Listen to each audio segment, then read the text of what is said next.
Bang bang, the last nail was nailed in, and the three big words, fake village, came into view. From now on, the fake ninja village is officially established. Shinshanji held the hammer in his hand, looked at the sign in front of him, and nodded with satisfaction. Complete Novice Task 2. Create a fake ninja village with more than 5 members. Reward: 200,000 fake coins. Unlock Novice Task 3. The replacement value of any fake ninja reaches 10 reward: 100,000 fake coins. The voice of the system sounded in his mind. Shinshanji opened the system panel, and several lines of bright golden text appeared in front of him. Name: Kamiyama Toshi. Age: 30 years old. Physical condition: seriously ill. Added module: Yamamoto, Jinryusai, Shigekuni Shurikai, uninstallable. Fake ninjas: Kakato Hatabayashi expandable, Namikaze Yudo expandable, Uchiha Yusuke expandable, Akino Jin expandable. Props: Wanli Crystal Ball, fake coins, 302,000. Looking at the additional 200,000 fake coins, Kamiyama Toshi felt much happier. Kamiyama Toshi's original name was Shunshan Toshi, a pure blue star. The reason why he came to the Naruto world was entirely because of an accident. Even he himself forgot how he got here. He has been in the Naruto world for a month, and when he first came, he awakened the fake system. The so-called fake system is a system that specializes in making fakes. Its concept is that fakes are not necessarily inferior products, and only those that are not accepted by the public are fakes. As the head of the counterfeit, Kamiyama Ji needs to create counterfeit ninjas and defeat the genuine ninjas, making them feel that they are counterfeit. Only after completing the main task assigned by the counterfeit system can he return to the original world. It took Kamiyama Ji a month to come to the outside of Konoha village and found a suitable place to build a village in the forest outside and built a small village. In the process, he bought a lot of modules in the system's special store to create counterfeit ninjas, and completed Novice Task 1. Create a counterfeit Team 7, and obtained 100,000 counterfeit coins. The so-called counterfeit coins are used to buy counterfeit props in the system store. The Yamamoto Jinryusai Shigekuni module that Kamiyama Ji is currently loading was purchased from the system's special store. The system's special store will be refreshed every day, but only one product will be refreshed every day, and the quality is uneven. It is estimated that such good products can be refreshed because of the benefits of novices. Although the counterfeit system is counterfeit, it is very generous. Although the novice gift package only contained counterfeit coins, the Wanli Crystal Ball, and 5 plastic life forms, it gave Kamiyama Toshi 500,000 counterfeit coins as startup capital. 500,000 counterfeit coins seem to be a lot, but in fact they are not that much. After all, the character model of Yamamoto, Jinryusai Shigekuni, alone cost him 400,000 counterfeit coins. The modules loaded on the other counterfeit ninjas also cost him about 80,000 to 90,000 counterfeit coins. This is because the discount store is 10. Otherwise, just one character model of Yamamoto Jinryusai Shigekuni would cost 4 million counterfeit coins. However, it is reasonable to be so expensive. Kamiyama Toshi spent 400,000 counterfeit coins to buy the character model of Yamamoto Jinryusai Shigekuni, which is equivalent to a layer of insurance for himself. This also gave him the capital to develop next to Konoha village. When he just started to build the village 2 days ago, Konoha's 2 gate gods, Izumo and Zidi, came to trouble him. Tell him that this is the jurisdiction of Konoha village, and it is not allowed to cut down trees or even build houses here. Then Kamiyama sure also told him his answer by force. After that, several groups of Konoha ninjas came one after another, and even the Umbu were dispatched, but they could not do anything to Kamiyama Sure. Today they sent people to find Kamiyama Sure again, saying that the Hokage wanted to see him. The several Umbu members who came over saw that Kamiyama Sure had put up a fake village sign in front of several wooden houses, and they were a little embarrassed. I thought, this person can't really want to build a village outside Konoha village so openly. Really don't take their Konoha ninjas and Hokage seriously. For so many years, even the other 4 major ninja villages have not dared to be so arrogant. Kamiyama Sure agreed to go with them to see the 3rd Hokage. After all, they will be neighbors in the future, and it is not good to make things awkward. Moreover, if you want to replace the genuine ninja with a fake ninja, the recognition of the villagers of Konoha can also play a certain role. Kakato, come with me. Kamiyama Sure called the white-haired Kakato up. Several members of the Umbu were a little stunned when they saw Kakato. Kakado's features are really too conspicuous. White hair, strange mask, and a design that covers one eye, which is too similar to their previous captain Hatake Kakashi. It's not about how similar they look, but the design is too similar. Yes, Lord Mao-ing. Kakado nodded slightly and followed behind Kamiyama Sure. Mao-ing? The two Umbu were a little shocked when they heard Kakado's name. This guy who looks like he is in his 30s, but has a head full of white hair and a cane, actually dares to call himself the shadow of a village? Building a village within the jurisdiction of Konoha and calling himself a shadow. How arrogant is this? Although they were shocked, they still obediently led the way for Kamiyama Sure. They didn't say anything along the way and were extremely silent. Only after sending Kamiyama Sure and Kakado to the Hokage's office did he speak. Hokage is inside. Please come in. Two Umbu stopped Kakado, who wanted to follow in. You stay. Kakado narrowed his eyes. A hint of danger flashed in his eyes, staring at the two Umbu. The two Umbu felt hairy all over their bodies when they were stared at, as if they were stared at by a beast, but they still didn't let Kakado in. Just stand at the door. After Kamiyama Sure spoke, Kakado retracted his gaze and stood quietly at the door like a security guard. Kamiyama Sure pondered secretly, thinking, the character module will indeed affect the character of the fake ninja to a certain extent. The module that he loaded with Yamamoto Jinryusai, Shigekuni himself, was not affected because he had his own independent consciousness. Kakado was only made of plastic life, so his self-consciousness is relatively weak. After loading the fake module, his personality will be affected to some extent. He unfolded Kakado's panel. Name: Kakado Hatabayashi added module. Kaneki Kin white hair period. Reputation: unknown bound to Hatake Kakashi replacement value 0. Although Kamiyama Sure made Kakado look very similar to Kakashi, he did not intend to make his personality similar to Kakashi. After all, his ultimate goal is to replace Kakashi, not to imitate Kakashi. However, if Kakado has the same ability and defeats Kakashi, it may bring a greater blow to the opponent, and the replacement effect will be better. If there are enough fake coins later, it may be possible to add similar ability modules to Kakado. I will not consider it for the time being. Walking into the Hokage's office, Kamiyama Sure's crutches knocked on the ground and made a dong-dong sound. The smoke in the air blocked the view a little. You are here. Chapter 2. Kakashi and Kakado. The voice of Sarutobi Hiruzen penetrated the gossamer-like mist before God Mountain G's ears. God Mountain G furrowed his brow, and a tremendous wave of energy emanated from him, instantly dispersing the thick smoke that had encircled him. Even the books on the shelves within the room were shaken loose, crashing to the floor with a thud. As God Mountain G discerned Sarutobi Hiruzen's face, he noted a flicker of astonishment upon it. However, Sarutobi quickly regained his composure, as if he had not just been taken aback. He inhaled deeply from his smoking pipe, and the glint in his eyes shifted as he regarded God Mountain G. Initially, upon hearing his subordinate speak of God Mountain G, Sarutobi had presumed him to be nothing more than an arrogant young man, one bold enough to establish a village within the jurisdiction of Konoha, perhaps believing himself powerful enough to challenge Konoha's authority. During his tenure, Sarutobi had encountered many such youths. Thus, he had invited God Mountain G to demonstrate the disparity between them, to show him the gulf that lay between himself and a true powerhouse. Yet, the aura that God Mountain G had just exuded had startled Sarutobi. Such presence was not something a mere Jonin, or even an elite Jonin could possess. It was undoubtedly at the level of a Kage, and not merely an ordinary one. Are you the third Hokage? A chain smoker, no less, God Mountain G said, leaning on his cane as he approached Sarutobi's desk. Sarutobi exhaled a ring of smoke and set his pipe down. My apologies for the discomfort, he said, though he appeared rather pleased, a smile gracing his features while his thoughts remained inscrutable. God Mountain G had no intention of playing games with the old fox. You sought me out to discuss my establishment of a village within Konoha's jurisdiction, did you not? The village is already built, and it is impossible for me to dismantle it.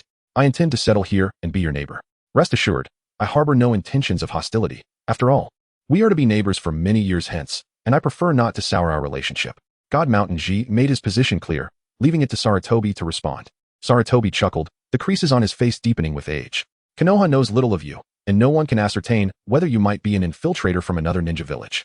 If I were to permit you to establish a village outside Konoha, what would happen if you later launched an assault against us? I must provide an explanation to the villagers and ninjas of Konoha.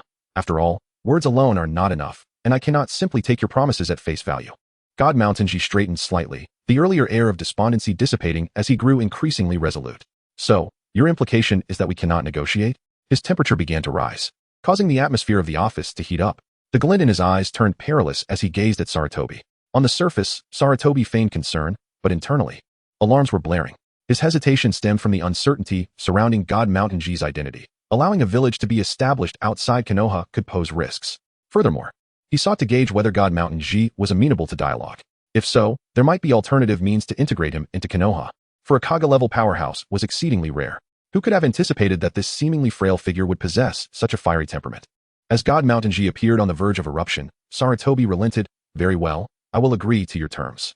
He regarded God Mountain G with a complex gaze, perplexed by the emergence of such a formidable individual. The aura exuded by God Mountain G had indicated strength comparable to his own, and it was wise to avoid antagonizing such a powerhouse, especially when Konoha had already endured so much. Seeing God Mountain G gradually regain his composure, Sarutobi continued, however, we must establish some ground rules. Outside the Hokage's office, Kakato stood sentinel at the door, resembling a guardian deity. In the distance, Konoha ninjas began to murmur among themselves. Have you seen that individual? His attire bears a striking resemblance to Kakashi's. Could he be imitating him? Indeed. With that white hair and mask, from behind, I could easily mistake him for Kakashi. I heard he was the one who established a village outside Konoha a few days ago. I wonder how many of our ninjas he has injured these past few days. Today, he was summoned by the Hokage. Perhaps he is being told to leave. His leader is inside conversing with the Hokage. Perhaps he is currently receiving a lesson. How naive.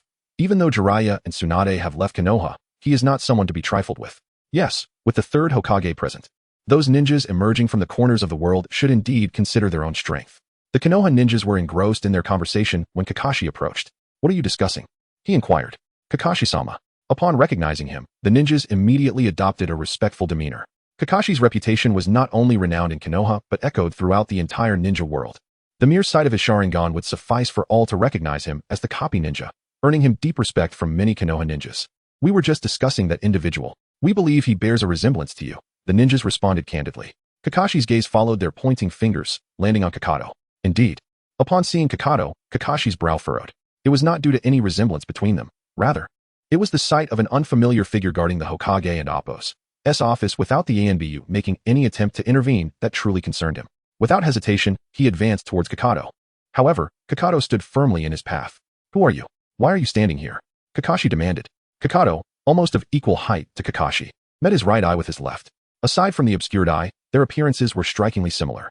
I have no obligation to disclose that to you, Kakato replied, his expression unwavering. Seeing this, Kakashi promptly extended his hand, ready to apprehend Kakato. The latter wore no headband indicating allegiance to any village. And given his suspicious presence at the Hokage's office, his reticence in answering questions warranted action. Yet, as Kakashi moved to seize him, Kakato reacted swiftly. He grasped Kakashi's hand, tightening his grip on his wrist while delivering a powerful kick to his abdomen. The force of Kakato's grip was such that even Kakashi found it difficult to break free. Kakashi raised a hand to block, but the strength behind Kakato's kick sent him reeling backwards. Chapter 3, Main Quest with a Single Strike. Kakashi was convinced that his opponent possessed the same level of strength as himself, a jonin. At the very least, in terms of physical prowess. The adversary was not lacking in comparison. The onlooking ninjas, initially eager to witness a thrilling encounter upon seeing Kakashi engage, were taken aback when he found himself at a disadvantage. Was this a jest?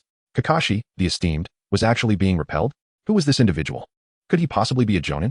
The whispers among the ninjas suggested that Kakashi had merely underestimated his opponent's abilities. Kakashi, oblivious to their murmurs, brushed the dust from his clothing and inquired earnestly, which village do you hail from? If you do not respond, I shall have no choice but to take you into custody. He had grown serious, realizing that the reason he had been struck earlier was due to his underestimation of the opponent's strength. It was astounding that someone who was not affiliated with any ninja village could possess such power. Had he approached the situation with due seriousness, the outcome would surely have been different. Unfazed, Kakato remained expressionless, stating, I see no necessity to answer your question. If you wish to fight, then let us see what you are capable of. He was indeed eager to engage Kakashi in battle. If he could defeat Kakashi in front of the Konoha ninjas, it would undoubtedly elevate his standing significantly. However, just as he was about to make his move, Shinsanji's voice interrupted him. It is time to leave, Kakato. Shinsanji had opened the door at some point. Upon hearing Shinsanji's words, Kakato immediately subdued his arrogance. Yes, Lord Maoi, he replied, following closely behind Shinsanji. Wait, who are you? Kakashi attempted to stop Shinsanji, but one mere glance from Shinsanji was enough to quell him. Kakashi stood, bewildered, watching as the two figures passed by him. What was that gaze? Despite lacking any murderous intent, it sent chills down his spine, as if a single thought from the other could spell his demise. Lord Maitsui. Kakashi frantically searched his mind, but found no information regarding this figure. Who was this leader of a ninja village emerging from the shadows? It was not a matter of rudeness. Rather, he had simply never heard of this shadow. Having gained renown over the years while trailing behind his master, the Golden Flash, he had encountered many influential figures in the ninja world, yet this Maoi was unfamiliar to him. The ability to intimidate him with a mere gaze indicated that this individual was no ordinary person, so why had he never heard of him? Kakato, module added. Kaneki Ken, white-haired period reputation, obscure binding object. Hataki Kakashi replacement value. One to think that the replacement value had already risen by one so swiftly. Shinsanji observed the increase in Kakato's panel with satisfaction. It appeared that the most effective way to elevate the replacement value was through direct confrontation with the corresponding legitimate ninja. Only by surpassing the opponent in various aspects could one render them devoid of worth. People invariably gravitate towards the superior option. If the two individuals were of different types, the disparity would not pose an issue. However, the concern arose when two individuals not only resembled each other, but were also of the same type of ninja. As the saying goes, wearing the same outfit is not a concern. It is the one who appears unattractive that finds themselves in a predicament. The same principle applied here.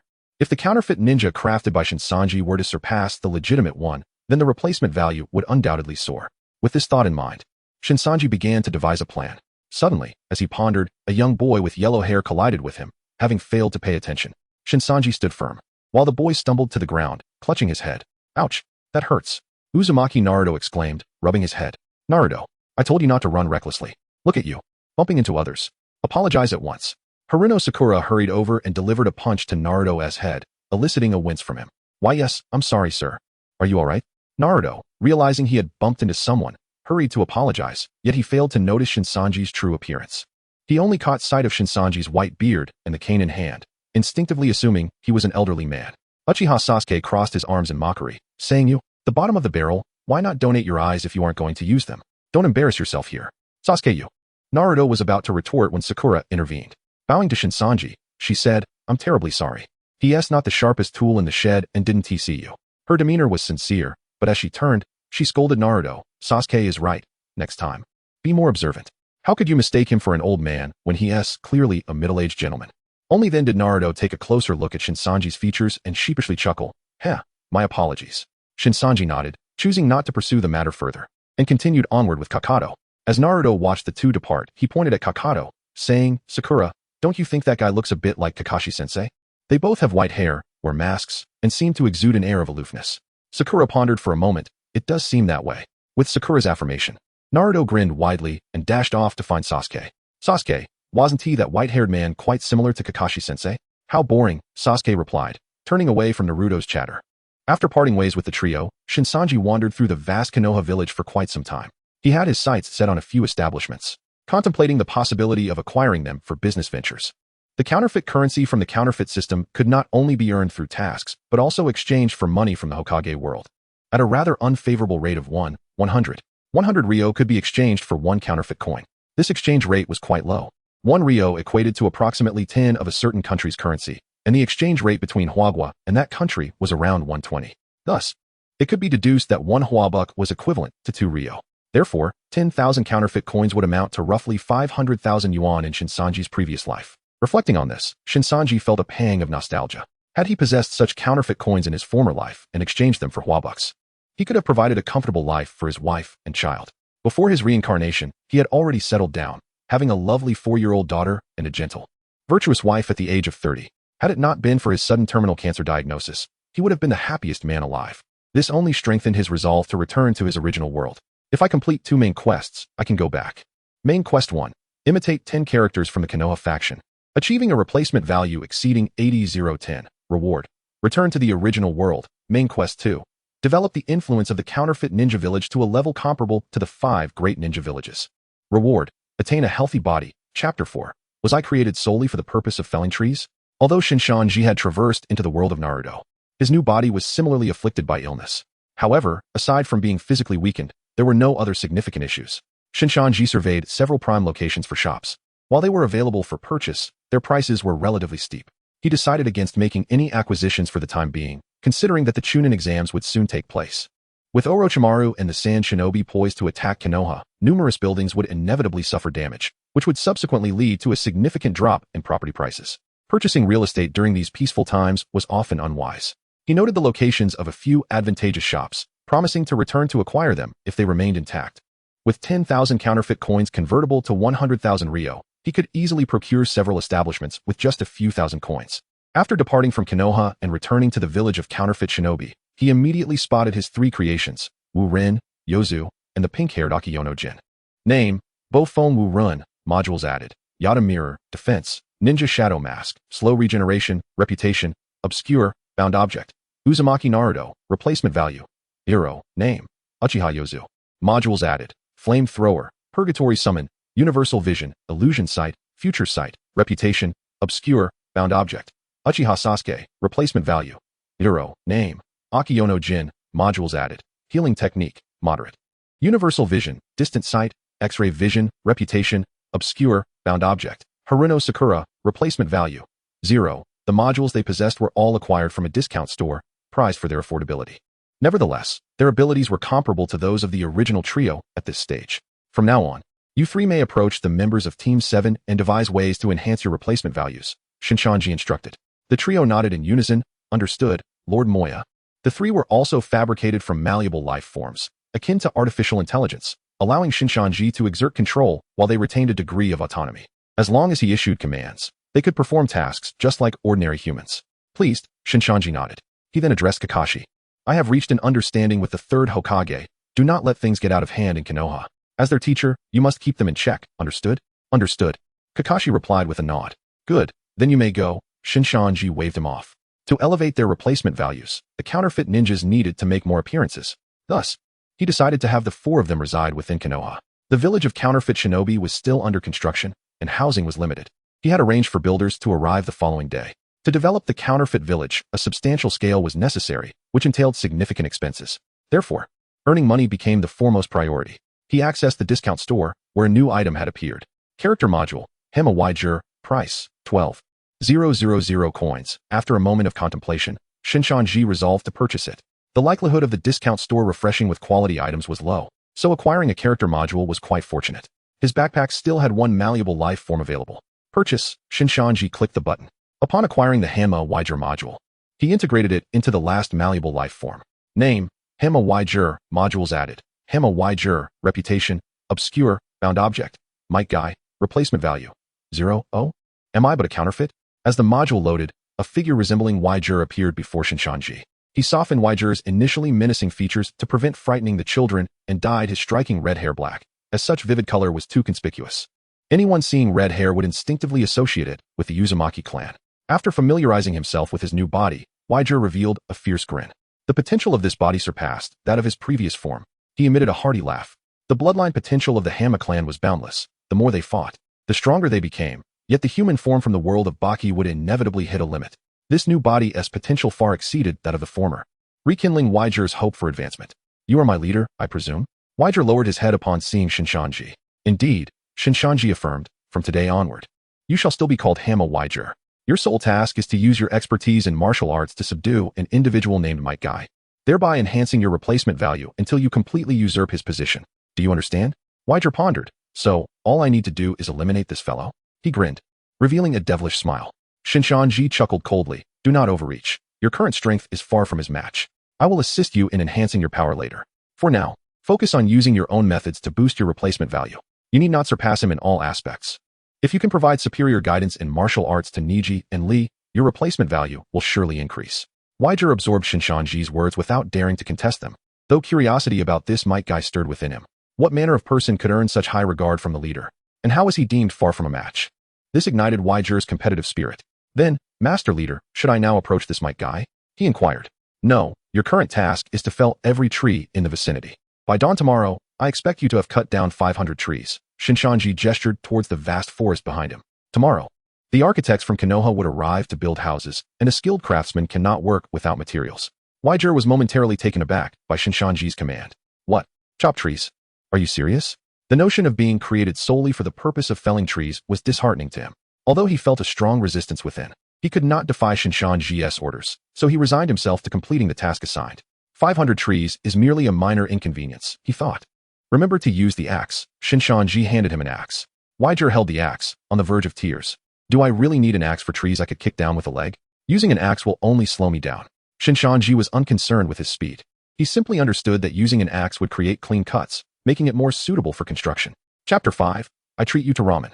As night fell, Naruto sat at the counter of Ichiraku Ramen, relishing the delectable bowl of ramen before him. Slurp, slurp. Uncle Ichiraku's culinary skills remain unchanged. It's simply delightful. Naruto finished an entire bowl of tonkatsu ramen in one go, patting his belly in satisfaction. Now that he had become a ninja, his wallet was plump, and he no longer had to worry about affording ramen. Haha, Naruto, it's been a while since you last came. Uncle Ichiraku chuckled at Naruto's praise. I was out on a mission, you know. I completed an A-rank mission, Naruto declared proudly. Originally, the mission in the Land of Ways was classified as a C-rank task, but it had been upgraded to A-rank due to the appearance of Zabuza, one of the 7 ninja swordsmen. Nevertheless, the reward was still modest. Naruto received approximately 10,000 ryo, enough to indulge in hundreds of bowls of Ichiraku ramen. Impressive. I'm sure you'll be able to stand on your own in the future, Uncle Ichiraku commended, giving Naruto a thumbs up. Flattered by the praise, Naruto felt a warmth in his heart.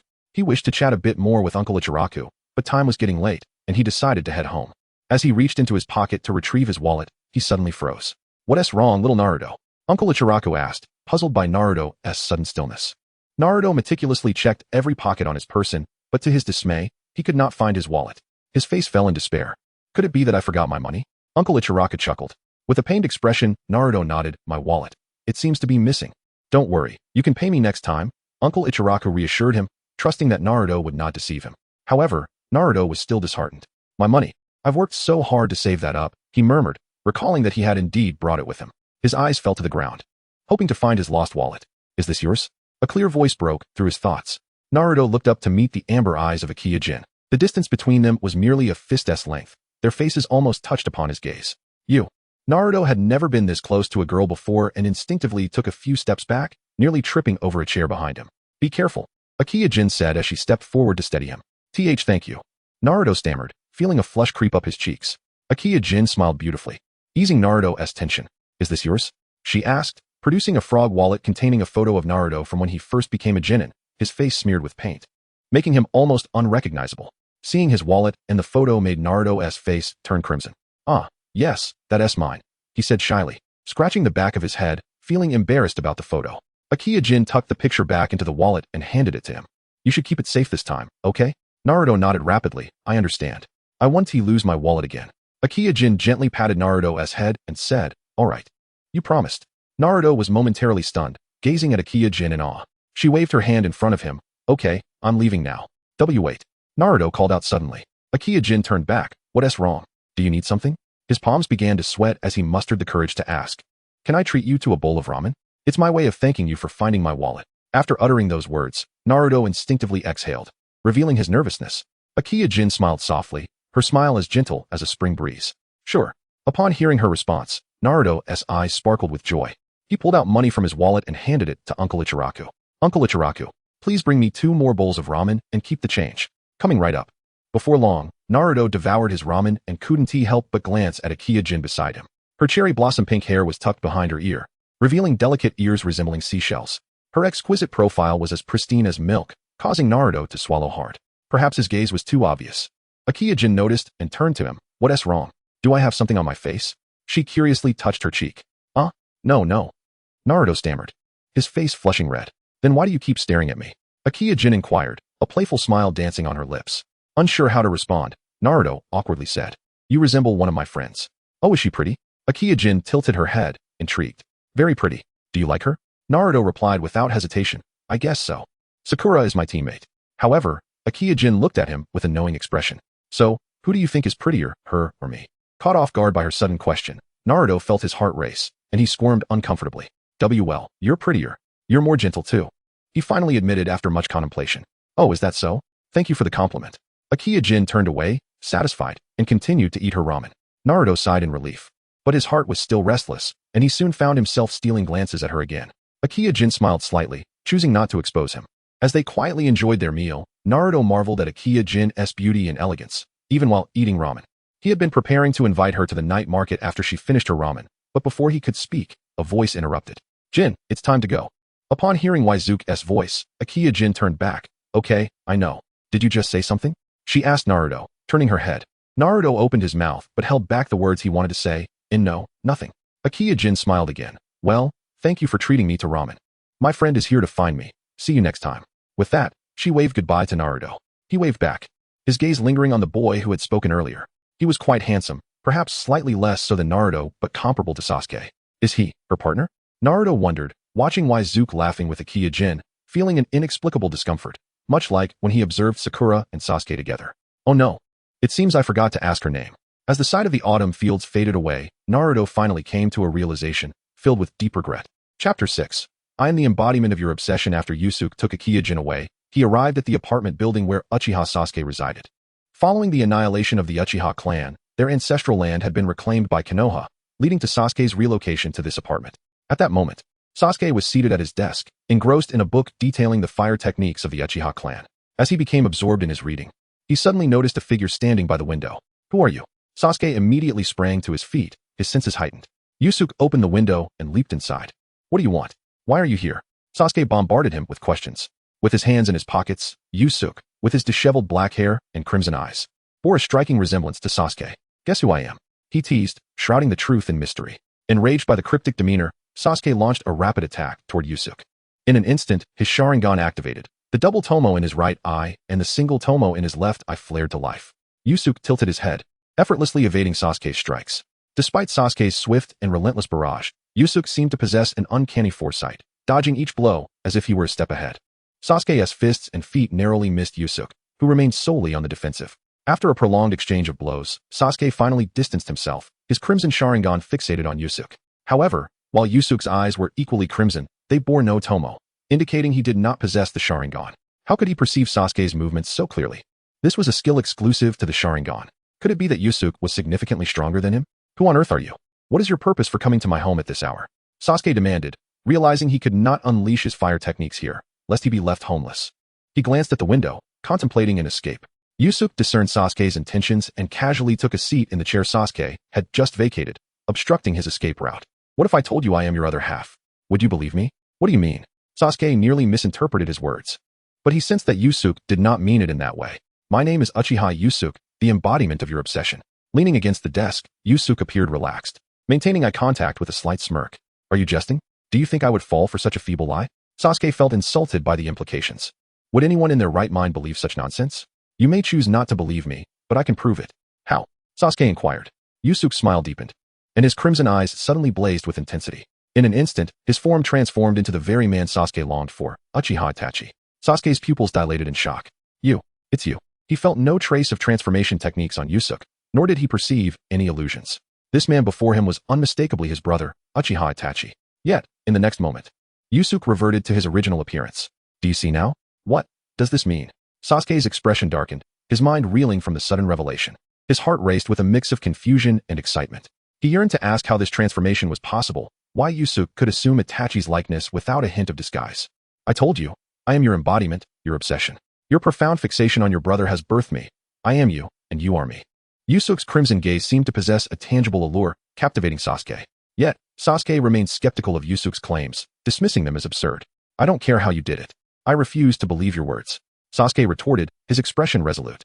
In response, Yusuke shrugged, leaping onto the table with agility. If that's the case, we shall meet again.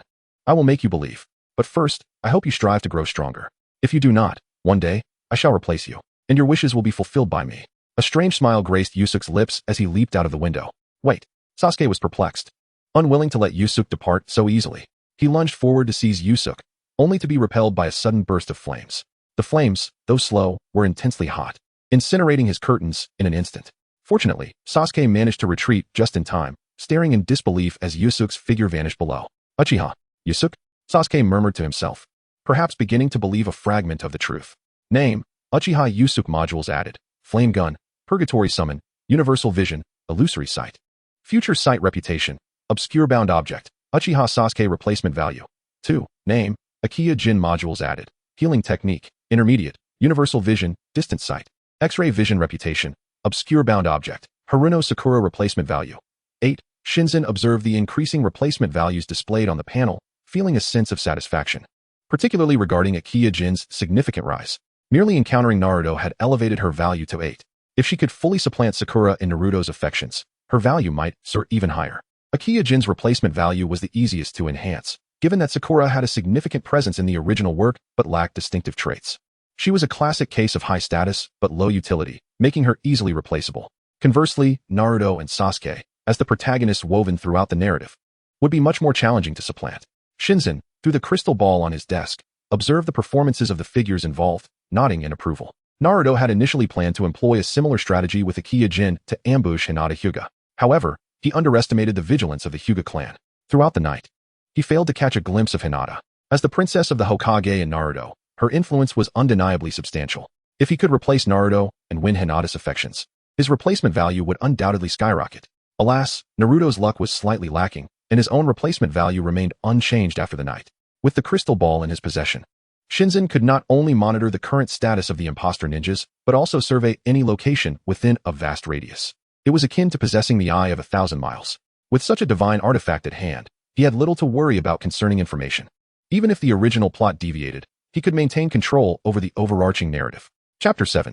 Do remember my name. Name, Hyuga Ningnai, module added, Hyuga Bloodline, Awakening Eyes. Reputation, unknown, bound object, Hyuga Hinata, replacement value, 0. Name, Might Guy, module added, Might Guy Gene, Fama Bloodline, reputation, unknown, bound object, Rock Lee. Replacement value, 0. Name, Inu Dewang, module added, Werewolf form, Great Dane, Black Luga, reputation, unknown, bound object, Inazuka Kiba.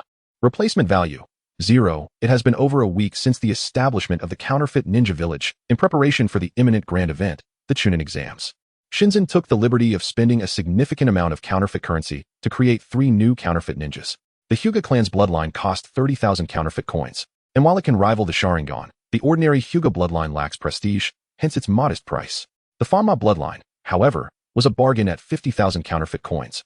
Truly worth the investment. The Great Dane and Black Luga were products of a discount store, thus requiring relatively low amounts of counterfeit currency, 4,000 and 5,000 coins, respectively. The Might Guy Gene was the least expensive of all. Even at full price, it merely cost 2,000 counterfeit coins. After all, Might Guy is essentially an ordinary individual, and his ascendance to the rank of the Might Emperor is largely attributed to his relentless effort. Perhaps he could be considered a genius in physical techniques. Yet when compared to specialized bloodlines, he is rather unremarkable, especially since it is merely a gene. Thus, the low price. That fellow is rather tall, isn't he? Outside the Ninja Academy, several ninjas felt a sense of trepidation upon seeing Fanma Yujiro's imposing stature. Standing over 6 feet tall, coupled with his extraordinary musculature and a visage that could frighten children, he indeed instilled considerable pressure upon these youths, most of whom were barely 5 feet tall. At this time, Naruto and Sasuke were around 5 feet as well. In the entire ninja world, perhaps only the 4th Raikage could match Fanma Yujiro in stature, yet even his muscular quality would pale in comparison. Merely standing there, Yujiro exerted significant pressure on the lower-ranked ninjas. He arrived at the entrance of the Ninja Academy with Inu Dewang and his 2 companions. Now, you may proceed, he instructed. Yes, Yujiro-sensei. The trio replied in unison. Yujiro nodded, signaling for them to enter. Upon their arrival in classroom 301, they found it already filled with students. Over 100 individuals appeared rather numerous. The odor within was more pungent than that of a public restroom, prompting Inu Dewang to wrinkle his nose and exclaim, "This stench is unbearable." As they entered, many eyes turned toward them. In recent days, Shinzen had produced the headbands for the counterfeit ninja village, designed in the shape of a moon enveloping the sun. Seeing an unfamiliar headband sparked curiosity among the students, yet none were inclined to approach Inu Dewang and his companions. Ultimately, the trio settled into a corner. Naruto, Sasuke, and their friends also arrived at classroom 301, but with so many people, they struggled to locate one another. As in the original narrative, Yakushi Kabuto intentionally sought out the genuine Team 7 and commenced an introduction regarding the upcoming Chunin exams. Under the guidance of the ninja identification cards, Naruto and his friends learned about formidable opponents they would encounter in the exams. Does your ninja identification card contain information on Uchiha Yujiro? Sasuke suddenly inquired of Yakushi Kabuto. Uchiha Yujiro? Kabuto pondered for a moment before beginning to search through the cards. Yujiro? Could he be your brother, Sasuke? Upon hearing this name, Naruto burst into laughter. Sasuke shot him an irritated glare. You talk too much. Before long, Kabuto indeed uncovered a card. I have records of all participants in this Chunin exam. However, I do not have any information on Uchiha Yujiro. Although the card bore Yujiro's likeness, it contained no further details. Kabuto handed the card to Sasuke. Naruto leaned in for a closer look and gasped upon seeing the image. This can't be your brother, can it? You look quite alike. Not only did they share a similar name, but their appearances were also remarkably comparable. If they weren't brothers, it would be quite the coincidence. However, Naruto suddenly sensed something amiss. Why does this person seem somewhat familiar? It struck him then, Yujiro was the boy who had called away Akino Jin just days prior. Sakura, too, curiously leaned in to see the photo, her eyes widening in admiration. This person's looks rival Sasuke's. Yet, she remained steadfast in her affections for Sasuke, not easily swayed by another's charm. Uchiha Yujiro. Sasuke murmured the name. Are you calling me? A voice suddenly emanated from behind Sasuke. He turned sharply at the sound. It's you. Sasuke narrowed his eyes. So you are also participating in this Chunin exam. Of course, after all, you are participating as well, aren't you? Yujiro smirked, flanked by two companions. Naruto's eyes lit up upon seeing Akino Jin behind Yujiro. It's you. He recalled who Yujiro was, the one who had previously taken away that gentle girl. Hello, it's nice to see you again, Akino Jin greeted with a polite smile. Naruto grinned foolishly, eager to approach her. However, he was blocked by Yujiro. Don't wander away from your team, Shorty, Yujiro mocked, narrowing his eyes. At the mention of Shorty, Naruto's temper flared. What did you say? Due to childhood malnutrition, he was even shorter than Sakura, and being ridiculed for it was intolerable. He immediately clenched his fist, ready to teach Yujiro a lesson. Yet, just as his fist was about to land, Yujiro nimbly dodged the attack, causing Naruto to stumble and fall to the ground. Yujiro looked down at the fallen Naruto, showing no empathy whatsoever. You think you can take a swing at me with that level of skill? I wouldn't even bother defending myself. Sakura, witnessing Naruto's tumble, instinctively moved to help him, but someone was quicker. Akino Jin rushed to assist Naruto, concern evident in her voice. Are you alright? Brushing the dust off his clothes, Akino Jin addressed Yujiro with a hint of displeasure. What is your problem? He's my friend. Why treat him like that? Yujiro shrugged nonchalantly. Alright, my bad. He chuckled lightly, appearing indifferent. Although Yujiro's tone irked Naruto, he felt genuinely touched by Akino Jin's support. Thank you, he said, his azure eyes sparkling as they gazed at her. Akino Jin smiled back. No problem. By the way, I still don't know your name. I'm Uzumaki Naruto. I'm Akino Jin. Do remember my name. Chapter 8. May I become your friend? When Naruto returned to Sasuke and Sakura, he was still grinning foolishly, which left Sasuke somewhat speechless. Being at the bottom of the pecking order was indeed shameful, yet he still managed to smile. Sasuke crossed his arms and found a spot to sit. Naruto pouted, Sasuke, you are just as annoying as that guy. The more he observed them, the more he found both individuals intolerable. Not only did their names sound alike, but they also bore a striking resemblance, with personalities that mirrored each other. They were both insufferable. Truly, anyone resembling Sasuke could not possibly be a good person. Naruto mused silently. Sakura, witnessing the discord between the two, could only sigh in resignation. Hinata, who had been keeping a watchful eye on Naruto from a distance, felt relieved upon seeing that he was unharmed. However, her focus on Naruto made her oblivious to the presence of the Sound Ninja trio behind her, and she accidentally bumped into one of them. Hinata fell to the ground, landing on her backside. Hey kid, are you blind? Tosu glared at her menacingly, showing no mercy simply because she was a girl. Hinata, being naturally timid and introverted, felt her mind go blank under his fierce gaze, unsure of how to react. Saku, dressed in a punk style, sneered and stepped forward, aiming a kick at Hinata. The target was her face, and if it connected, it could lead to serious injury. Hinata instinctively shut her eyes. With Shino and Kiba nowhere in sight, there was no one to come to her aid. Yet, after a few seconds of tense anticipation, the expected pain did not arrive. Hesitantly, she opened her eyes to find a golden-haired boy standing in front of her, blocking the incoming kick with a single hand. What a surprise, this interloper was not even a Leaf Village ninja. Upon noticing the forehead protector on Naruto's head, which did not belong to Konoha, Saku's enthusiasm waned. He had no interest in battling a ninja from some obscure corner. Retracting his foot, he confronted Naruto with an arrogant demeanor. Hey kid, which ninja village are you from? Stay out of this, or I'll take you down too. Naruto's eyes narrowed, resembling a cunning fox. He glanced back at Hinata before addressing Saku. How could you harm such a lovely girl? I simply cannot stand by idly. Therefore, I shall intervene. Having finally found an opportunity to approach Hinata, he was not about to relinquish it. His two companions had already begun to exert their strength. He could not afford to make no progress. Hearing Naruto's words, Hinata's face flushed crimson. It was the first time someone had called her cute. Saku, noticing that Naruto was not backing down, darkened his expression. Fine, since you're so eager to meddle, I'll show you the consequences of your interference. However, just as he was about to strike, Marino Ibiki entered the classroom. Everyone stop. I am Marino Ibiki, the proctor for your exam. Ibiki's voice reverberated throughout the classroom, capturing everyone's attention. Realizing he could not act in front of the proctor without severe repercussions, Saku snarled at Naruto. You got lucky this time. I'll let you off. But I hope you remain this fortunate in the future. Huh, anytime you want, Naruto retorted with a scoff. Who was letting whom off was yet to be determined. After driving away the Sound Ninja trio, Naruto turned to Hinata and asked, Are you alright? He examined her closely, concerned for any injuries she might have sustained. Hinata shook her head, her cheeks still flushed. Naruto's gaze made her feel uneasy. She rarely interacted with boys and often felt invisible, fearful of other scrutiny. Being scrutinized by Naruto was akin to a fish being exposed to the glaring sun. What is your name? Hinata. Hyuga Hinata. Her voice was barely a whisper, yet Naruto heard her perfectly. He repeated her name softly. Hinata. Such a beautiful name. I am Uzumaki Naruto. May I become your friend? Hinata looked up in surprise. You want to be friends with me? She paused, taken aback.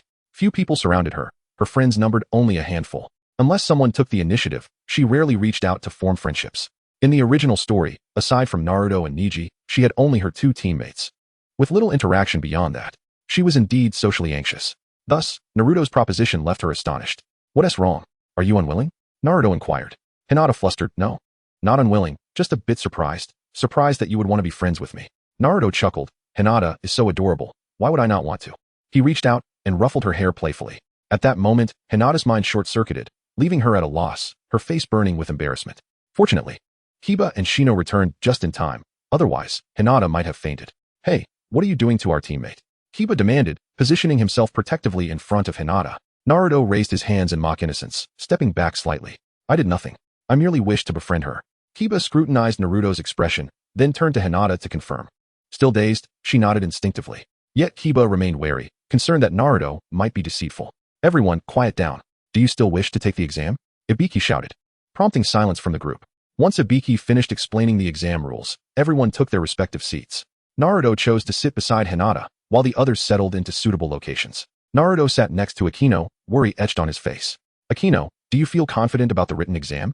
Naruto dreaded written tests, never anticipating that the Chunin exam would include one. Akino tilted her head. Do you need my help, Naruto? She asked with a smile. Naruto felt his face heat up, desperately maintaining his composure. Not really. I just meant if you're unsure, you can look at mine, huh? He felt awkward even as he said it. Akino chose not to call him out. Hey, shorty, move over. Yuzuki forcibly squeezed between Naruto and Akino. What are you doing? Naruto exclaimed, rising angrily to confront Yuzuki, only to be hit on the head by a piece of chalk. Be quiet. Ibiki commanded. Chapter 9. The confrontation between Waijur and Guy. After receiving a lesson from Ibiki, Naruto had no choice but to obediently sit down, although his eyes brimmed with dissatisfaction. He was separated from Akino Jin by Waizuke, who blocked his view of the examination paper so thoroughly that Naruto couldn't even attempt to copy. In desperation, he turned to his companion on the other side for help. Sitting next to him was Hige Nana, her pure white eyes unmistakably identifying her as a member of the Hige clan. However, the forehead protector she wore was not from Konoha. Noticing Naruto's gaze, Nana turned her head. From the expression on Naruto's face, she discerned his predicament and asked, Do you need to copy? Her voice, as melodious as a lark, enveloped Naruto in a sense of sanctity. Cautiously glancing around to ensure the proctors were not watching, he embarked on his quest to surreptitiously copy the exam. Meanwhile, outside the Ninja Academy, a small group engaged in casual conversation, primarily composed of the leading jonin accompanying the candidates inside. Among them were Kakashi, Guy, and Waijur. Kakashi's attention was drawn to Kakato, who was conversing with Waijur. After their last encounter, he had sought information from the third Hokage, which had left him quite astonished. The third Hokage had surprisingly consented to the establishment of a village near Konoha, although the two villages were distanced. The existence of the counterfeit ninja village still fell within the realm of Konoha. The third Hokage had advised him to be vigilant of the counterfeit village's leader, whose depth was unfathomable. Should there be any ill intentions toward Konoha, it was prudent to detect them early. That guy's physique is truly extraordinary. He must train rigorously. Kakashi mused, his caution contrasting with Guy's unabashed admiration for Waijur's impressive build. Guy, upon noticing Kakashi's keen interest in the duo, could not restrain himself. He swiftly approached Waijur, clapping him on the shoulder. Brother, which ninja village do you hail from? May I inquire about your training regimen? Waijur turned to face him, his brow furrowed at the sight of Guy's vibrant green hair. Where did this watermelon come from? Watermelon? Guy was taken aback by Waijur's remark. Do I really resemble one? After scrutinizing Guy, Waijur recognized him. Oh, it's you. Do you know me, brother? Guy's excitement surged. Could it be that the reputation of the blue beast of Konoha has spread beyond our village? Indeed, I am aware of you. Especially since I carry out missions, Waijur replied, his fist suddenly launching towards Guy at lightning speed. Guy, caught off guard by the abrupt aggression, instinctively evaded Waijur's blow, his body reacting before his mind could process the situation. Wait, why the sudden attack? Guy was still trying to comprehend the circumstances. Let us consider this a challenge. You should feel honored. It's rare for anyone to challenge me, Waijur declared, bending slightly as if poised to pounce like a crouched leopard. Just then, Kakashi interjected, appearing in front of Guy and delivering a swift kick toward Waijur. Waijur raised his arm to block, but was still pushed back by Kakashi's forceful strike. Ugh, an interruption? Waijur grumbled, visibly irritated. Who are you? If you wish to challenge me, be sure to queue up behind. Have you forgotten the agreement with Konoha? Creating disturbances here will have consequences, Kakashi warned. Disregarding Waiger's taunt, Kakato, who had been observing quietly, stepped forward after hearing Kakashi's admonition. All right, Lord Amaterasu specifically instructed us not to cause him any trouble. With a huff, Waiger crossed his arms and stepped aside. Kakato exchanged glances with Kakashi and Guy before turning to leave. Once they departed, Guy, somewhat apprehensive, turned to Kakashi. Kakashi, what are they about? That guy attacked without warning. They can't possibly be adversaries of Konoha, can they? Initially, he had merely wanted to inquire about Waiger's training methods, curious about the techniques behind such impressive skills. No, they are allied with us under a treaty. Though I suspect they may not be easy to deal with, Kakashi replied, his instincts alert. Both Kakato and Waiger exuded an aura of aggression, accompanied by an inexplicable hostility directed toward them. Thus, Kakashi surmised that this ninja village was likely not as simple as it appeared. Keep a watchful eye on them. If they cause any trouble, we must report it to the Hokage promptly, Kakashi instructed. Guy nodded in agreement. After the written examination concluded, only 28 teams remained, totaling 84 participants. Hey, Akino Jin, how about I treat you to ramen? Naruto eagerly approached Akino Jin after the exam, his eyes sparkling with anticipation. Sure, but I might need to bring my companions along, she replied with a smile. Naruto grinned, that's fine. The more, the merrier. I'll check with my teammates to see if they want to join. Great, let us meet at Ikaku Ramen. Awesome, Naruto exclaimed, rushing off to find Sasuke and Sakura. They were not far from him, and he quickly spotted them. Sakura, dumb Sasuke, let us go eat ramen. Sasuke shot him a disinterested glance, dismissing him outright. Instead of wasting time, we should train more. Don't forget we have the second round of exams tomorrow. Naruto let out an exasperated sound, turning to Sakura. What about you, Sakura? I want to introduce you to a new friend who looks a lot like you. You two might become good friends. Sakura, intrigued, asked. Are you talking about the girl we saw this afternoon? She was indeed curious about Akino Jin. Both girls had pink hair, but Akino was even more beautiful. Likely quite popular. It was surprising to learn that Naruto was friends with her. Chapter 10, a brief training with Shaoli indeed, she remarked, suggesting that she might bring along her companions, allowing for a collective introduction. Naruto chimed in. Haruno Sakura nodded slightly. Sasuke, who had been walking ahead, halted abruptly upon hearing Naruto's words. Are you implying that she will bring her companions? The image of Yozu flashed through his mind. What's the matter? Didn't you say you weren't going? Why the sudden curiosity? Could it be that you wish to meet that brother of yours who is as annoying as you? Naruto teased with a mischievous grin. Sasuke scoffed, dismissing Naruto's banter. Nevertheless, he altered his course to join Naruto and Sakura. Meanwhile, Chiyo-in encountered Yozu and Wu-Ren.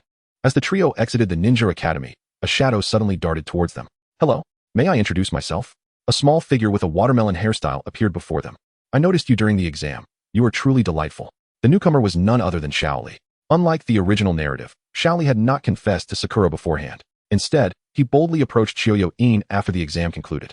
Taken aback for a moment, Chiyo-in quickly collected herself. Hello, greetings, and thank you, she replied, not resenting his audacity. Shaoli's fondness for her grew a few degrees. He bowed slightly and introduced himself. I am Shaoli. May I ask your name? I am Chiyo. Before she could finish, Yozu stepped protectively in front of Chiyo-in. We have matters to attend to. Could you step aside? Shaoli was taken aback as Yozu pushed him away. Are you her companion? I merely wish to know her name and make her acquaintance. There are plenty of others who wish to know her name. When will it be your turn? Yozu retorted sarcastically, preparing to leave. Wait. Shaoli called out to Yozu, who turned back, his expression unreadable. Is there something else? You are a ninja as well. How about a match? If I defeat you, you shall reveal her name. Shaoli proposed, eyes resolute. Yozu smirked dismissively. Why would I battle you? I have no desire to waste time on someone so feeble. Are you afraid? Shaoli provoked. How amusing, is it you? If you are not afraid, then let us duel. Should you win, I shall concede in the next exam, Shaoli challenged. Very well. If you are so eager for your demise, allow me to indulge you. Yozu accepted eagerly. Shaoli glanced around, noticing there were no other contestants left, and assumed a fighting stance. I'm coming, he announced. In an instant, he vanished from sight. Shaoli's speed was remarkable, and he was indeed powerful. In the original tale, he had bested both Sasuke and Naruto. However, against Yozu, who refrained from opening the 8 gates, he fell short. Utilizing his foresight ability, Yozu expertly anticipated Shaoli's movements, evading each strike with precision.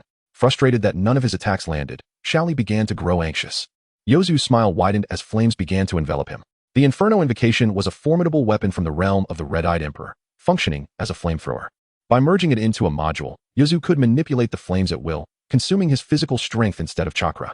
Shaoli's heart raced, uncertain of the fire technique Yozu employed, rendering him cautious. Yet Yozu was not solely a defensive fighter. His offensive capabilities were equally formidable. As Shaoli attempted to retreat to create distance, Yozu lunged forward, radiating like an immense fireball, every pore of his body exuding heat. The flames surrounding him made it impossible for anyone to approach. Caught off guard, Xiaoli was scorched as he retreated too late. Despite the searing pain, he kicked towards Yozu, aiming to strike him away. Yozu merely tilted his head, evading the attack. Xiaoli's kick created a gap in the fiery sphere, but it instantly reattached itself. Xiaoli's pupils dilated as he found himself in close quarters with Yozu, igniting his body in flames. Xiaoli. Fortunately, Niji and Ten emerged just in time from the Ninja Academy, witnessing the unfolding chaos. Ten utilized water techniques to extinguish the flames engulfing Xiaoli, preventing further injury. How are you feeling, Xiaoli? Ten asked as she assisted him to his feet. You seem a bit charred. Meanwhile, Niji confronted Yozu. Who are you? Why did you attack my companion? Niji's brow furrowed, his gaze towards Yozu filled with hostility. His eyes landed on Yozu's forehead protector, adorned with an unfamiliar emblem, indicating that he was neither a leaf ninja nor from any village Niji recognized. Is it foolishness that drives him to challenge me? Only to have you step in? Yozu chuckled lightly. Niji's frown deepened. He was perplexed as to why Xiaoli had initiated the challenge. But he knew that had he and Ten not arrived promptly, the consequences for Xiaoli could have been dire. Niji, it was I who challenged him. Xiaoli interjected, attempting to clarify. Upon hearing this, Niji had no choice but to address Yozu directly. What is your name, and from which ninja village do you hail? Yozu smiled, turning to depart. I am Uchiha Yozu, a rogue from an unrecognized village. If you seek vengeance for him, there will be ample opportunity in the future. With that, he left alongside Shioyo-in and Wu-Ren. Niji watched Yozu's retreating figure, murmuring his name. Uchiha. Why would someone from the Uchiha clan align with another village? Niji pondered, yet he committed Yozu's name to memory, vowing to defeat him. That woman seems intriguing. It would be wise to remain cautious, Sasuke advised Naruto at the entrance of the Ichiraku ramen shop. Sasuke, do not speak ill of Xiao-in. She is genuinely kind. Why tarnish her reputation? Naruto countered vehemently. Sasuke sighed in exasperation. I am merely offering a warning. Heed it or not, the choice is yours. Anyone associated with that fellow cannot be of good character. He had always felt something was off about Yozu. Perhaps he was being overly cautious. Yet it was prudent to exercise caution. By the way, Sasuke, you will be paying for your meal. I will not treat you, Naruto stated. Who needs your charity?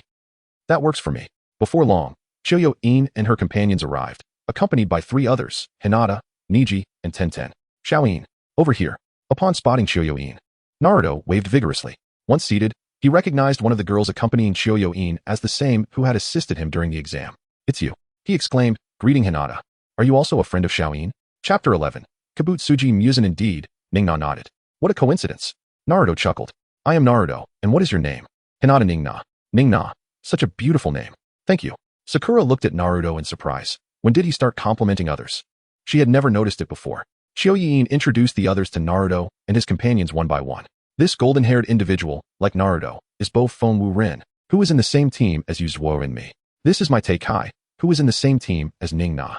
My Teikai was similarly characterized by thick eyebrows and a watermelon hairstyle, appearing quite affable. Shioyin pointed to the figure at the back, Inu Delang. He is Inu Delang, also Ningna's companion.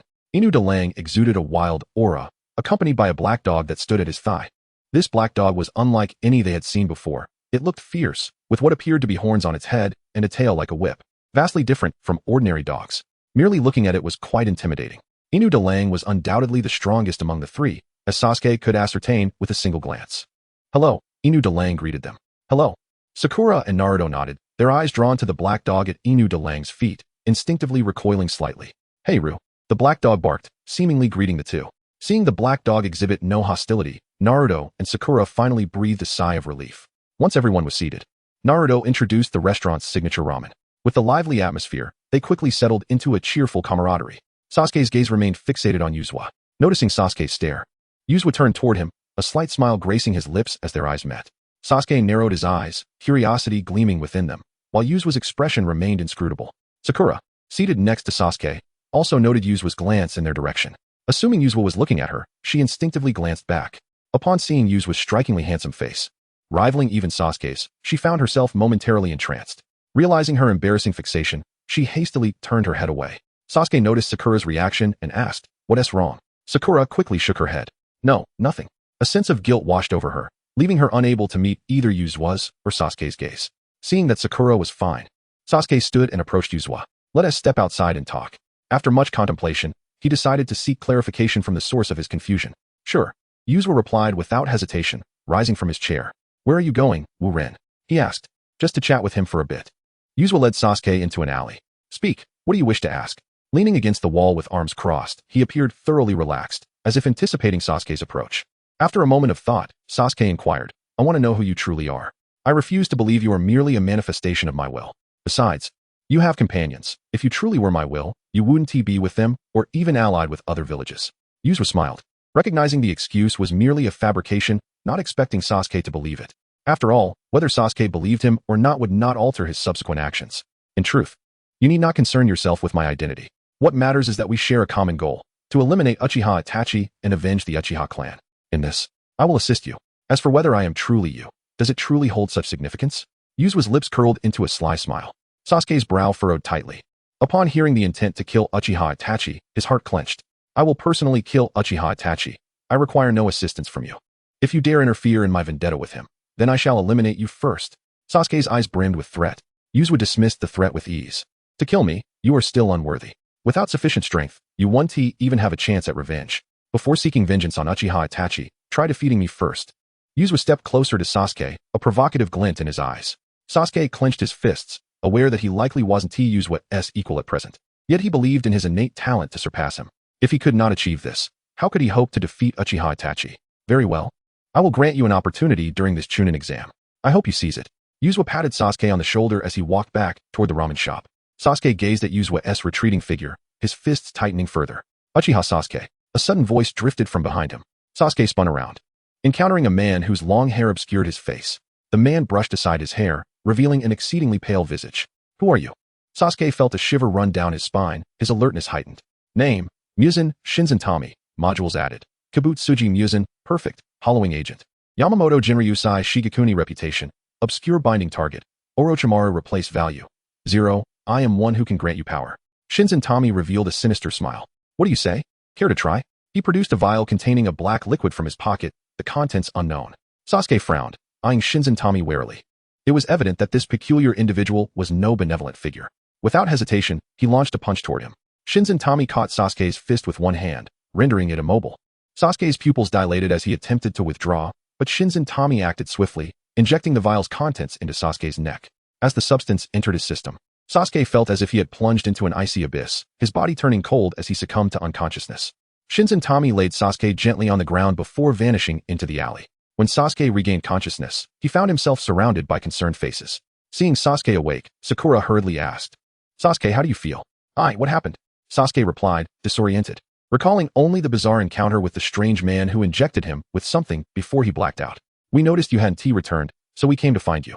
Who knew you would be passed out here? What transpired? Wu Ren inquired. Chapter 12. The blurring agent. I seem to have glimpsed a rather peculiar individual, who subsequently injected me with something, causing me to lose consciousness. Did any of you notice anyone unusual? Sasuke rubbed his head, still feeling some pain. The others shook their heads, indicating they had seen nothing. Hijika remarked that there was no other presence around. Perhaps it was merely a mistake on your part? Inuzuka Wolf patted Hijika's head and spoke. Sasuke shook his head, asserting, I doubt I would be mistaken. Well, since everyone is all right now, let us return promptly. It is quite late and unsafe. Might Guy glanced at the sky before speaking. Sakura nodded in agreement. Sasuke, allow us to escort you home. If there is indeed a threat in the vicinity, it would be prudent to return swiftly. Naruto also nodded in agreement. Sasuke did not refuse. Ultimately, Akiyuki left after bidding farewell to Naruto and the others. Within the counterfeit ninja village, Kamiyama-ji, controlling Muzan Kabutsuji's body, returned his consciousness to his own form. Merely administering the blurring agent to Sasuke had increased the substitution value by 5. He narrowed his eyes. In the original tale, Orochimaru had bestowed a cursed seal upon Sasuke, which had greatly aided him. However, now he had preemptively injected Sasuke with the blurring agent. This blurring agent originated from the realm of the Shinigami. Even though it was procured from a discount store, it cost Kamiyama-ji a staggering 50,000 counterfeit coins. Fortunately, Akiyuki's substitution value had reached 15, allowing him to complete the novice task and earn 100,000 counterfeit coins. After purchasing the blurring agent for 50,000 coins and acquiring Muzan Kabutsuji for 150,000, along with 10,000 for the puppet creation, Kamiyama-ji had expended a total of 210,000 counterfeit coins. He was now left with a mere 90,000 coins. Muzan Kabutsuji was also obtained from the discount store, possessing an upgraded version, free from the original's fear of sunlight. Had he purchased it at full price, it would have required 150,000 counterfeit coins. His luck allowed him to find it at a discounted rate. Otherwise, his current coins would have been insufficient. He had begun to grasp the system's nuances. Characters with abilities nearing the shadow level typically started at 500,000. In terms of the discount store, that equated to 50,000 counterfeit coins. The exorbitant price of character models stemmed largely from their ability to bestow the original power and capabilities of the character. Other item models lacked such benefits. Take the blood of the Van Hemel family, for instance. While it also holds merit, it requires continuous combat for potential to be harnessed, thus necessitating a gradual enhancement of strength, resulting in a lower price point. Although Muzin's attack power might not be particularly formidable, his remarkable regenerative abilities justified his high price. While the blurring agent was only one-third of Muzin's price, it did not imply that its value was inferior. The blurring agent ought to enable one to attain shadow-level prowess, yet it necessitated development. Thus, its price remained relatively low. Like Orochimaru's cursed seal, it demanded time for cultivation. If utilized effectively, it could yield great strength. If mismanaged, it would prove futile. Due to limited funds, after purchasing Muzin's character model and the blurring agent, Kamiyama-ji's remaining counterfeit coins were scant. He could no longer enhance Muzin's power. To replace Orochimaru, particularly in the Ch-Nin exams, merely relying on Muzin's current capabilities would be inadequate.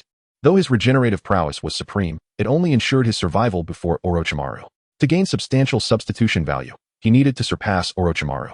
Even though Muzin possessed shadow-level strength, he was among the weakest within that tier. Hence, Kamiyama-ji required to augment his power further. Consequently, he would have to take matters into his own hands, utilizing the character template of Yamamoto Genre Sai Shigekuni to bolster his strength. This way, he could face Orochimaru without trepidation. Meanwhile, Sasuke returned home, rubbing the sore spot on the back of his neck, the site of the earlier injection. Though his memories were somewhat hazy, he was convinced he had not erred. That individual must exist. Otherwise, how could he have lost consciousness so abruptly?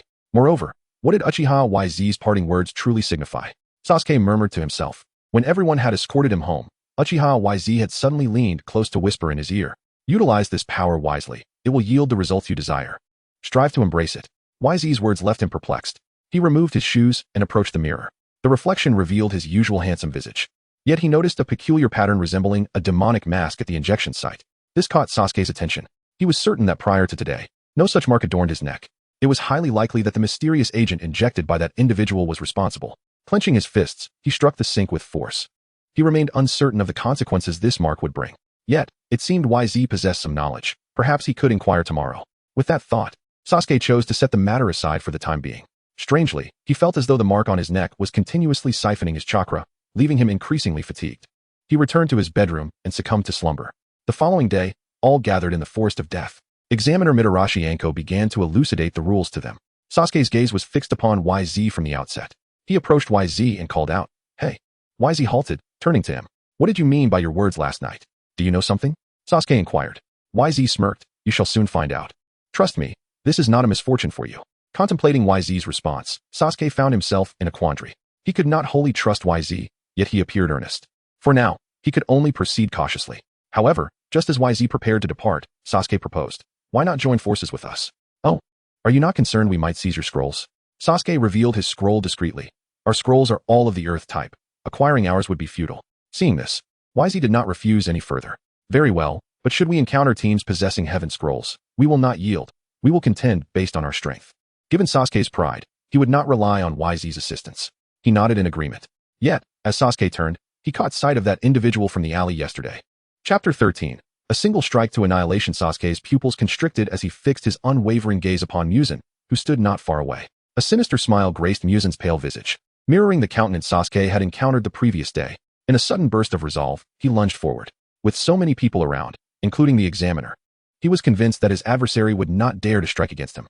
He yearned to seize him and demand answers about his true identity and the substance that had been injected into him. However, just as he advanced, a figure passed by, obstructing his line of sight. He swiftly pushed the individual aside, only to find that Muzin had vanished. As if all that had transpired was merely a figment of his imagination, Sasuke stood in bewilderment. "Are you out of your mind?" the ninja he had pushed exclaimed, unable to contain his irritation.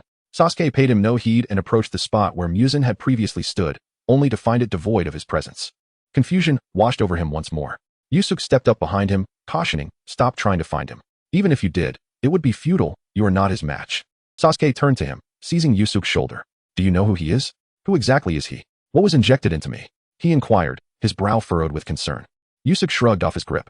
"I told you, you will know soon enough. It's merely something to enhance your strength. Rest assured, it won't take your life." Yusuke understood Sasuke's apprehension. His deep-seated desire for vengeance had yet to be fulfilled, and he couldn't afford to perish prematurely. Thus, his fear lingered that the injection might contain something lethal. After a moment of silence, Sasuke ultimately chose to trust Yusuke. Then can you tell me who he is? If you truly are the embodiment of my will, you should assist me, right? Sasuke tentatively regarded Yusuke. Yusuke couldn't help but chuckle. I'm afraid I cannot disclose his identity, but the fact that you trust me brings me great comfort. Sasuke's lips twitched in frustration, realizing he would have to relinquish his attempt to extract information from Yusuke. Though Muzan had disappeared, Sasuke sensed a watchful presence lurking in the shadows, a faint feeling that, once roused, became more palpable. Yet, the one observing him from the darkness was not Muzan, but Orochimaru, who coveted Sasuke's form. Orochimaru was bemused by Sasuke's earlier actions, but dismissed it. His curiosity shifted to the dark-haired youth beside Sasuke, who bore a slight resemblance to him. According to intel from Kabuto, that boy was likely named Uchiha Yusuke, also a member of the Uchiha clan. However, he seemed not to have awakened the Sharingan. Raising doubts about the authenticity of his Uchiha lineage, he might merely be an impostor. Orochimaru redirected his focus back to Sasuke, for he was the one in whom he held the greatest interest. Do not entertain designs on him. He belongs to me. At that moment, a voice whispered in Orochimaru's ear, causing him to startle and turn in astonishment. There stood a man, pale of skin and exuding an aura of coldness. Orochimaru narrowed his eyes. Interesting, you two seek the Uchiha? Perhaps. At the very least, our objectives presently align. I too desire the destruction of Konoha, Muzan replied nonchalantly. Upon hearing Muzan's words, a flicker of danger flared in Orochimaru's eyes. Aligned with my objective? Then who are you? The fact that the other could make such a statement implied knowledge of his true identity, rendering his identity all the more intriguing. Was he a member of the Akatsuki? Or a concealed powerhouse from Konoha? You may call me Muzan, the Immortal King. Immortal King? Orochimaru burst into laughter at the audacity of the claim. It was preposterous. Despite his lifelong research, he had yet to discover the means to eternal life, and this man had the gall to proclaim himself as such. Well then, I have delivered my warning. Should you dare to lay a hand on my quarry, I would not hesitate to let you experience the taste of death. Having uttered this, Muzan transformed into a mist of blood and vanished. Orochimaru inhaled the lingering scent of blood, furrowing his brow. He found himself intrigued by the man named Muzan. There existed powerful entities in this shinobi world of which he remained unaware. Just from the aura he emanated, one could discern his formidable strength. Were it not for his current plans, he would have sought to gauge Muzan's true capabilities. In Ichiraku Ramen, Kakashi was savoring his noodles while Might Guy sat beside him. Earlier, Might Guy had been drawn over as he passed by. Their students were participating in the Chunin exams. Yet as their instructors, they exhibited no signs of anxiety. Do you have such confidence in your students, Kakashi? Might Guy asked, slurping his noodles. Of course. If I lacked faith in them, I would not have permitted them to partake in the Chunin exams. After all, I would never gamble with their lives. Even though it is merely an exam, it can still be fatal, Kakashi replied. I would never dare let Niji and the others take part in the Chunin exams in their first year. However, your students are likely to face a tough challenge against Niji and his team, Might Guy remarked with a smile, clearly confident in Niji and Lee's capabilities. The genius from the Hyuga clan, huh? Kakashi had heard of Niji Hyuga. This generation was indeed filled with prodigies. Excuse me, one bowl of tonkatsu ramen, please. A figure entered the shop. Kakashi and Might Guy turned their attention to the newcomer. Kakashi's expression shifted as he recognized the forehead protector bearing the insignia of a rogue ninja village, marred by a deep scar made by a shuriken, indicating the wearer was a defector. Muzan settled into a seat not far from Kakashi. Noticing Kakashi's scrutiny, he asked, "What is the matter, Konoha ninja?" Kakashi's gaze flickered. Nothing. Whether the individual was a defector held no significance to him. He had no obligation to intervene. His sole curiosity lay in the reason for the man's presence in Konoha and his intentions. After finishing their ramen, Kakashi and Might Guy prepared to depart, only to find that Muzan had also concluded his meal and exited the shop behind them. Soon, Kakashi realized that Muzan was tailing them. What do you wish to achieve by following us? He inquired, his demeanor vigilant. Might Guy also assumed a defensive stance. Muzan grinned ominously. In an instant, he appeared before Kakashi and Might Guy. I'm afraid I must ask you both to take a little nap. Muzan's voice echoed in their ears. Both Kakashi and Might Guy's pupils dilated in shock as they suddenly collapsed backwards, rendered unconscious before they could react. Muzan gazed down at the two fallen figures. Knowing that all was necessary for enhancing his replacement value, it would be challenging to proceed without incapacitating them. Chapter 14.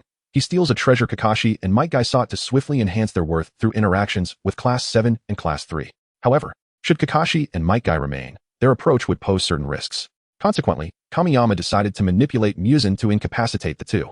Ideally, they should be confined to a hospital bed for at least a month. After Muzan departed, it took a considerable time before the two were discovered. Upon finding them unconscious, the Umbu promptly transported them to the hospital and informed the third Hokage. Upon learning of the incident, Sarutobi Hiruzen grew wary. The ability to simultaneously incapacitate two Jonin without leaving any signs of battle suggested the involvement of a formidable shadow-level adversary. An unknown shadow-level power had emerged in Konoha, and Hiruzen's first instinct was to suspect the actions of the counterfeit village. However, upon Kakashi and Might Guy regaining consciousness, they informed Hiruzen that it was not the Shadow Village at work, but rather a rogue ninja from the counterfeit village. The attack by a rogue ninja from the counterfeit village on Konoha's shinobi not only eliminated the possibility of Shadow Village involvement, but also implied a potentially amicable relationship between the counterfeit village and Konoha. Nevertheless, Sarutobi was troubled. The sudden appearance of a shadow-level figure in Konoha posed a significant threat. He dispatched someone to the counterfeit village to summon Kamiyama. Kamiyama possessed formidable mental prowess. Even while controlling Muzan, his own actions remained unaffected. "What brings you to seek my presence, Third Hokage?" Kamiyama inquired. Hiruzen relayed the details of the rogue ninja's assault on 2 elite jonin from Konoha. After listening, Kamiyama bowed slightly and expressed his apologies. "I regret that our rogue ninja has caused harm to your village. However, he is no longer one of us, and we are eager to apprehend him, though I find myself powerless in this matter. I can only offer my apologies. As for further compensation, I am unable to provide that." Hiruzen regarded the young man before him, who, despite appearing in his 30s, seemed older due to his hunched posture and reliance on a cane. He found the situation peculiar. "I did not come seeking compensation. I understand that he is a rogue ninja, and it would be unreasonable to ask for such. I merely wish to inquire about him to avoid a situation where the enemy operates in the shadows while we remain unaware." Kamiyama nodded in agreement. "That is a prudent approach. Our counterfeit village was originally a small ninja settlement near the Land of Water, and we relocated here to escape the turmoil of war. Before this, we lived in near isolation, primarily studying the mysteries of the human body. Based on your descriptions, the rogue ninja you encountered is likely our former apothecary, Muzan Kabutsuji." Muzan Kabutsuji? Hiruzen's brow furrowed at the mention of a name he had not previously heard. "Another shadow-level power I am unfamiliar with. Is it because you once lived in isolation that I have not heard of either Kamiyama or Muzan?" Kamiyama elaborated. "His abilities are quite unique. Having injected himself with a substance known as Oni, his regenerative capabilities are extraordinary, rendering him nearly impossible to kill by conventional means." "Oh, how might one confront him?" Hiruzen inquired. "It is rare for ninjas to possess such formidable regenerative powers. The most effective method would be to employ sealing techniques," Kamiyama replied. Hiruzen nodded thoughtfully. "But what led him to become a rogue ninja?" Hiruzen pressed further. After a moment's contemplation, Kamiyama responded, "He absconded with a precious item from our village, and even took several elite ninjas with him." Hiruzen expressed surprise. What could be so valuable as to compel a ninja of his caliber to forsake his village for theft? With a serious demeanor, Kamiyama stated, "A treasure capable of breaking constraints. We have named it the Shattering Jewel." "The Shattering Jewel." Hiruzen murmured to himself. Although its exact power remained unclear, its allure was evidently beyond mere valuation, as it had drawn a shadow-level figure to covet it. After their conversation, Hiruzen expressed his gratitude to Kamiyama. As he prepared to leave, Kamiyama turned to him and offered, "If you require assistance, I can send elite ninjas from our village to aid yours." Initially, Hiruzen intended to decline, given his limited understanding of Kamiyama and the counterfeit village. However, the latter's candid demeanor suggested no ill intentions. Additionally, the fact that they had relocated from the borders of the Land of Water to coexist with Konoha indicated a desire for peace. Considering Konoha's current predicament, he decided against refusal. Kamiyama pledged to send 2 elite ninjas to Konoha to replace the injured Kakashi and Might Guy. The ninjas dispatched would indeed be Kakashi and Guy. Although Kakashi and Might Guy had awakened, Kamiyama's manipulation of Muzan had resulted in them receiving a substantial infusion of his blood. Given the unique nature of shinobi, while he could not fully control them, he had ensured that they would remain incapacitated for an extended period. Time passed, and night fell. The second phase of the Chunin exam had a duration of 5 days, and tonight marked the first day, with 28 teams participating. Both the genuine and counterfeit Class 7 had not encountered any other contestants throughout the day, likely due to everyone hiding in caution, as the first day typically involved unfamiliarity with the environment. The 2 teams settled by a riverbank, taking turns to keep watch, allowing them to respond promptly in case of an attack during the night. Concerned that Naruto might sleep through until dawn, Sakura and Sasuke designated him to guard the first half of the night, alongside Uzumaki Uchiha. The 2 engaged in lively conversation, sharing similarities not only in hair color but also in appearance, leading Naruto to wonder if they were brothers. Having grown up without family, Naruto felt a deep sense of camaraderie with Uchiha, who resembled him closely. Uchiha, in turn, welcomed Naruto's friendliness and conversed freely with him. The 2 enjoyed a pleasant exchange until Sasuke and Akiyuki Yumi arrived to take over the watch. Sasuke had anticipated pairing with Yuzuki, but was instead met with Akiyuki Yumi. Reluctantly, he resigned himself to keeping watch with her. Chapter 15. Sasuke and Akiyono Jin. As Naruto departed, he cast a jealous glance at Sasuke. Sasuke, wearing an expression of incredulity, sat on the pebbled bank of the river and offered the chair beside him to Akiyono Jin. She graciously accepted with a simple thank you. Once seated, neither of them initiated conversation, and they sat in silence. Sasuke gazed at the stars above, while Akiyono Jin observed the tranquil stream, and for a moment, they both felt a sense of serene timelessness. Eventually, Sasuke broke the stillness. Your name is Akiyono Jin, right? Yes, what about it? Akiyono Jin replied, her expression a blend of amusement and curiosity as she regarded Sasuke, poised to speak her mind.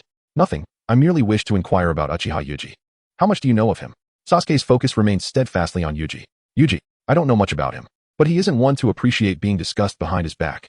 If you wish to learn about him, it would be best to ask him directly, Akiyono Jin shrugged. Sasuke felt a pang of disappointment.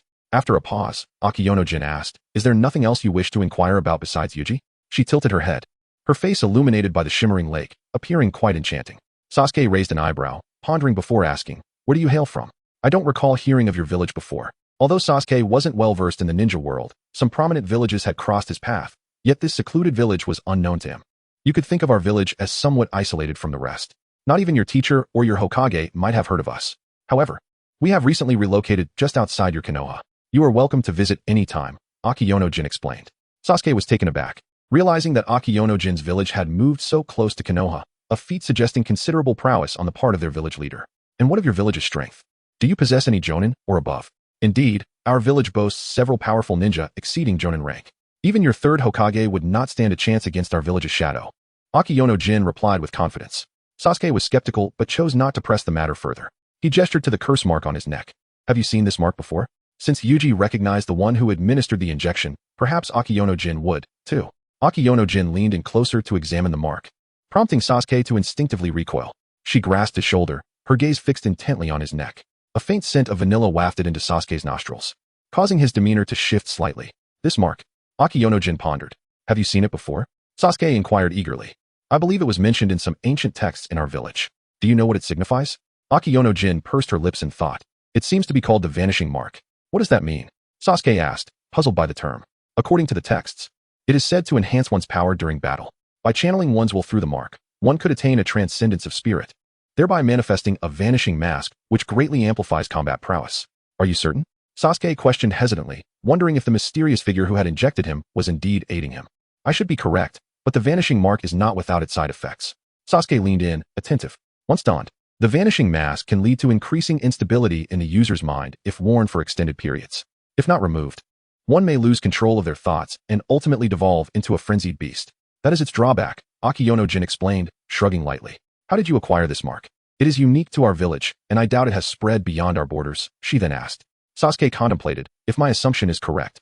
The enigmatic figure who bestowed this mark upon me is likely a rogue ninja from your village. He glanced at the forehead protector on Akiyono Jin's brow, recalling that hers bore a similar mark, albeit with a slash, a clear indication of a rogue's allegiance. Akiyono Jin appeared unfazed, so that's how it is. Why would that mysterious individual give me this mark? Sasuke questioned, still uncertain, despite recognizing its potential benefits. Perhaps they sought to conduct an experiment. If you were to lose control, your vanquished spirit might serve to nourish a terrifying entity. What kind of entity? Sasuke asked, intrigued. However, Akiyono Jin shook her head, reluctant to elaborate. Understanding the delicate nature of the matter, Sasuke refrained from pressing further, aware that it likely pertained to her village's secrets. Yet, with Akiyono Jin's insight, Sasuke recognized the mark might serve as an asset, provided he could manage its usage effectively. He expressed his gratitude to Akiyono Jin, acknowledging that without her revelation, he would still be troubled by the implications of the mark. Akiyono Jin waved away his thanks. No need to express gratitude. We are friends. Sasuke paused at the word friends, visibly taken aback, before finally nodding in acknowledgement. As the atmosphere grew quiet, Akiyono Jin asked, what do you think of Naruto? Naruto? Sasuke was momentarily caught off guard by the sudden inquiry, but he responded, he's just a fool, always unreliable and trailing behind. His assessment of Naruto had never been particularly favorable. It seems you harbor little affection for him, Akiyono Jin remarked, a playful smile gracing her lips as she looked at him. Sasuke hesitated. Well, he may be unreliable, but he is still my teammate. It wouldn't be accurate to say I dislike him. Ah, I see. Akiyono Jin chuckled softly, her eyes narrowing in delight. Sasuke felt a twinge of discomfort at her laughter. And you? What do you think of Naruto? How did you become friends with him? Sasuke inquired. Well, he is quite an optimistic individual. Yet, I can see he is also very lonely, much like us, wouldn't you agree? Only those who have shared experiences can truly connect, she said, gazing intently at Sasuke. Chapter 16. You should go back to sleep. Sasuke gazed at Akiya Jin, momentarily entranced, though he was reluctant to admit his solitude. Her penetrating gaze seemed to unveil his innermost thoughts. This sensation was peculiar, prompting him to shy away. Akiya Jin continued, you have a fondness for Naruto, don't you? You simply refuse to acknowledge it. Of course not. Sasuke immediately retorted without a second thought. Yet, the evasiveness in his eyes betrayed his true feelings, a manifestation of vulnerability revealed. Akiya Jin took a seat beside him, clasping his hand. Regardless of the circumstances, never harm your friends, she urged. As he looked into her eyes, an unfamiliar warmth surged within Sasuke, especially as he felt the heat radiating from her palm, a sensation he had never experienced before. Her genuine intent to console him was evident. Sasuke found himself at a loss, unsure whether to withdraw his hand from her grasp. I understand. It's just that you. Sasuke's gaze fell upon his own hand. Akiya Jin chuckled softly before retracting her hand. The night is still young, and silence can be quite dull, she suggested, encouraging him to engage in conversation. Sasuke nodded in agreement. The two shared an unspoken understanding, choosing not to revisit their earlier discussion. As the clock edged towards 4 in the morning, the watchmen were replaced by Yusuke and Sakura.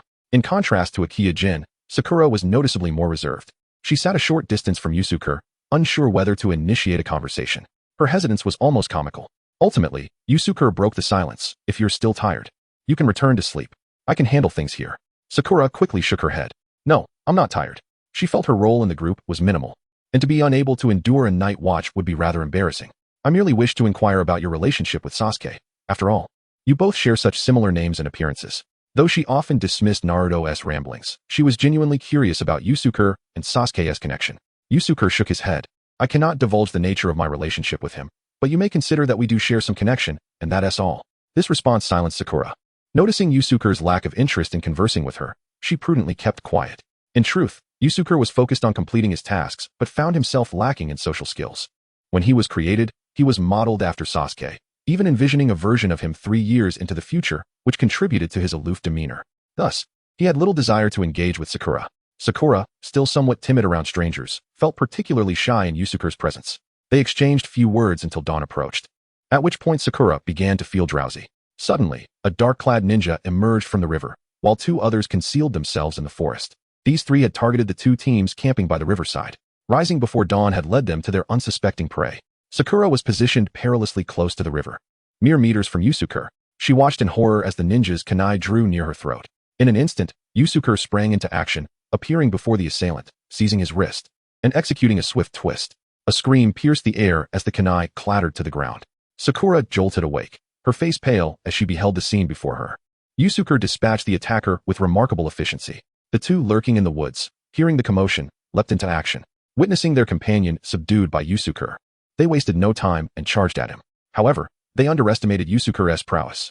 He extended his hand, unleashing a torrent of flames that swept towards them like a wild stallion.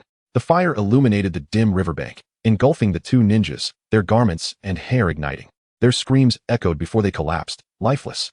Yusuke pulled the still-shaken Sakura to her feet. Are you frightened? He asked. She nodded, trembling slightly. If you're tired, there's no need to keep the watch. It would be rather counterproductive to frighten yourself, he remarked, his words laced with irony, prompting a pang of guilt in Sakura. In truth, Yusuke bore no intent to mock her. I understand, I'm sorry. Sakura murmured, her gaze downcast, her spirits low.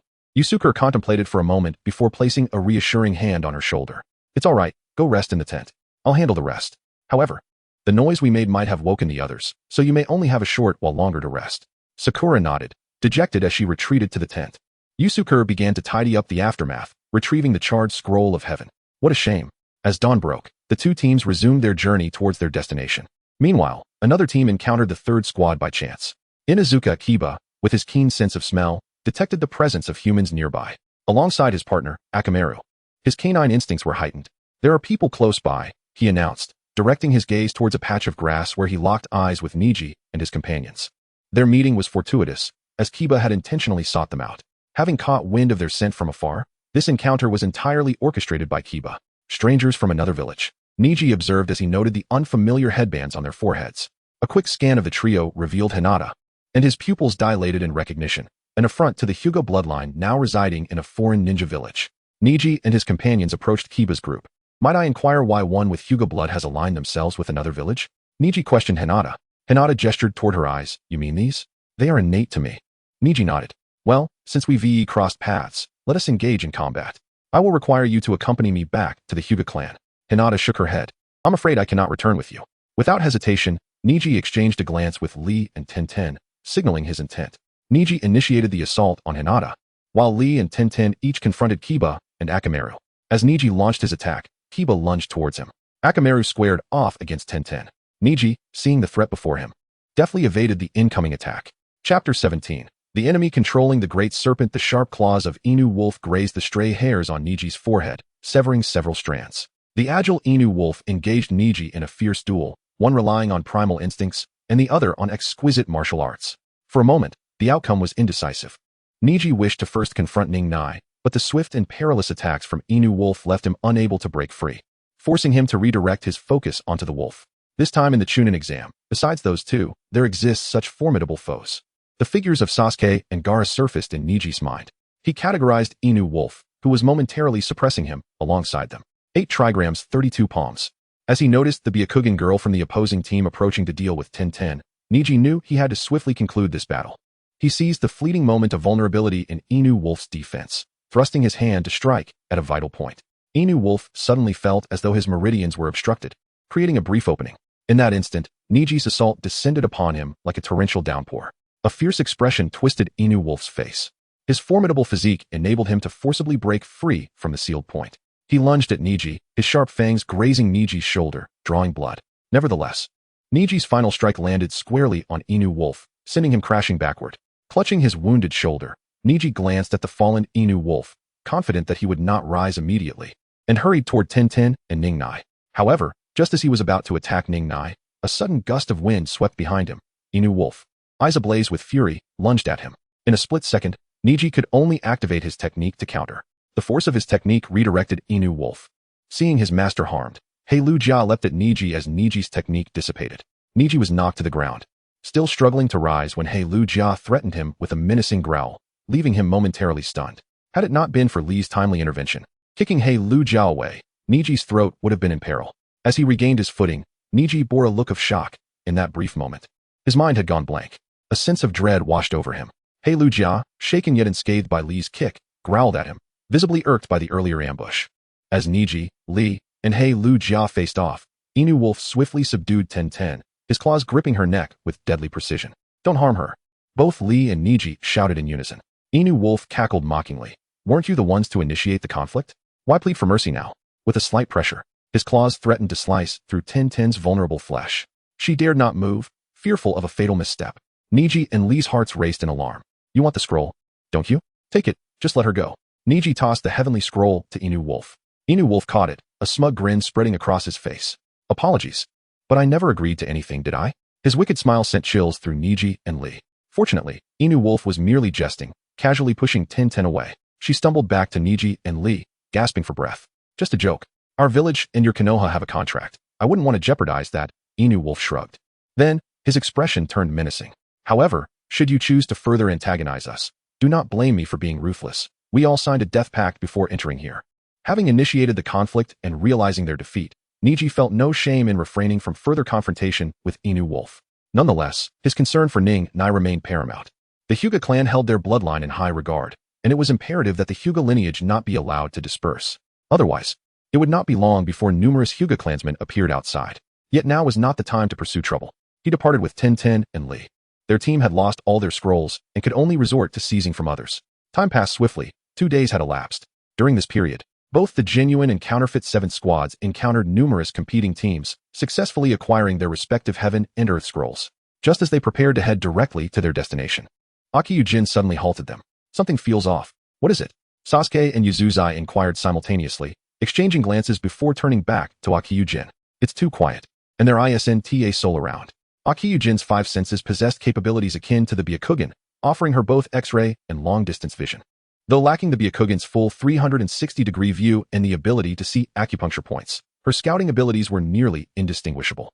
Upon hearing Akiyujin's warning, the rest of the team halted, their vigilance heightened. Akiyujin began scanning her surroundings, seeking any hidden foes. The absence of any figures suggested that their unseen adversaries had likely eliminated them, indicating that these hidden foes possessed considerable strength. "Not good. Run." Akiyujin urgently grabbed the 2 nearest individuals and dashed deeper into the forest. The others, still bewildered by the situation, soon witnessed enormous serpents charging towards them, flattening trees and vegetation in their wake, leaving behind a trail of destruction. Hissing echoed behind them as the colossal snakes pursued, intent on crushing the 6 individuals beneath their weight. It was evident that this was the work of a hidden assailant. As they fled in haste, their speed could not rival that of the massive serpents.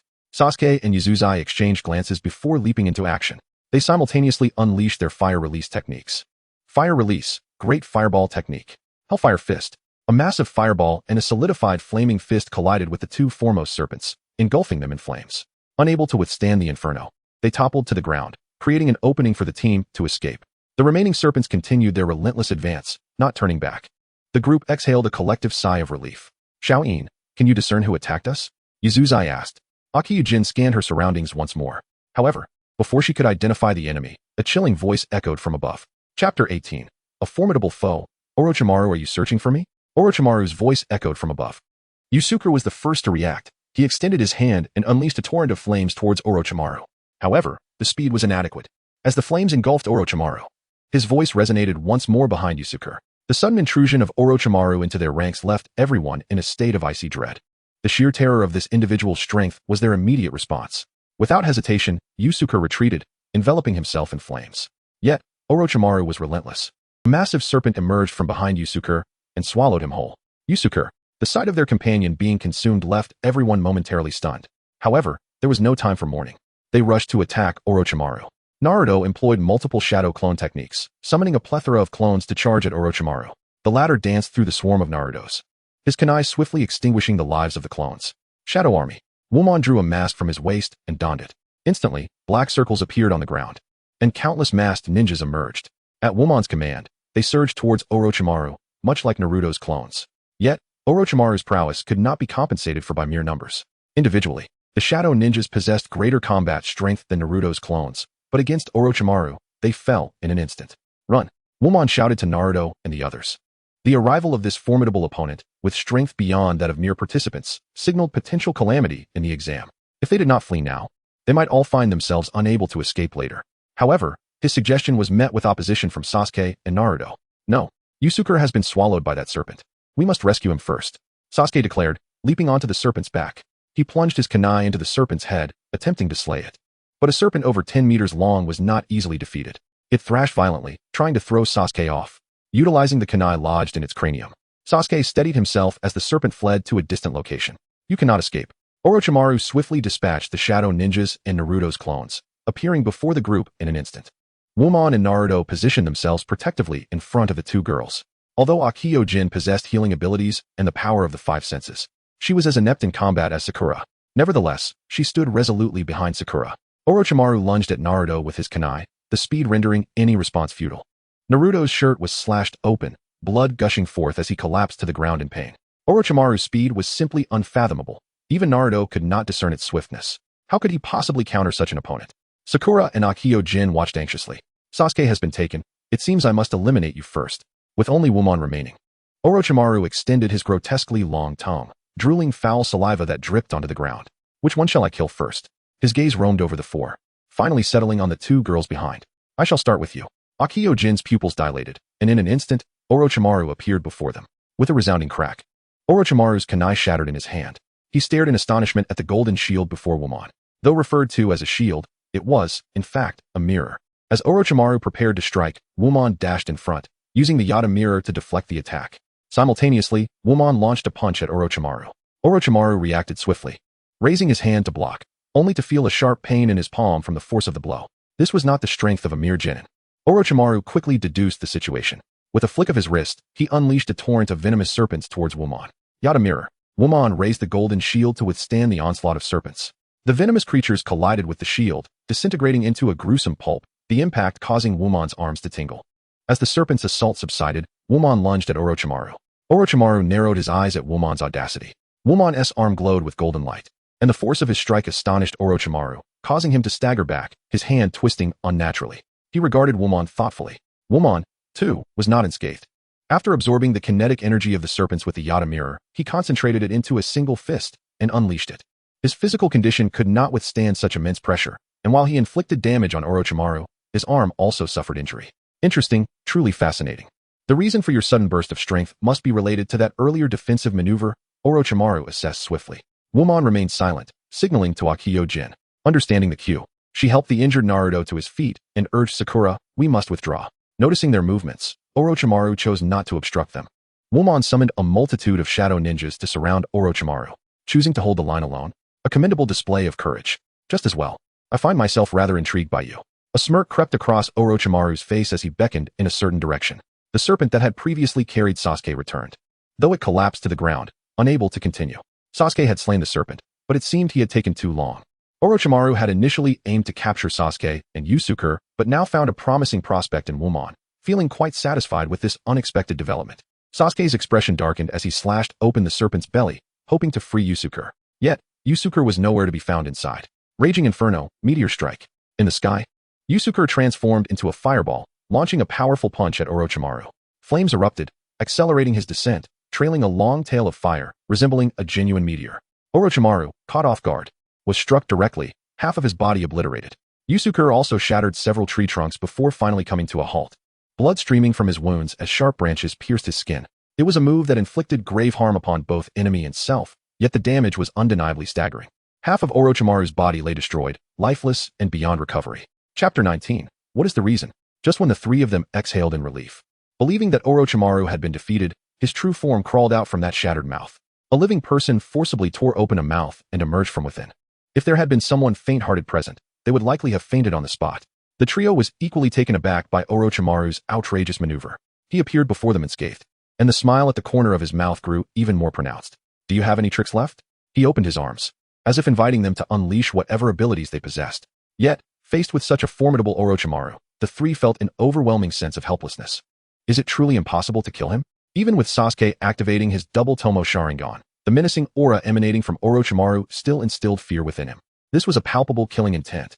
Yuzuki's attack had pierced through Orochimaru's abdomen, catching him off guard, yet it still failed to bring him down. It was as if he possessed an undying ability, leaving them at a loss. Were they prepared to concede defeat? If so, that would save him the trouble. He decided to implant cursed seals on each of them. Even if two lacked Sharingan, they could serve as excellent test subjects. No, I will not concede, Sasuke shouted, covering his eyes. I have yet to exact my vengeance. How could I possibly surrender? Orochimaru sneered, vengeance. With your current strength, you are far too weak. Indeed, he was weak. Sasuke lowered his head, his voice hoarse, yet his hand clutched his neck, as if something were gnawing at him. Yuzuki, noticing his condition, exchanged a glance with Omo. Understanding the unspoken message, they charged towards Orochimaru simultaneously. Orochimaru, unfazed, faced their assault head-on. Yuzuki, engulfed in flames, wielded fire against Orochimaru, while Omo raised a golden shield to protect Yuzuki. Should Orochimaru make a move, he would shield Yuzuki at once. Yuzuki unleashed the full force of the flames within him. Purgatory summon, roaring furnace. He instructed Omu to step aside, placing both hands on his chest, gathering immense flames before hurling them towards Orochimaru. The flames surged forward like a tempest, engulfing everything in their path. Orochimaru was consumed by the flames. Yet, the very next moment, he appeared behind them. Your speed is far too slow, he remarked coldly. The kunai in his hand sliced through Yuzuki's back. After executing that previous technique, the flames surrounding Yuzuki dissipated. Struck from behind, he felt a deep gash open on his back. Oma rushed to protect Yuzuki. But it was too late. He was too preoccupied with his own safety.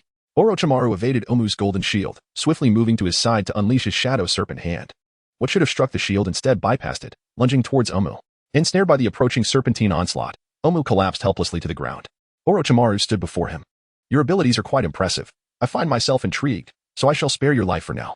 He then slowly approached Yuzuki. Just as Yuzuki, who lay prostrate on the ground, seemed unable to rise, he suddenly vanished, reappearing behind a tree. His flame-encased fist swung towards Orochimaru's nape. Illusion technique? A sneak attack is sufficient just once, Orochimaru muttered, tilting his head to evade Yuzuki's strike, then forcefully slamming him to the ground. Coughing. Yuzuki's eyes could foresee Orochimaru's attack trajectory, yet his body could not keep pace. As Orochimaru accelerated, all Yuzuki could perceive were fleeting afterimages, losing even his predictive capacity. With his back grievously injured, he felt as if every bone in his body were shattering. He truly could not rise again. Lend me your strength, Sasuke suddenly cried from behind. Veins bulged on his forehead, revealing signs of anguish. Unbeknownst to him, a terrifying mask had appeared on his once innocent face. An ominous black aura radiated from him, creating an eerie spectacle.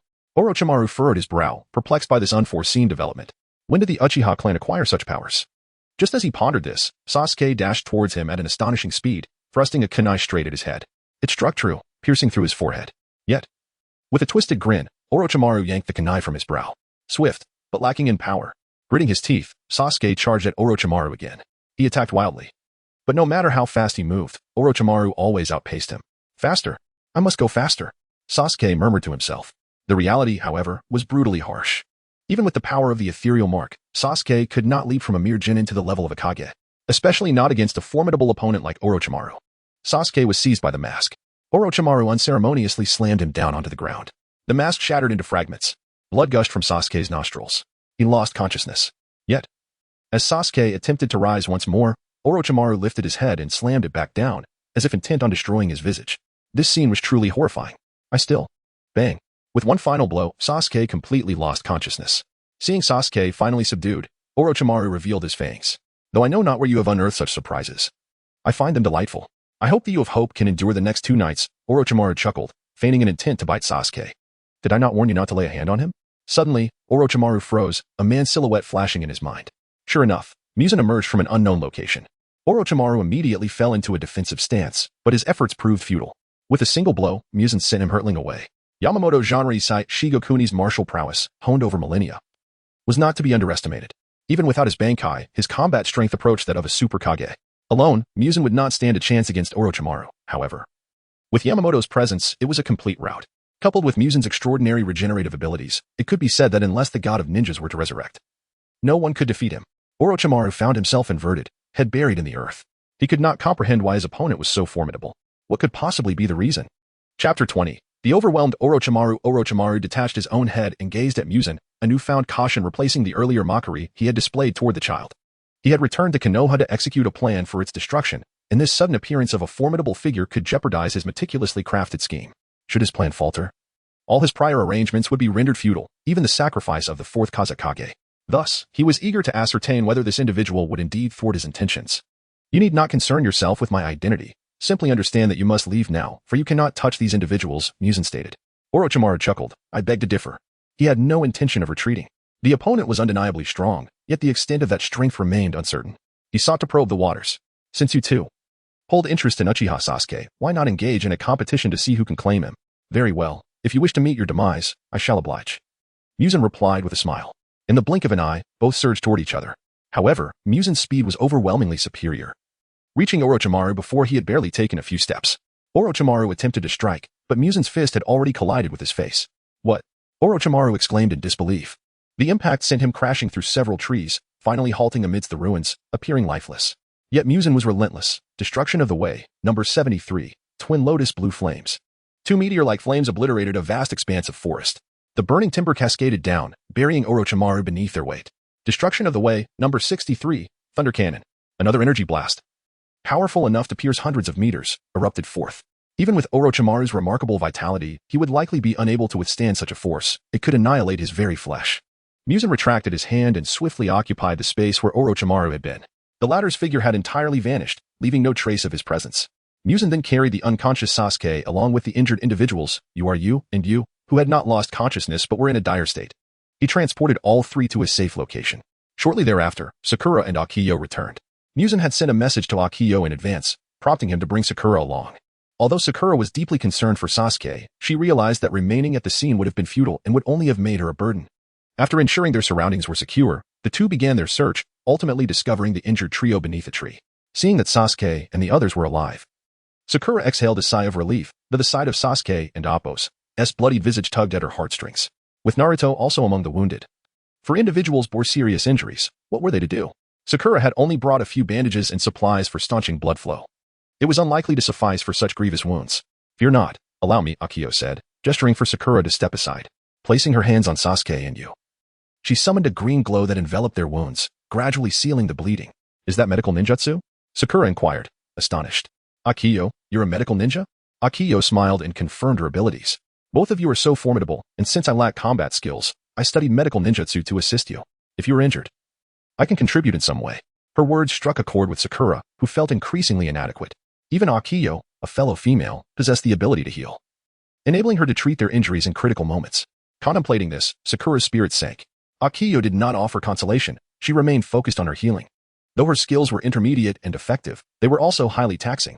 To fully mend the four, it would take several hours. During this time, Sakura took on the responsibility of ensuring their surroundings remained secure, a task she was eager to embrace. As time passed, the treatment extended into the following morning before it was finally completed. Sasuke and Yu's wounds were comparatively severe. However, Yu had already regained consciousness, while Sasuke, having sustained a head injury, only awakened in the morning. Upon opening his eyes and seeing Akiyo's actions, he understood her role as a healer and quietly allowed her to continue her work. After a night of exertion, Akiyo felt some fatigue lift upon Sasuke's awakening. Though her healing could mend wounds, she was uncertain about other complications. Sasuke's prolonged unconsciousness had been a source of concern, but his revival indicated he was out of danger. Pausing her ministrations, Akiyo inquired, "How do you feel? Are you all right?" "Much better, thank you. Aside from some residual pain, I'm fine," Sasuke replied, grateful for her assistance. Without her, he wondered when he would have regained consciousness. "What transpired after I fainted?" Sasuke asked, glancing at you, "And you are you?" He recalled that they had still been conscious when he lost awareness. "Someone rescued us, if I'm not mistaken. It must have been a rogue ninja from our village, that mysterious figure." Sasuke's eyes widened in realization. If all goes as expected, then yes. Did he repel that insufferable foe? He inquired, astonished. Yesterday, they had suffered at the hands of their adversary, who had toyed with them even after Sasuke had deployed the power of the Phantasm Mark. If that enigmatic individual could repel their opponent, it was evident that his strength was formidable. Contemplating this, Sasuke touched the Phantasm Mark on his neck. Despite his brutal defeat at Orochimaru's hands, the mark had indeed bestowed him with tangible power, a significant enhancement that he could feel coursing through him. Indeed, and it was a complete rout, you added. Further shocking Sasuke. A complete rout? How powerful must that be? At present, Sasuke could not fully grasp the magnitude of such strength. If he possessed that level of power, could he defeat that man? The image of Itachi Uchiha flickered in his mind. No matter how strong he was, he remained out of reach for them. Our priority should be to swiftly reach our destination and inform the examiners of the events that transpired here, you stated gravely. The appearances of both Orochimaru and Muzan in Konoha were undoubtedly driven by ulterior motives. Chapter 21 Encountering Gaara. After deciding to inform the examiner about the happenings at their location, the group hastened towards their destination.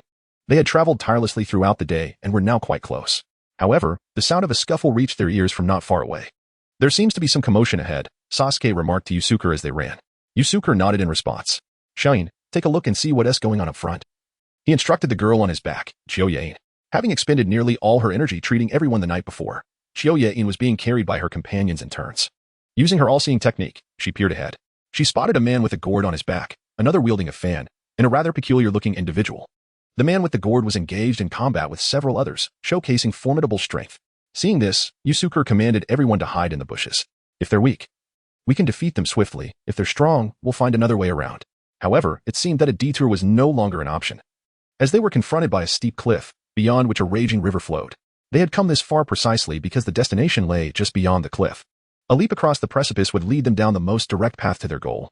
The presence of other candidates indicated that their intentions aligned with those of the false 7th Squad. They too sought a shortcut, concealed in the foliage. The group observed the unfolding situation. Suddenly, Naruto recognized the trio facing Gaara. "It's Kiba and Hinata," he exclaimed. The cliff was not occupied solely by teammate. Other candidates were present as well, though they appeared to have met a grisly fate. Kiba and his companions, despite their best efforts, had been discovered and were now in a standoff with Gaara. The chakra emanating from Gaara sent Kiba's partner, Akamaru, into a fearful curl. Kiba himself trembled, while Hinata was not faring much better. Shino, the calmest of the three, maintained a facade of composure, though internally he was in turmoil. "Wait, we can discuss this. We merely passed through here and have no intention of contesting you for the scroll," Kiba wisely conceded. Unfortunately, Gaara showed no signs of mercy. "Does it matter if you were merely passing by? Encountering me means certain death. If you resist now, perhaps I'll grant you a swifter demise," Gaara said. An unsettling smile plastered across his face, intensifying the fear of the trio. Kiba, Hinata, and Shino were taken aback. They had merely come to witness a spectacle and had unwittingly attracted peril. Had they foreseen such trouble, they would have fled at the first opportunity. As they retreated, Gaara advanced slowly. The sand from his gourd was drawn forth by an unseen force, encircling their escape route. With nowhere to flee, they found themselves backed against the cliff's edge. "If we jump, I can catch us with my bugs," Shino whispered, glancing down at the height. Kiba's eyes lit up at the thought. He shared a glance with Hinata. Yet the cliff was perilously high. Jumping without any preparation could lead to fatal consequences, even if the river lay below. Trusting their companion, Kiba and Hinata leaped alongside Shino. Seeing this, Gaara extended a hand, and the sand in the air swiftly formed a hand of sand, snatching the trio back from their leap. The impact echoed as they were thrown to the ground. Cough. Cough. Kiba and Shino were astounded. They had already jumped, yet somehow were pulled back. What sorcery was this? Thinking of escaping? Not a chance. Gaara's back was now covered in a dense layer of sand, all under his control. With a mere thought, he could command the sand to attack without lifting a finger. Standing beside Gaara, Temari and Kankuro exchanged mocking glances. To attempt an escape before Gaara is sheer folly. Kankuro scoffed. "Is it truly wise to slay Konoha's ninjas?" Temari raised an eyebrow, then added, "But it appears that is precisely our purpose for being here." She smiled, showing no hesitation at the thought of Gaara attacking the Konoha ninjas. Gaara slowly approached the trio, the sand swirling around Kiba, encasing him completely. As he exerted pressure, Kiba began to cry out in pain. Shino and Hinata rushed to rescue him, but they were powerless against Gaara. A wall of sand barred their advance. Is he intending to crush him alive? Naruto observed with a grimace. Unable to bear it any longer, he charged forward. Shadow clone jutsu. Dozens of Narutos surged towards Gaara. More insects? Gaara smirked at the sight of the charging Narutos. Whether it's 1 or 10, it makes no difference. Anyone who stands before me shall perish. A massive earthen hand struck Hinata and Shino, sending them flying before transforming into countless shurikens made of sand, obliterating Naruto-esque clones. As Naruto neared Gaara, he was suddenly enveloped in sand. Damn it. He struggled against the bindings. Too weak. Gaara squeezed, and Naruto exploded in a burst of sand. Boom. A shadow clone. Gaara mused, slightly taken aback. The real Naruto, armed with a kunai, approached Kiba and freed him from the encasing sand, but this act drew Gaara's ire. To rescue someone before my very eyes is audacious. Gaara's hand swept, and 3 hands of sand lunged at Naruto. With Kiba in tow, Naruto found it difficult to evade. They tumbled to the ground, only to find themselves ensnared by sand. Seeing this, Sasuke could no longer remain passive. He sprang forth. Phantom. Drawing from his previous experience, Sasuke entered his phantom state within mere seconds, delivering a knee strike aimed at Gaara. Gaara's pupils dilated in shock. But the sand instinctively defended against the blow. The masked Sasuke radiated an aura of dread, startling Temari and Kankuro nearby. Chapter 22. The plunge into the abyss. The dark energy emanating from Sasuke transformed into blades, striking towards Gaara. However, the sand surrounding Gaara instinctively formed a protective barrier, successfully deflecting Sasuke's attacks without breaching his defenses. Fire style. Great fireball technique. Sasuke unleashed a colossal flame from his mouth. The intense heat solidified Gaara's defensive sand into crystalline blocks that fell to the ground, due to a distortion effect. The originally orange-red flames were now tainted with a sinister black hue, not only raising the temperature but also imparting a burning sensation. Gaara frowned and retreated. Even with the protection of sand, the proximity to the flames made him feel unbearably hot. Sasuke's great fireball technique failed to harm Gaara, but he seized the opportunity to rescue Naruto and Kiba. Noticing this, Gaara launched an attack, sending a torrent of flying sand towards them, as if intending to bury them alive. Yada mirror. Uchiha appeared and shielded them from the incoming debris. The golden shield deflected the sand, scattering it in all directions. Seeing this, Gaara clenched his fist, and the sand that had been blocked by Uchiha immediately enveloped him. Gritting his teeth, Uchiha wrapped the Yada mirror around himself. Gaara squeezed fiercely, compressing Uchiha into the size of an egg. However, when Gaara attempted to apply more force to crush him into paste, he found that no matter how hard he pressed, he could not advance any further. Upon releasing his grip, the sand fell away, revealing a golden shell. Retrieving the Yada mirror, Uchiha's forehead was beaded with cold sweat, and his right arm radiated a golden glow. Without needing to approach, Uchiha launched a punch at Gaara, leaving a golden imprint directly on his absolute defense. Gaara's previously unyielding barrier shattered under Uchiha's strike, leaving him momentarily stunned. In the next instant, a kunai pierced through the gap, aiming for his neck. Fortunately, the sand armor absorbed the blow, sparing him from harm.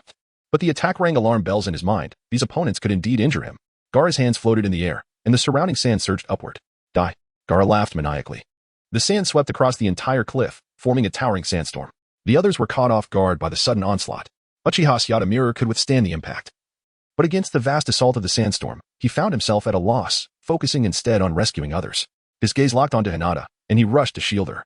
Sasuke and Naruto, being closer to Gaara, could not evade the storm and were left to fend for themselves. Uchiha scooped up the fallen Hinata and leaped off the cliff. Hinata gasped in shock at his audacity. Though the river below raged with torrents, jumping from such a height was perilous. Hinata clutched Uchiha's clothing in fear. Just before they hit the water, he summoned the Yada mirror to cushion their fall, and they landed safely in the river. Above, the sandstorm continued to wreak havoc. In the eye of the storm, Sasuke, empowered by the distortion effect, struggled to withstand the onslaught. However, Naruto and the others were not as fortunate. Using the shadow clone technique, Naruto protected Kiba and Shino, but was ultimately swept away by the tempest, as he attempted to command his clones to rescue him. The massive sandstorm obliterated the approaching clones, and Naruto too was thrown over the cliff. The storm raged on, and Sasuke seized the moment, charging towards Gaara. With murderous intent in his eyes, Gaara raised his hand, conjuring a hand of sand to grasp Sasuke. Surrounded by an aura of distortion, Sasuke's mask bore intricate red markings, indicating an intensification of his powers. In an instant, he appeared before Gaara, who widened his eyes in disbelief. A mere blink had allowed Sasuke to slice open a gash in his sand armor, interrupting the swirling storm. Gaara stared at Sasuke, astonished by his speed. At that moment, the sand finally arrived to shield Gaara's body. Sasuke, eager to strike again, found his opportunity slipping away. Though his speed was remarkable, his attack lacked the necessary force to breach Gaara's defenses, especially now that an additional layer of protection had formed. Retreat. Sasuke, A voice urged him. He glanced around. Noting that Naruto and Uchiha had seemingly plunged down the cliff, while the others had been rescued. Continuing the fight held no purpose now. It was time to withdraw. Who said you could leave? Gaara interjected, refusing to let Sasuke escape. His crimson eyes glared at Sasuke as the sands of the cliff coalesced menacingly in the air. Ready to deliver a lethal strike. Ravenous Inferno. Roaring Furnace. Uchiha acted, his hands resembling twin flamethrowers as waves of fire surged towards Gaara. Although he attempted to defend with sand, the action inadvertently provided Sasuke with an opportunity to flee. You shall not escape. Gaara shouted in pursuit. Temari, witnessing the chaos, drew her massive fan and redirected Uchiha's flames away, incinerating half the cliff in the process. Meanwhile, Sasuke and Uchiha vanished from sight. Gaara clenched his fists. When we meet again, I will ensure your demise. Temari approached to offer comfort. It's all right, Gaara. Next time, you will surely defeat them. Let us proceed to our intended destination, Gaara coldly stated before marching onward. The escaped Shino and Kiba sighed in relief. Hinata was taken down the cliff by that guy. It was far too dangerous. Kiba complained. If he chose to jump, he must have had confidence in his abilities, so there in Appo's no need for excessive worry. Shino explained, adjusting his glasses. Hearing this, Akihiko chuckled softly. You're correct. Uchiha will be fine. I have faith in him. Shino nodded in agreement. Thank you. We owe you our safety. Sasuke turned to Uchiha. Now that those two have fallen, you should descend to find them. Uchiha affirmed, but given Uchiha and Appo's nature, he should be able to reach the destination on his own. We need not fret too much. It's a pity about Naruto, that deadweight, Sasuke added. The group ultimately decided to head downstream in search of their companions. Chapter 23, Night Talks. Rescuing people. The river flowed swiftly, sweeping both Naruto and Hinata downstream. As they crawled onto the shore, night had already fallen. Naruto, cradling the shivering Hinata in his arms, sought refuge beneath a tree. Where are we? He looked up. Unable to spot the towering destination that once loomed above them, indicating they had traveled a considerable distance. Hey, Hinata, are you all right? He gently shook her, inquiring softly. Hinata opened her eyes, realizing she was nestled in Naruto's embrace, and her heart raced with anxiety. As she attempted to explain, but a sneeze interrupted her. The chill had seeped into her bones, leaving her soaked and vulnerable to the night air. Without a fire, she feared succumbing to hypothermia. Naruto summoned shadow ninjas to kindle a fire. In no time, a modest blaze flickered to life. He removed his clothes and placed them near the flames to dry. Then inched closer to the warmth, feeling a slight relief. Hinata, regaining her senses, shyly turned her head away, avoiding Naruto's gaze. Hinata, why are you just sitting there? If you don't come over, you'll get sick, Naruto urged, placing his hands over the fire to warm them, his complexion gradually regaining color. In contrast, Hinata's face remained pale. She murmured, inching closer to the fire. However, her clothes were still damp, and water continued to drip onto the stones beneath her. You'll still get sick like that. Take off your clothes and dry them by the fire, Naruto suggested, exasperated. Hinata hesitated, wanting to refuse. But Naruto tore a strip of cloth from his own garment, blindfolding himself. Don't worry, I want tea look. Just do it, he assured her. Seeing this, Hinata relented. Removing her clothes and wringing them out before laying them by the fire, the two huddled together for warmth. Hinata, being quite introverted, hardly spoke. Answering Naruto's inquiries in barely a whisper. Do you have someone you like? Naruto asked suddenly as they began to warm up. Hinata had just managed to dry her undergarments and was halfway dressed when his question caught her off guard. Why do you ask that? Naruto chuckled lightly. Because I'm quite curious. Eh? Hinata was taken aback, his ambiguous words prompting her to overthink. Is it inappropriate to say? Then I guess I'll just have to uncover it gradually, he added with a cheerful laugh. Hinata blushed and fell silent. Have you dressed yet? He redirected the conversation. Yes. She hurriedly replied. Then I'll take off the blindfold. Naruto removed the cloth, his striking blue eyes smiling at Hinata. She felt a rush of shyness under his gaze. Why are you looking at me like that? She stammered, burying her face in her knees, exposing only her eyes. Her tone tinged with nervousness. Because I find you adorable, Naruto confessed candidly. Eh? Hinata froze again, her cheeks flushing crimson. Naruto laughed. Why are you so easy to tease? You turned red so quickly. I merely complimented your cuteness. Hinata buried her head deeper, too bashful to lift it. No one had ever praised her so before. Naruto was the first, and this was already the second time he called her cute. All right, I won't tease you anymore. Noticing her embarrassment, Naruto refrained from further provocation but added, however, you should have more confidence in yourself. Believe you are exceptional. Don't be so self-deprecating. Many will surely like you. Hinata raised her head slightly, her eyes meeting Naruto's. Is that really true? His words clearly touched her heart. Will there really be people who like me? Naruto smiled. Of course. For instance, I like you very much. Hinata's face turned beet red again as she lowered her head, taking a while to muster the courage to look up. Eventually, Naruto led Hinata to a secluded spot in the forest by the river for rest. Initially, he intended to keep watch alone, but Hinata insisted he sleep first, promising to take over later. Thus, they took turns, successfully making it to the next day. Today marked the fourth day of the second examination. With only a day left until the deadline, Naruto and Hinata needed to reach their destination as swiftly as possible. They set off early in the morning. However, as they passed the small creek where they had previously fallen, they heard a series of anguished cries. What is going on? I thought it was that guy from before, but it seems he merely resembles him. What a pity, with that yellow hair. On the riverbank, Sak was pressing his foot against Naruto's knee, causing him to scream in agony. Beside Sak stood two accomplices, TOS and Kin. The cold-eyed man with bandaged facial features was TOS, and the girl with long black hair appeared mischievous. She was Kin. They both wore mocking expressions as they watched Naruto being tormented by Sak. Naruto's face was ashen, his lips devoid of color, his clothes were soaked, as if he had spent the night submerged in water. He had been knocked unconscious when he fell from the cliff, and had spent the night as a waterlogged mess, now utterly devoid of strength. It's Naruto! Hinata exclaimed, recognizing the victim and instantly feeling a surge of urgency to help. But Naruto restrained her. What do you think you're doing? Are you trying to get yourself killed? But Naruto, don't worry. Leave it to me. He is my comrade too. Naruto reassured Hinata with a confident gaze before leaping from the bushes. Hey, you three over there. Naruto's voice drew the attention of the sound ninjas. It's you. Sak narrowed his eyes dangerously. What? Didn't he expect to see me here? Did you? I thought you wanted me to witness your prowess? Why are you now bullying someone incapable of fighting? Naruto taunted, a hint of mockery on his face. Huh, let me show you now. It's not too late. With that, Sak released his foot from Naruto's knee and advanced towards him. TOS and Kin redirected their attention to Naruto as well. Naruto, the boy, feeling dizzy, recognized his friend, unsure if he was seeing things. It was only upon hearing Naruto's voice that he confirmed his arrival. Be careful, he managed to warn weakly. Shut up. Kin raised her hand to strike Naruto's head, but was thwarted by a shadow ninja that emerged from the ground. Chapter 24. The three-sound ninja Chin was taken aback by the sudden appearance of an individual beside her. In that fleeting moment of astonishment, Naruto was whisked away by a shadow ninja.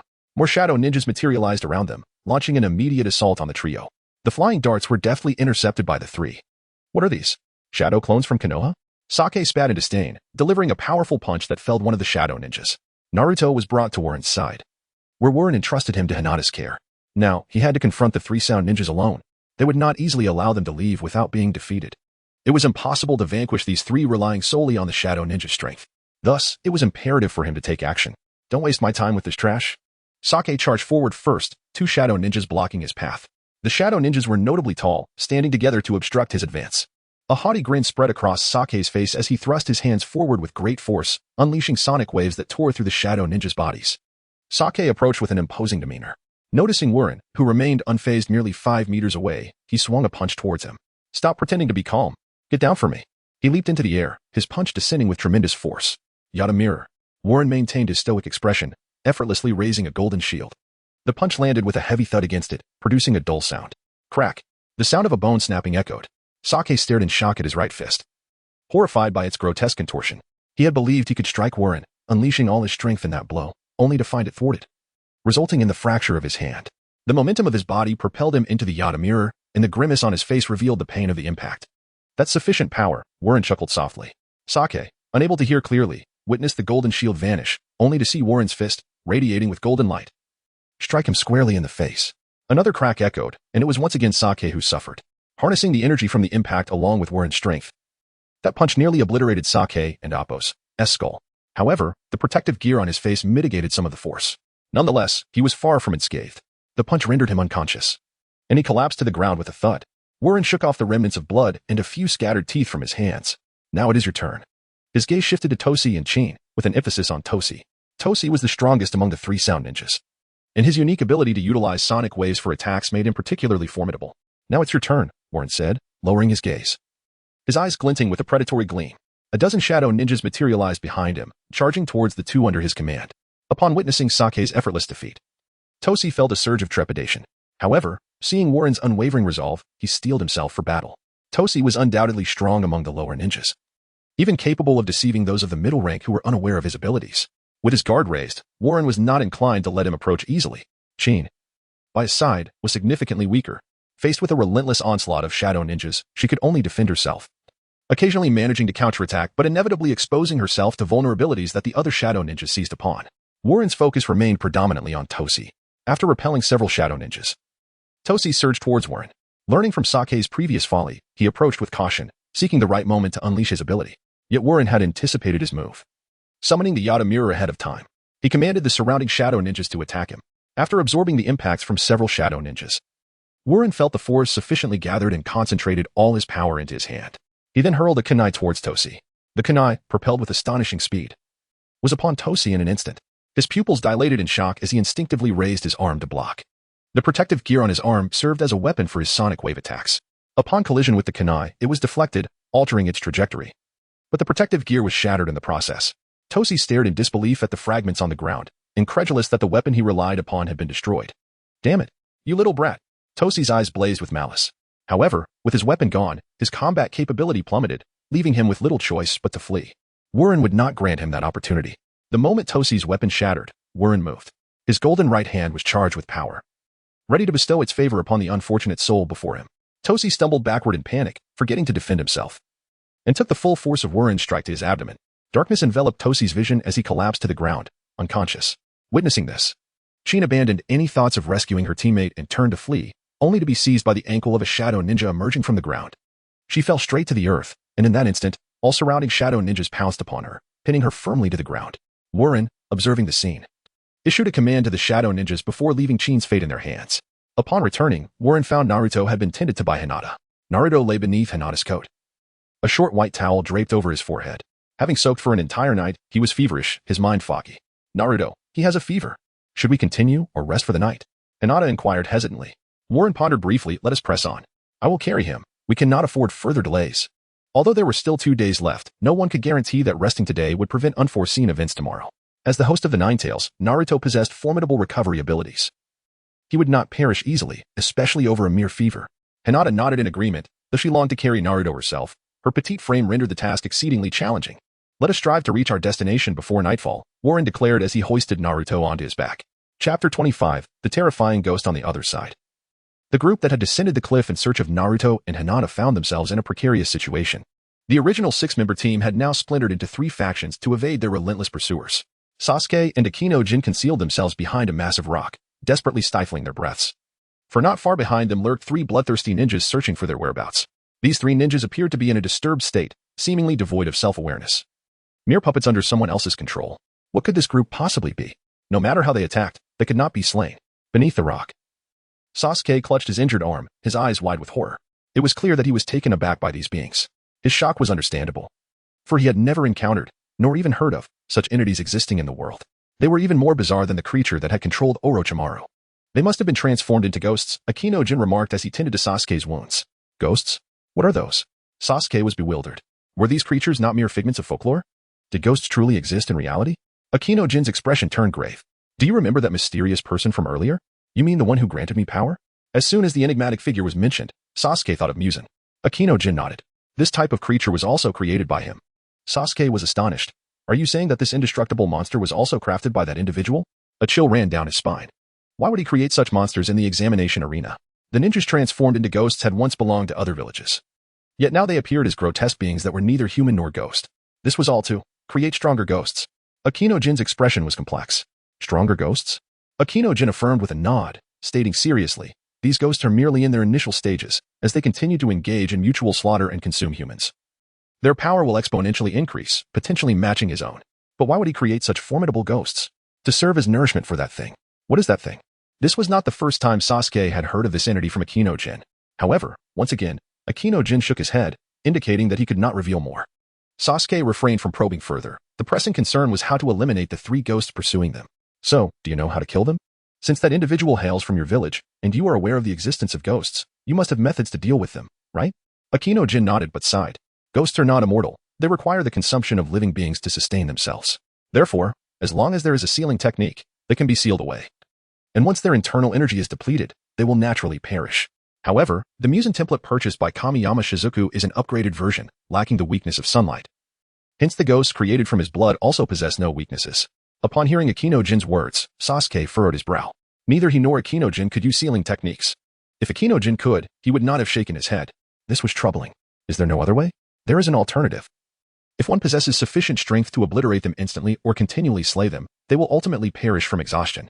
Sasuke's gaze fell upon the 3 ghosts searching for them. Initially, they had encountered 10 ghosts, all transformed from ninjas of other villages. 3 were now pursuing them, while the rest were preoccupied with others. Although the clothing of the 3 was tattered and stained with blood, their wounds had all healed, causing a heavy weight to settle in Sasuke's heart. This could prove to be quite the challenge. He had fought them before. These ninjas were not particularly strong. He could easily defeat them. Yet each time he did, they quickly recovered. After several encounters, Sasuke had exhausted much of his stamina and chakra, while the ghosts seemed to suffer no such depletion. If he were to engage them head-on, he estimated he would be worn down to nothing by these three ghosts. He could not afford a direct confrontation. He had to find an opportunity to shake them off and head to the destination to seek assistance from the Jonin. Sasuke was remarkably composed. It was evident that the examination grounds had been invaded by individuals surpassing the strength of Jonin, and the emergence of these monstrous beings was alarming. If this information was not reported soon, chaos would surely ensue within the village. Akino-jin concurred with his assessment. Thus, they exchanged a knowing glance and, taking advantage of the ghost's momentary inattention, stealthily made their way toward their destination. Sasuke instinctively grasped Akino-jin's wrist to ensure she did not fall behind. And she offered no protest. The two quietly distanced themselves from the three pursuing ghosts. Yet, ultimately, they were discovered. The three ghosts spotted them and charged forward.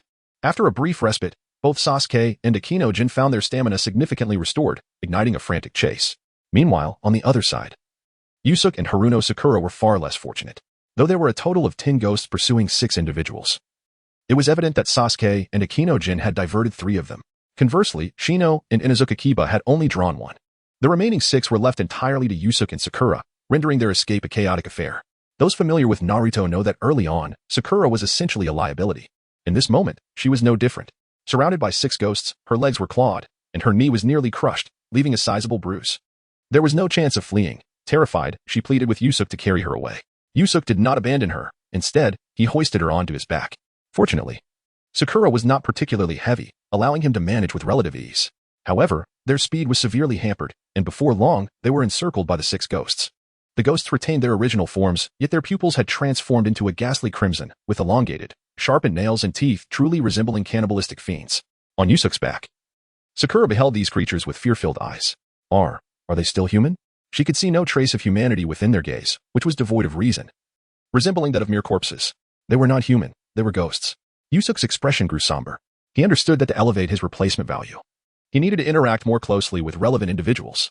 Such a scenario was indeed a swift way to enhance that value. Yet, he remained unaware of Muzan or Kamiyama Shizuku's intentions. Although these ghosts were under the control of Kamiyama Shizuku, he had to remain vigilant, fearing that a single misstep could lead to his own demise. Chapter 26. Yusuke battles the 6 demons. What shall we do now? Sakura asked anxiously, her heart racing as she gazed at the terrifying demons before her. Yusuke, equally grave in demeanor, reassured her, do not fear, I shall protect you. His words moved Sakura deeply, prompting her to cling tightly to his arm. Surrounded by 6 demons, Yusuke realized that a direct escape was impossible. Should they fail to break free, their fate would be sealed here. Raging Inferno, Flame Fist. Yusuke launched the first attack, denying the demons the opportunity to strike first. A colossal fireball hurtled toward one of the demons, sending it flying upon impact. Seizing the moment, Yusuke dashed towards a gap, carrying Sakura on his back. The demon he had struck quickly regained its composure, and the others seized the chance to pounce on him. Yusuke narrowly evaded their onslaught, utilizing his foresight abilities. Unfortunately, Sakura's clothing was snagged, tearing apart as the demon yanked her from his back. Sakura's terrified scream echoed in the air, jolting Yusuke back to reality. He cursed under his breath, realizing he almost lost his footing. Seeing the demons advance towards Sakura, Yusuke acted swiftly, delivering a kick that sent them sprawling, thus rescuing her. He tossed his coat to the shaken Sakura, instructing her, stay safe, I will handle them. You. Sakura stammered, her pale face displaying shock. You will die. As long as you protect yourself, I shall not perish, Yusuke declared before charging at the 6 demons. Their excitement surged at his approach. Under the control of Muzan Kibutsuji, they retained their primal instincts, their minds consumed by a relentless hunger for flesh. Yusuke became a harbinger of death, targeting their vital points with each strike. With the aid of his foresight, he deftly dodged their attacks, remaining untouched even as they lunged at him simultaneously. Yusuke's objective was to stall the 6 demons, praying that their leader had not abandoned him. Though he could not communicate with Muzan, the latter could undoubtedly observe his plight. If Muzan wished for his survival, he would send aid or manipulate the demons. The 6 demons, impervious to death, fought with ferocity, trading wounds with him. One would absorb his blow, while another would rush in to attack. Raging Inferno, Flame Fist. Yusuke forced out a punch, annihilating 2 demons before his body momentarily stiffened, allowing the remaining ones to leap upon him. Despite anticipating their movements, Yusuke found his body unresponsive, suffering injuries as he broke free, flames enveloping him. Each demon screamed in agony as their bodies ignited, yet their flesh quickly regenerated. With flames still surging from his body, Yusuke unleashed Raging Inferno, Lava Hell. He shielded himself with his arms, unleashing a torrent of fire that expanded outward, transforming the ground into a volcanic eruption. In an instant, the flames engulfed the demons, eliciting their wails. Yusuke gasped for breath. This move consumed a vast area, draining his stamina significantly. Though the technique did not deplete his chakra, it required immense physical exertion. While others might collapse under such strain, Yusuk could not afford to be careless against these relentless demons. As their skin blistered and peeled under the flames, they swiftly healed, their appearance growing increasingly grotesque as they continued to advance toward him. If they did not consume Yusuk soon, their own energy would dwindle. The 6 demons charged through the flames, and Yusuk evaded, re-engaging them.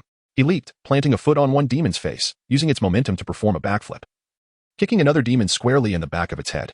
The two collided with a resounding thud. Simultaneously, 2 demons reached for him, but Yusuk ducked, seizing the tattered remnants of their garments, forcing them into a collision, and delivering a powerful kick that sent them flying. A sudden gust of wind struck him. A whip-like kick aimed at him. He raised his arm to block, using the force to propel himself into the air, landing with a charged punch. Raging Inferno, Flame Fist. The demon was sent reeling, its body torn and mangled. Due to excessive energy depletion, its recovery slowed significantly. The last demon, crouched low, prepared to execute a grappling attack. Yet Yusuk was acutely aware of its intentions. He leapt, grazing the demon's head, and in an instant, a blaze of fire engulfed it. After yet another defeat of the 6 demons, Yusuk felt increasingly fatigued. But mere seconds later, they rose once more, charging at him. With no other choice, Yusuk employed the same strategy, utilizing his foresight to anticipate their movements while employing his techniques to vanquish them. Time and again, he struck them down, gradually slowing their recovery rate, from mere seconds to over a minute before they could stand again. Though their recovery time lengthened, Yusuk's state deteriorated. From initially defeating them in mere moments, he now required significantly longer, his body bearing numerous wounds, blood seeping from his injuries. Yusuk. Sakura watched from a distance, her heart heavy with concern as she observed him battling the demons for an extended period. She felt utterly helpless. Could she summon help? Given the condition of her injured leg, she doubted she could move far, let alone assist him.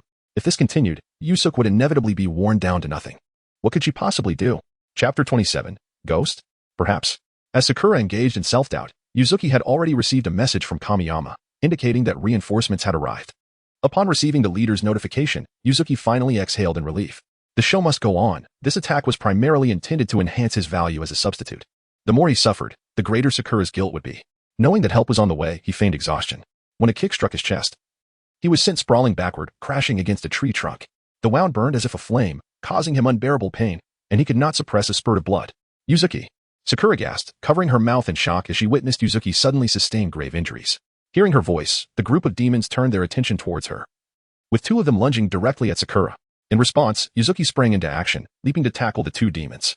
Sakura was startled by the sudden onslaught of the demons. However, upon seeing Yuzuki, despite being gravely injured, risking himself to save her, her eyes widened in astonishment. Yuzuki was willing to go to such lengths for her. This was something she had never anticipated. Run. Yuzuki gripped the 2 demons tightly, his strength nearly distorting their faces. Ultimately, the demons proved too powerful for Yuzuki in his current state, overturning him. As he was pinned to the ground, the remaining 4 demons charged towards Sakura. With her left leg injured, she found herself unable to escape, frozen in place.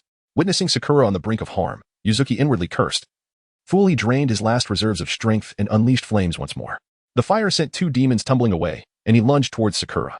Just before the 4 demons could strike, he enveloped her tightly in his embrace. Sakura, petrified with fear, had no time to react and curled up in Yuzuki's arms. Her eyes tightly shut. In the dimness, she could only vaguely hear the sound of tearing and Yuzuki's muffled grunts. This agonizing moment stretched for over 10 seconds until a series of anguished cries erupted, seemingly from the demons, accompanied by an unfamiliar voice. What happened, Yuzuki? Upon hearing the voice of the newcomer, Sakura felt the pressure around her ease as Yuzuki released her. She then caught sight of the situation outside. The newcomer was none other than Kakato, with his silver hair and fearsome mask. Familiar, she recalled having seen him before. Kakato carefully set the pale Yuzuki aside. Sakura noticed Yuzuki's face was ghastly white, her gaze shifting to his back, and her pupils dilated in horror. How could this be? Yuzuki's back was a gruesome mess. The flesh torn apart to the extent that she could discern his bones. Had those demons inflicted this injury? Recalling those harrowing seconds when Yuzuki had shielded her, Sakura felt her strength drain away. It's all my fault. Tears streamed down her face as she clutched the weakened Yuzuki. Take care of him. I'll deal with those demons, Kakato stated with a glance at her. Sakura, still tearful, wished to caution him to be careful, but Kakato had already dashed away. Watching this man resembling her teacher, Sakura suddenly recognized him. Wasn't he the one they had encountered at the park? At that time, Naruto had accidentally bumped into the man beside him. Why was he here? Could he be a Jonin from Konoha? Worry surged within Sakura. She feared that he might fall prey to the demons due to carelessness. However, reality unfolded differently. Kakato unzipped his mask, revealing his mouth, and his previously concealed left eye shone through. A blood-red eye, with the whites now turned black. What an eerie gaze. How would he combat the seemingly immortal demons? As the demons lunged at him, Kakado's back sprouted a blood-red tail, agile and swift, piercing the body of an attacking demon. The powerful tail punctured through, creating a gaping wound large enough to ensure its demise. Just when Sakura expected the demon to recover as the others had, a shocking scene unfolded. The demon, struck by the blood-red tail, rapidly lost vitality, its body shriveling as if drained of blood. What is this? Sakura was left speechless. The withered corpse was discarded like refuse on the ground. The remaining 5 demons exchanged glances, yet still charged at him. Kakado effortlessly seized one by the neck, snapping its head, then opened his mouth to bite down. He is eating it. Sakura gasped, witnessing this bizarre sight. Kakado devoured the demon, his bite severing its neck. The demon's agonized screams echoed as its neck began to regenerate rapidly. Yet, spurred by the fresh blood, Kakado grinned, his left eye emanating a crimson glow. The blood-red tail became even more animated, seemingly elated. Enough of this noise. Having drained the demon's blood, Kakado discarded it, shifting his gaze to the remaining 4 demons. Demons could feel fear. Witnessing their comrades dispatched with such ease, they began to flee. Kakado, however, had no intention of letting them escape. These were his sustenance. From his back emerged 3 more tails, equally thick and powerful. Kakado leaped into their midst, 4 tails piercing into the demons' bodies. Blood flowed continuously from their forms into Kakado, who tilted his head back in bliss. In mere moments, 3 more corpses lay lifeless on the ground. Kakado wiped his mouth, a smile gracing his lips. Thank you for the feast. He then zipped up his mask. Are you also a demon? Upon returning, Sakura gazed at Kakado in terror. A demon? Perhaps. But I will not harm you, Kakado replied succinctly, lifting Yuzuki into his arms and using a tail to hoist Sakura up as they proceeded towards their destination. Both you and Yuzuki have lost your fighting capabilities. There is no need for you to participate in the remaining tests. Sakura nodded in agreement. What about my teammates? They are not your concern. If they can reach the destination, no one will object, Kakado stated indifferently. And what is your relationship with Yuzuki? How do you know his name? Sakura inquired, puzzled. I'm his teacher. Chapter 28, The Deal with Orochimaru in light of Musen's appearance. Kakashi temporarily assumed the role of examiner to maintain order during the second stage of the examination. His presence here was prompted by urgent news that compelled him to arrive without delay. How are things? Have you encountered any adversaries? After escorting Yuzuki and Sakura to their destination, Akatsuki approached him with concern. Kakashi replied nonchalantly, several creatures have emerged that may prove challenging for you. What do you mean? Akatsuki asked, puzzled. Are they not difficult for you? Kakashi provided a brief description, causing Akatsuki to gasp in shock. Such beings truly exist? Indeed. Kakashi affirmed in response to her skepticism. Just then, a panicked ninja rushed in from outside. Lady Akatsuki, in the forest of death, many candidates have transformed into nearly indestructible monsters. What? Akatsuki exclaimed, her gaze shifting to Kakashi. It's true. Realizing the gravity of the situation, she hurried outside to assess the circumstances. If such monsters had indeed appeared, she needed to inform the Hokage immediately to halt the examination. You mean to say that in the forest of death, a creature has emerged that can only be subdued with sealing techniques? Sarutobi Hiruzen inquired, looking intently at Akatsuki for confirmation. Yes, Hokage-sama. I believe it would be wise to pause the exam and uncover the mastermind behind this, lest more lives be endangered. Akatsuki urged, her tone urgent. She had just visited the forest of death and encountered the specters. Despite their lack of strength, they rapidly regenerated after each defeat. Although the pace of their recovery slowed after multiple kills, they remained unkillable, ultimately only being dealt with through sealing scrolls. The participants in the Chunin exam lacked the capability to confront such monsters, and most of the monsters were fellow candidates. Allowing this to persist would be perilous. Hiruzen considered this possibility but refrained from immediate agreement. Instead, he lightly tapped the table before stating, we need not terminate the examination. The reason this individual chose to strike during the Chunin exam must hold significance. If we suspend it now, they may escape. Allowing such a person to remain hidden puts us at a disadvantage. Rather than being reactive, we should fortify our defenses and draw them out for a decisive capture. Listening to Hiruzen's words, Akatsuki pondered. But what about the candidates? Dispatch personnel to covertly protect them and minimize casualties as much as possible. At this juncture, the examination is secondary. Our priority is to unearth the shadowy figure behind this. The earlier attacks on Konoha's elite shinobi and now on the genin are indeed purposeful. But what is their true objective? The potion name Spectre. Is it for experimentation? Or perhaps related to something called Crimson Jade? As the Hokage, Hiruzen had much to contemplate, and an ominous premonition lingered within him. He sensed that the entity known as Musen would orchestrate something significant. Meanwhile, Musen, the very figure Hiruzen was concerned about, sat atop the statues of the Hokage, surveying the landscape of Konoha below.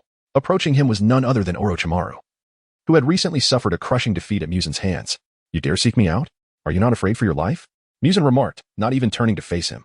Recognizing the unmistakable scent of serpentine blood, Orochimaru, with a sickly smile, replied, Death? That is what I fear most. Having been so easily bested. How could I face you in my true form? Then what do you seek? Musen inquired. I wish to propose a partnership. Oh? What sort of collaboration could exist between us? Muzan raised an eyebrow. I am exceedingly intrigued by the creatures you create. You wish to study them? Muzan queried. Indeed. Nothing captivates me more than this. And how do you intend to conduct your research? Muzan asked, turning to face him. Simply provide me with a potion that transforms humans into monsters. And what will you offer in return? Money? Or perhaps your research findings? Orochimaru chuckled, his mouth curling into a peculiar smirk. He had no funds, as his research was financed by Danzo. He had barely enough for himself, let alone to offer Muzan. The only bargaining chip he possessed was his research. How about I exchange these? He produced 3 scrolls, each detailing cloning techniques, mecha manufacturing techniques, and android technology. Muzan raised an eyebrow, surprised that Orochimaru had developed such technologies at this stage. While they may not be as refined as in later years, they were indeed advanced for this era. Agreed, but I have one more condition. What condition? Orochimaru leaned in attentively. I require you to depart from Konoha. Orochimaru chuckled softly. Very well, I accept your terms. Previously, Muzan had confided in him that his aim was also to annihilate Konoha, aligning their goals. Now, being asked to leave Konoha likely stemmed from a concern that he might interfere with Muzan's plans, although he had meticulously orchestrated his scheme to destroy Konoha. Obtaining Muzan's research findings would render it inconsequential. Seeing Orochimaru acquiesce so readily, Muzan tossed him the potion of Spectre. He had infused it with a portion of his own blood. Orochimaru gazed at the crimson liquid swirling within the vial, his eyes lighting up. After decades of experimentation on human subjects, he recognized that the liquid undoubtedly contained the blood of a living organism. His gaze intensified as he looked at Muzan, sensing that this blood might very well belong to him. Now that I have acquired what I sought, I shall take my leave. Orochimaru licked his lips and departed. Eager to investigate the potion, Muzan observed Orochimaru's retreating figure and then glanced at the scrolls in his hand, contemplating his next move. These scrolls represented decades of Orochimaru's research. While uncertain if he had retained all his findings, it was clear that these scrolls were invaluable. Perhaps he could create an individual well-versed in these fields. The greatest deficiency within the counterfeit shinobi village was manpower. He could not simply recruit from Konoha, but if he could produce androids, it would effectively resolve this issue. Chapter 29. Arrival at the Tower, Novice Task 4. Replace any imposter ninja to achieve a 20 success rate. Reward, 150. 000 imposter coins completed. Novice Task 5. Unlocked achieve a modest reputation for one of the imposter ninjas. Reward, 100. 000 imposter coins. Novice Task 6. Unlocked achieve a prominent reputation for one of the imposter ninjas. Reward, 200. 000 imposter coins. Shizuka had suddenly acquired an additional 150. 000 imposter coins. The newly unlocked tasks were not particularly challenging. Given the large population of Konoha village, generating a stir could easily lead to fame. Since she aimed to replace Orochimaru, it was only logical that she take over the initial mission associated with him. After all, it involved the destruction of Konoha. And the mere specter of the demons he had conjured could compel the ninjas of Konoha to tremble in fear. However, merely converting ordinary ninjas into demons was insufficient. Their foundational strength was too weak, resulting in their transformations yielding little power. She needed to create more formidable demons to instill deeper terror among the ninjas of Konoha. Today's special store had updated, and after several days without refreshing valuable items, a commendable offering had finally appeared. The second round of the Chunin exams had been ongoing for 4 days. On the night of the 4th day, Akiya gently supported Sasuke as they approached the looming tower. Now merely a stone's throw away. It's just ahead, hold on, Akiya whispered into Sasuke's ear. After running tirelessly throughout the day, her stamina was nearly depleted. They had been pursued by 3 demons until the afternoon, ultimately succumbing to their relentless chase. Sasuke had utilized his phasing technique to defeat the 3 demons, allowing them to escape, but not without sustaining severe injuries. He could barely walk without Akiya's assistance. As Akiya tended to Sasuke's wounds, her own energy waned significantly. Fortunately, their destination was within reach. However, just as they were a few hundred meters away, they encountered unexpected guests. Hey, I told you waiting here would pay off. Look. The fish has arrived. 2 ninjas emerged from the bushes ahead, identifiable by their forehead protectors as members of Sunagakure. Akiya's heart sank at the realization, having exhausted her energy. She had prematurely disabled her farsight and X-ray abilities. She had not anticipated falling prey to an ambush. This predicament was dire. Without hesitation, she hoisted Sasuke onto her back and fled in the opposite direction.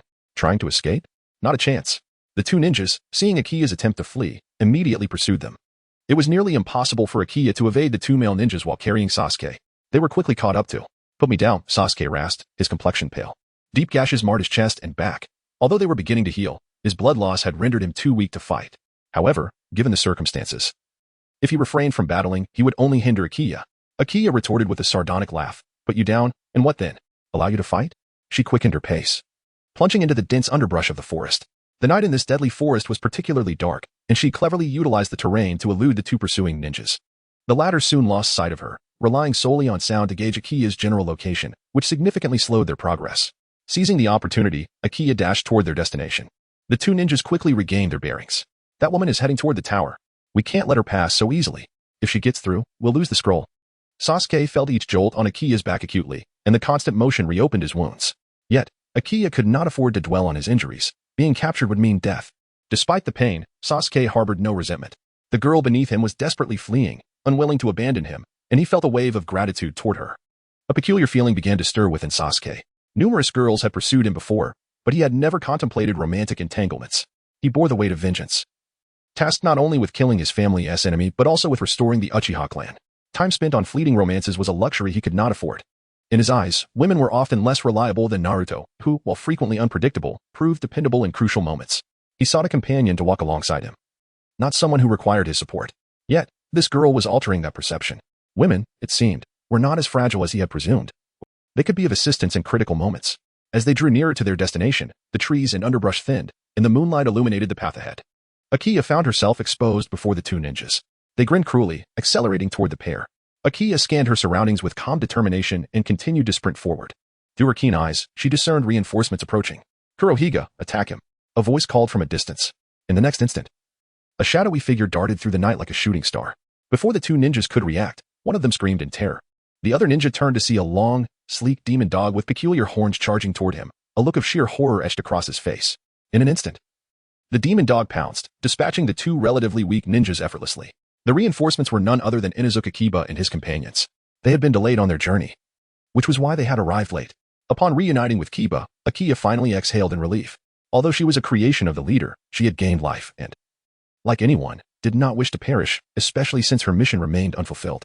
Akiya glanced back at Sasuke, who had succumbed to unconsciousness from excessive blood loss. Recognizing the urgency, she hastened toward the tower. Inside, medical ninjas promptly treated Sasuke's wounds, and Akiya and her companions were escorted to rest. Chapter 30. I thought you were going to confess. Here is where Sasuke slowly awakened, his mind still hazy. As he surveyed the room's layout, he realized he had indeed reached his destination. He was currently in a hospital ward. Ah, you're awake. A medical ninja entered the room, and upon seeing Sasuke alert, promptly approached to assess his condition. How do you feel? Is there any discomfort? Sasuke shook his head, then inquired, was there a girl who accompanied me here? Oh, yes. A girl brought you in, the ninja confirmed. And how is she? Is she all right? She is fine. Your injuries were more severe, the medical ninja replied with a smile, proceeding to change Sasuke's dressings. After a moment of silence, Sasuke asked, how long have I been unconscious? Has the exam concluded? Well, you've been asleep for a day and a night. If you had woken up sooner, you might have made it to the exam, but it has already ended. So, I've been eliminated. The thought cast a shadow over Sasuke's mood. Don't be too disheartened. I've heard there were some complications during the exam, leading to many eliminations. Very few participants made it through, so it's fortunate you survived, the medical ninja encouraged. Sasuke managed a faint smile. May I step outside for a bit? Of course, just be cautious with your wound. Don't let it reopen, the ninja advised. Sasuke nodded in understanding. After the ninja left, he got out of bed and ventured outside. Upon exiting the ward, he heard commotion from the adjacent room.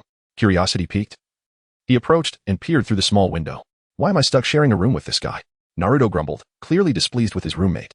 The occupant of the adjacent bed was none other than Yuji. Yuji shot him a disdainful glance, then turned away, ignoring him entirely. I want to know why I'm in the same room as you yodeler. What'd I say, yodeler? Naruto asked, bewildered by the term. A type of small dwarf race, the other occupant, human, explained while sitting on a chair. What? He just called me a dwarf. Naruto could no longer contain himself and stood up, ready to confront Yuji. All right, settle down, Akihime interjected, pressing Naruto back onto his bed while peeling an apple. You're still a patient, and you want to start a fight? As Naruto attempted to retort, Akihime promptly stuffed a piece of apple into his mouth. With the delicious apple prepared by Akihime, Naruto finally quieted down. A room could accommodate two patients, so Naruto and Yuji shared one, while Sasuke had a room to himself. Due to their injuries, none of them participated in the Nin exam. Yuman and Akihime, however, had sustained minimal injuries and did take part. Akihime triumphed against Yamanaka Ino, while Yuman bested Inuzuka Kiba. Meanwhile, Inuzuka Jimaru and his team also participated, with Jimaru winning against Akimichi CHG and Hinata defeating Hige Hanabi. The only one to lose was Might Guy, but it was understandable as he was the only one without any special enhancements among them. Following the conclusion of the second exam, the third exam would require a month of preparation. However, this exam ultimately could not proceed, even after Orochimaru departed from Konoha. Now, the plan for Konoha's destruction was under the stewardship of Muzan Kamiyama Toshi, who was determined to see it through. Yet, this plan required an additional month's wait. Orochimaru's delay was not only to await the arrival of the Sand Village ninjas but also to allow Gaara to unleash Shikaku within the village. All of this stemmed from Orochimaru's belief that he could not fulfill the plan alone. However, Muzan did not share this view. His strength was sufficient to accomplish it independently. Yet, to ensure a higher replacement value, he deemed it wise to wait a month, during which he could create more demons. After observing Naruto and Yuji, Akihime decided to check on Sasuke next door. However, as she opened the door, she was surprised to see Sasuke standing there. "Hey, when did you wake up?" Akihime exclaimed. Taken aback. "I came out for some fresh air and happened to overhear the noise from your side," Sasuke replied. Akihime nodded. "Would you like to go see your comrades?" Sasuke shook his head. "No, I prefer to step outside for some air. Would you like to join me?" After a moment of hesitation, Akihime agreed. Concerned that Sasuke might not be well enough to venture out. Initially, she intended to visit him, but since he wished to take a breath of fresh air, she decided to accompany him. Sasuke's previously bland mood seemed to lift somewhat. The two made their way to a dessert shop outside the hospital. Sasuke paid for 2 skewers of dango, and as Akihime received one, she offered it to him. "I don't like sweets," Sasuke declined, shaking his head. Akihime raised an eyebrow. "If you don't like them, why did you buy them?" Sasuke pondered for a moment before responding. "I noticed that girls generally enjoy sweets." "You seem to know quite a bit," Akihime teased with a light laugh. Sasuke fidgeted, his expression somewhat awkward. "You seem a bit off. Is there something you want to say?" Akihime observed, munching on the dango. "Not really, I just wanted to thank you for not abandoning me earlier." Sasuke rarely expressed gratitude. Hence his awkwardness. Akihime couldn't suppress her laughter. "I thought you were about to confess." Sasuke opened his mouth, his expression growing increasingly uncomfortable, and upon closer inspection, his face appeared slightly flushed. Did he really seem like someone who was about to confess? He had never considered such a thing. "I merely wish to express my gratitude," Sasuke clarified earnestly. All right. Perhaps I was being overly sentimental," Akihime chuckled, unfazed. In contrast, Sasuke was taken aback by her frankness. "I accept your thanks, and the dango you bought is quite delicious. Next time you wish to thank me, remember to bring me more dango." With that, Akihime continued to eat her dango while strolling toward the small creek across from the hospital. Sasuke nodded and quickly followed. Meanwhile, in the ward, Yumin gazed out the window, observing the scene below. TSK, it seems Sasuke isn't as unapproachable as I thought. TS getting along quite well with Akihime. Isn't he? Chapter 31. The Great Keeper Yakumo in the hospital room. Apart from Yosuke and Yumin, there was Naruto. Upon hearing that Akiya Jin was with Sasuke, he could hardly contain himself. "Jin and that guy Sasuke together?" Naruto immediately sat up. Indeed, Yumin smirked, displaying a mischievous delight in the unfolding drama. "I must go and see." Naruto leaped off the bed, ready to rush out. Yosuke mocked from behind. "Are you so eager to disrupt their good fortune?" Naruto halted, indignantly retorting, "I'm just afraid that Sasuke will bully Jin. After all, he's never been polite to girls." This was evident, as Sasuke consistently ignored the girls who pursued him. Yosuke scoffed but refrained from further comment. Hastily, Naruto descended the stairs in search of Sasuke and Akiya Jin. Meanwhile, the two had meandered along a small river, arriving at a quaint lakeside. Konoha, while referred to as a village, was more akin to a small city, with numerous buildings, including several hot springs and a multitude of small rivers. They settled on a patch of grass by one such river, where the air was infused with a subtle earthy aroma mingled with the scent of foliage. "You seem different from the other girls." They conversed while gazing at the flowing water. "How can you tell?" Akiya Jin asked with amusement. Sasuke pondered briefly before responding, "You are more vibrant than they are." This remark elicited a chuckle from Akiya Jin. After all, she was a creation. How could she be more vibrant than a real person? It was merely Sasuke's perception. "So, you are not interested in them?" Sasuke nodded. "What about me? Are you interested in me?" Akiya Jin smiled, inching closer to him. Her flawless visage appeared magnified before Sasuke, her delicate skin reminiscent of creamy snow, emanating a faint floral fragrance that starkly contrasted with the earthy scent in the air. Like Sakura, she sported pink hair. Yet hers was a brighter shade, a vivid pink, with the ends deepening to an indistinct hue of either purple or red. Sasuke instinctively leaned back, distancing himself. "No, not interested," he averted his gaze. Akiya Jin anticipated this response. "You harbor a caged beast within, thus unable to confront superfluous emotions, correct?" she stated bluntly. Sasuke's brow furrowed slightly. "How do you know this?" "I know a great deal. For instance, your origins, the hatred you bear, and the person you wish to kill." "I'm fully aware," she replied. Sasuke's pupils constricted. "Where did you hear that?"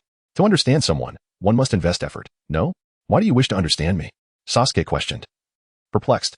"Because only by understanding you can I discern what you need." Akiya Jin met his gaze. "And what do you think I need?" Sasuke's throat tightened. "You require an explanation, validation, and someone to share your burdens," Akiya Jin articulated, each word striking Sasuke's heart like a hammer. Yet he shook his head. "No. I do not need those. All I need is power, the power to kill that man." His eyes were resolute, for that was his true desire. Akiya Jin fell silent. Sasuke observed her quietude, mirroring her stillness. After a prolonged pause, she inquired, if the price of power is the harm of your comrades, would you still desire it so fervently? Sasuke's gaze remained unwavering. If that is the cost of obtaining power, I would willingly forsake my comrades. Upon hearing this, Akiya Jin's voice turned somber. Then I hope you do not come to regret it. I will not regret it. Witnessing Sasuke's determination, Akiya Jin ceased her persuasion. Where on earth have these two gone? Naruto, having searched in vain, sat on a bench, resting his chin in his hand, lost in thought. Are you searching for someone? A voice emerged from behind. Huh? Naruto turned to see a man clad in a white suit paired with a red shirt, his imposing figure evoking a sense of peculiar attire in Naruto's eyes. Who are you? Naruto asked, eyeing the imposing figure of the great keeper Yakumo with caution. Yakumo's aggressive gaze bore down on Naruto. Come with me, kid, he commanded, his tone leaving no room for refusal as he reached out towards Naruto. Naruto, wary from the onset, bolted as soon as Yakumo extended his hand. Yakumo merely chuckled as the Heko behind him lunged toward Naruto. The latter deftly dodged, but felt the sharpness graze his arm, drawing blood. Sensing the metallic scent, Yakumo's eyes narrowed in delight. What a delectable aroma! The Uzumaki clan naturally possessed immense chakra. Thus their blood harbored far more energy than that of ordinary ninjas. Despite the pain, Naruto continued to flee. Yakumo pursued leisurely, as if toying with a fleeing rodent. Who are you? Why are you chasing me? Naruto could no longer hold back, shouting in desperation. This is Konoha village. How dare someone openly attack on the streets? Although not in a marketplace, the area bustled with passersby. The commotion quickly drew the attention of the villagers. Initially, some displayed disdain upon seeing Naruto, but their expressions morphed into terror upon spotting the bizarre figure pursuing him. A chorus of screams erupted, and the crowd scattered in chaos. Yakumo's three Heko, like extensions of his limbs, overturned nearby stalls, hurling hard objects towards Naruto.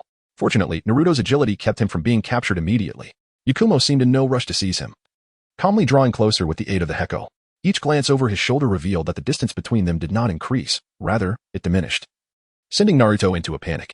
The commotion soon caught the attention of Konoha's ninjas. Who goes there? Several Umbu ninjas leaped from rooftops to confront Yakumo.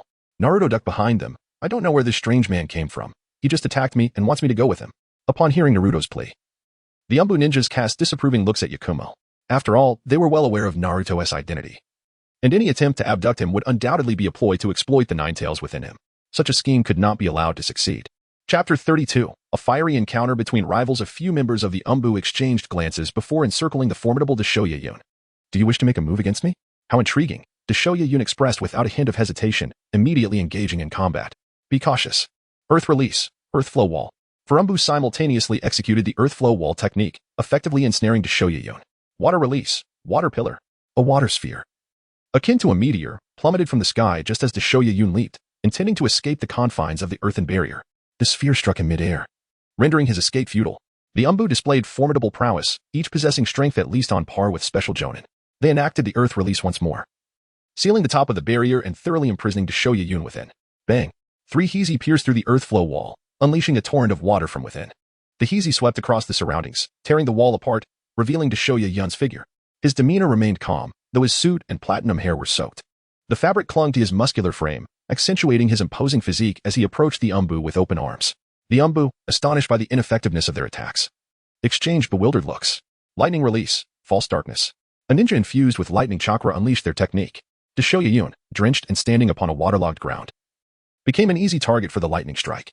However, he was no fool. He would not remain stationary, though the speed of the lightning was formidable. He utilized the power of the Hizi to ascend into the air at the moment his adversary initiated their jutsu. He then plummeted back down at an astonishing velocity. Taste my fist, he declared, aiming a punch at one of the Umbu. The Umbu sidestepped, but in the next instant, Deshoya Yun's Hizi pierced through him. Bang! Deshoya Yun's fist ultimately connected with the Umbu's face, the force driving the man's head into the ground.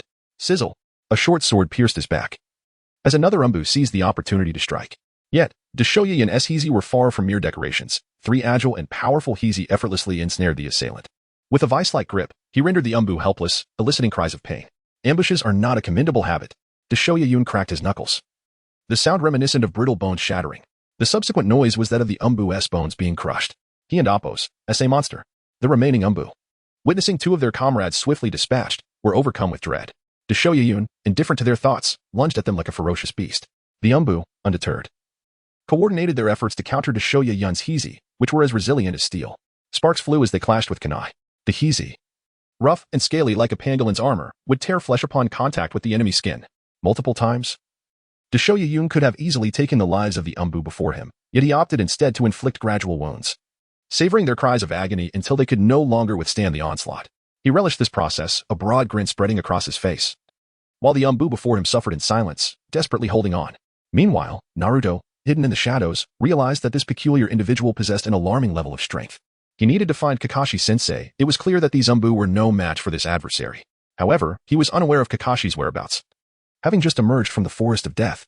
Never mind, I must seek reinforcements, he resolved, dashing toward the Hokage building. Noticing Naruto attempting to flee, Deshoya-yun dispatched one of his Hizi to seize him. Clang. Just as Deshoya-yun's Hizi was about to capture Naruto, a silver-haired man intervened. Kakashi-sensei. No. Wait, you are not Kakashi-sensei. Naruto quickly corrected himself upon recognizing Kakashi-D. Kakashi-D paid no heed to Naruto, his gaze fixated on Deshoya-yun. Surprised to see him, he had not anticipated the leader would create such an entity. His feelings towards Deshoya-yun were far from favorable. Well? It seems to be you, Gecko. Surprised? Deshoya-yun chuckled. The age-old adage about rivals meeting held true, and for Kakashi-D. Perhaps there was a semblance of that sentiment in the original narrative. Kaneki-kin was subjected to relentless torment by Deshoya-yun until he neared the brink of collapse, ultimately seeking vengeance. For both parties, the other represented a rival. However, the current circumstance was rather awkward. Both stood on the same side, unable to strike with lethal intent, at least not without the leader's command. Yet, they could still put on a show. Without uttering a word, Kakashi-D unleashed 4 Hizi from his back. Upon witnessing Kakashi-D's Hizi, Naruto froze in shock. How can this person resemble that imposing figure? He wondered if they hailed from the same origin. He was not mistaken. Indeed, both emerged from the same place. Naruto concluded that fleeing would be prudent. Confronting Kakashi-D's hostility, Deshoya-yun reciprocated without reservation, and they clashed fiercely, sparks flying as Hizi met Hizi. And fists collided. Kakashi-D, utilizing a template based on Kaneki-kin, wielded greater strength than Deshoya-yun due to the absence of the latter's recent dark transformation. Within mere exchanges, his Hizi pierced Deshoya-yun's abdomen. Deshoya-yun, like Kakashi-D, possessed formidable regenerative abilities, though relatively weaker. He could not recover instantaneously. Yet, to his surprise, as soon as Kakashi-D withdrew his Hizi, Deshoya-yun's wound began to heal almost instantaneously. This speed surpassed even his own recovery rate. Kakashi-D's eyes widened in astonishment. Has the leader endowed him with some new power? No, perhaps it was not merely a new ability. The image of Muzan surfaced in Kakashi-D's mind. As the leader, he must have transformed Deshoya-yun into a demon, thereby augmenting his regenerative capabilities. If so, Deshoya-yun's healing prowess would be disturbingly formidable. Chapter 33, Kakato. The bloodthirsty smile of Deus Hohaken was evident as he lunged towards Kakato. As Kakato deftly sidestepped the attack, he retaliated, unleashing 4 Hizi from behind, all aimed at Deus Hohaken. In response, Deus Hohaken employed his own Hizi to counter. But he soon found himself at a disadvantage, his finely tailored suit torn, revealing his well-defined muscles. However, Deus Hohaken's true target was never Kakato, it was Naruto. His intention was to stage a performance that would elevate Kakato's status while simultaneously gaining Naruto's trust. Kakato, understanding the ruse, willingly played along, albeit with a lingering concern that Deus Hohaken might inadvertently eliminate Naruto. Thus, he committed himself fully to protecting Naruto.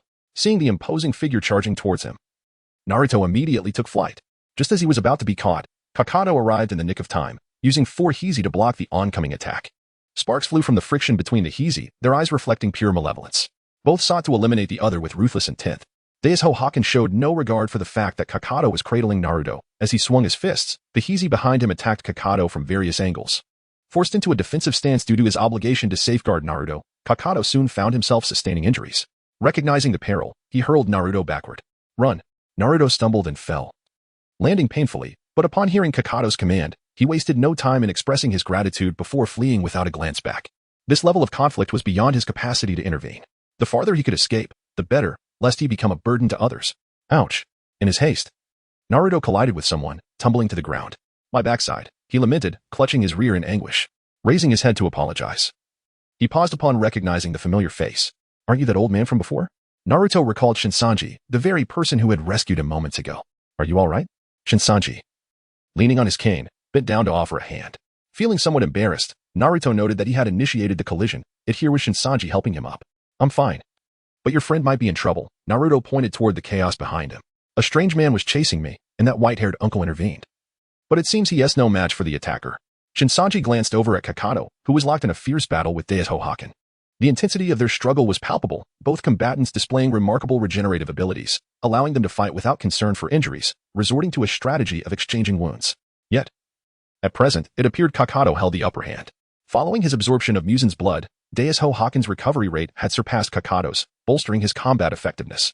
Though he still fell short against Kakato in the short term, Shinsanji began to stride toward the fray. Naruto tugged at the hem of his garment. Uncle, maybe we should find some backup. That guy looks tough to handle. Naruto, having never witnessed such a fierce battle, was indeed frightened. Shinsanji patted his head reassuringly. Fear not, he said, continuing towards the clash of wills. Both Kakato and Deisuho Hakken noticed the leader's approach and halted their combat. As a general undermusen, Deisuho Hakken was at odds with the impersonating shinobi village. Upon spotting Shinsanji, he made a hasty retreat. Naruto, astonished by the fleeing figure, looked to Shinsanji. That strange man ran off at the sight of you. Are you someone formidable? Kakato, he greeted as he approached Shinsanji. Shinsanji acknowledged him. I apologize for not apprehending him.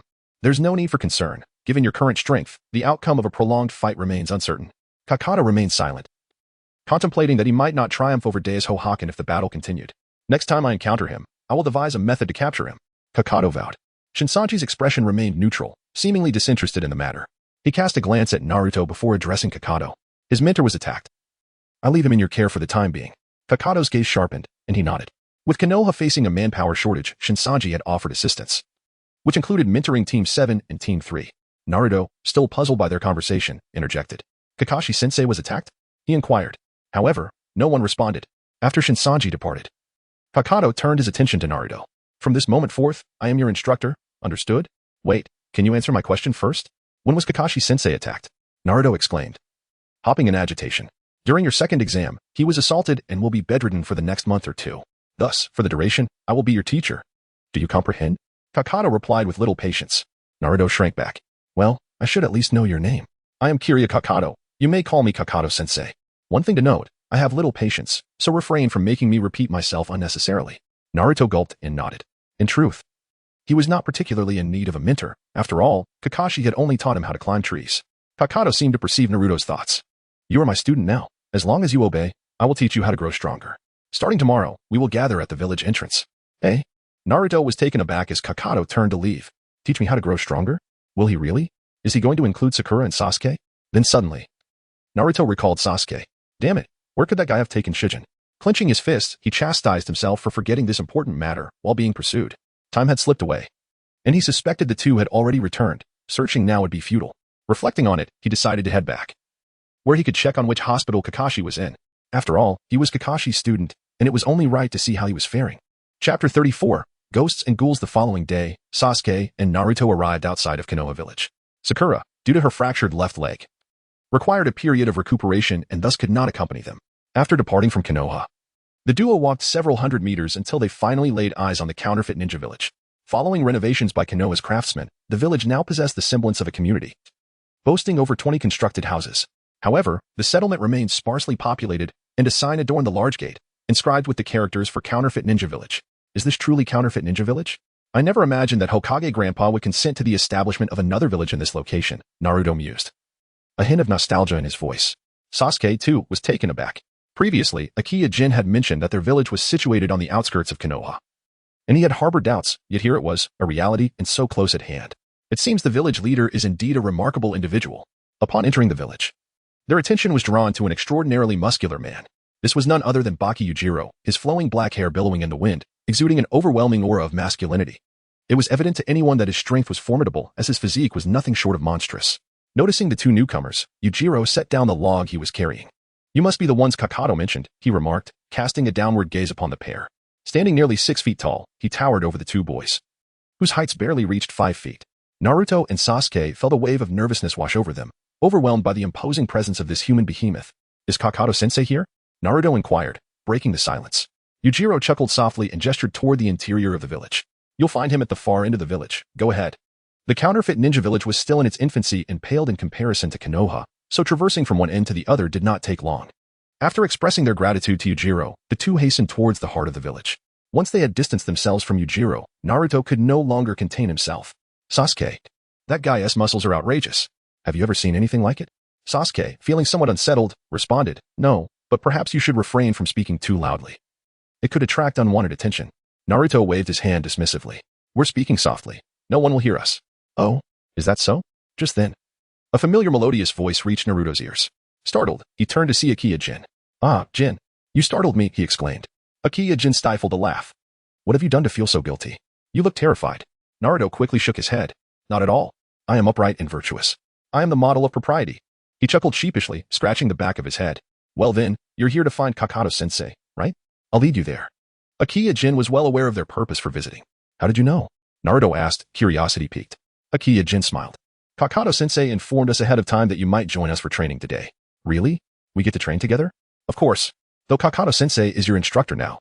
He was also my teacher before. Wait, Kakato-sensei was your teacher? Naruto was taken aback. Akiya Jin shrugged. What is the surprise? Our ninja village currently has only 2 teachers in the Land of Fire, so naturally, we are both students of theirs. So, the man at the gate is also one of your village's teachers? Akiya Jin nodded. Indeed, he leads another class. Got it.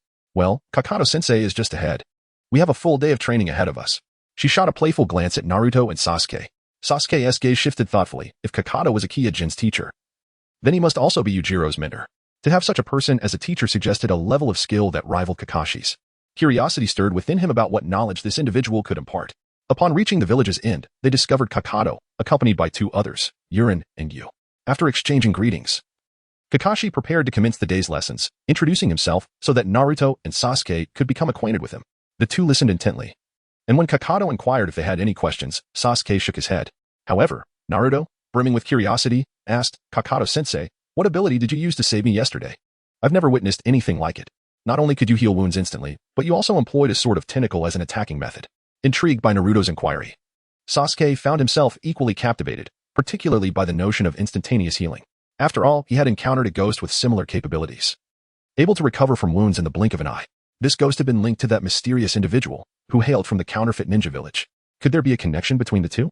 Kakato offered a succinct explanation in response to Naruto's question. This is a unique ability of our counterfeit ninja village, acquired through the injection of a specific serum. Those like me who possess this capability can be referred to as ghost sorghouls. Sasuke furrowed his brow, prompted to ask. But I encountered ghosts before, and weren't they controlled by rogue ninjas from your village? How is it that you are not under their control? Kakato regarded Sasuke with an unwavering gaze. I understand the ghosts you refer to, but we are not the same. The serum we inject belongs to different branches. While our abilities may be similar, we are not subject to the control of that traitor. Sasuke's eyes sparkled with interest. Is there any of the serum available? If it cannot be controlled, then injecting it would significantly enhance combat abilities. With only 1 life before injection, and countless lives afterward, the potential for strength augmentation is immense. Kakato chuckled softly at Sasuke's eagerness. Do you believe this serum is as common as cabbage? The vial I possess is exceedingly rare, even within my village. There is none to spare, let alone for an outsider. Setting aside the fact that he was merely Sasuke and Naruto's temporary instructor, even if Sasuke were truly his pupil, he would not part with such a valuable resource, nor did he have any to offer. Sasuke felt a twinge of disappointment. It wasn't merely because Kakato refused him. It was the realization that this serum was likely non-existent. The absence of it meant he would not have access to its benefits. Chapter 35, The Second Training, Real Combat. Very well, if there are no objections, let us commence the training, Kakashi instructed.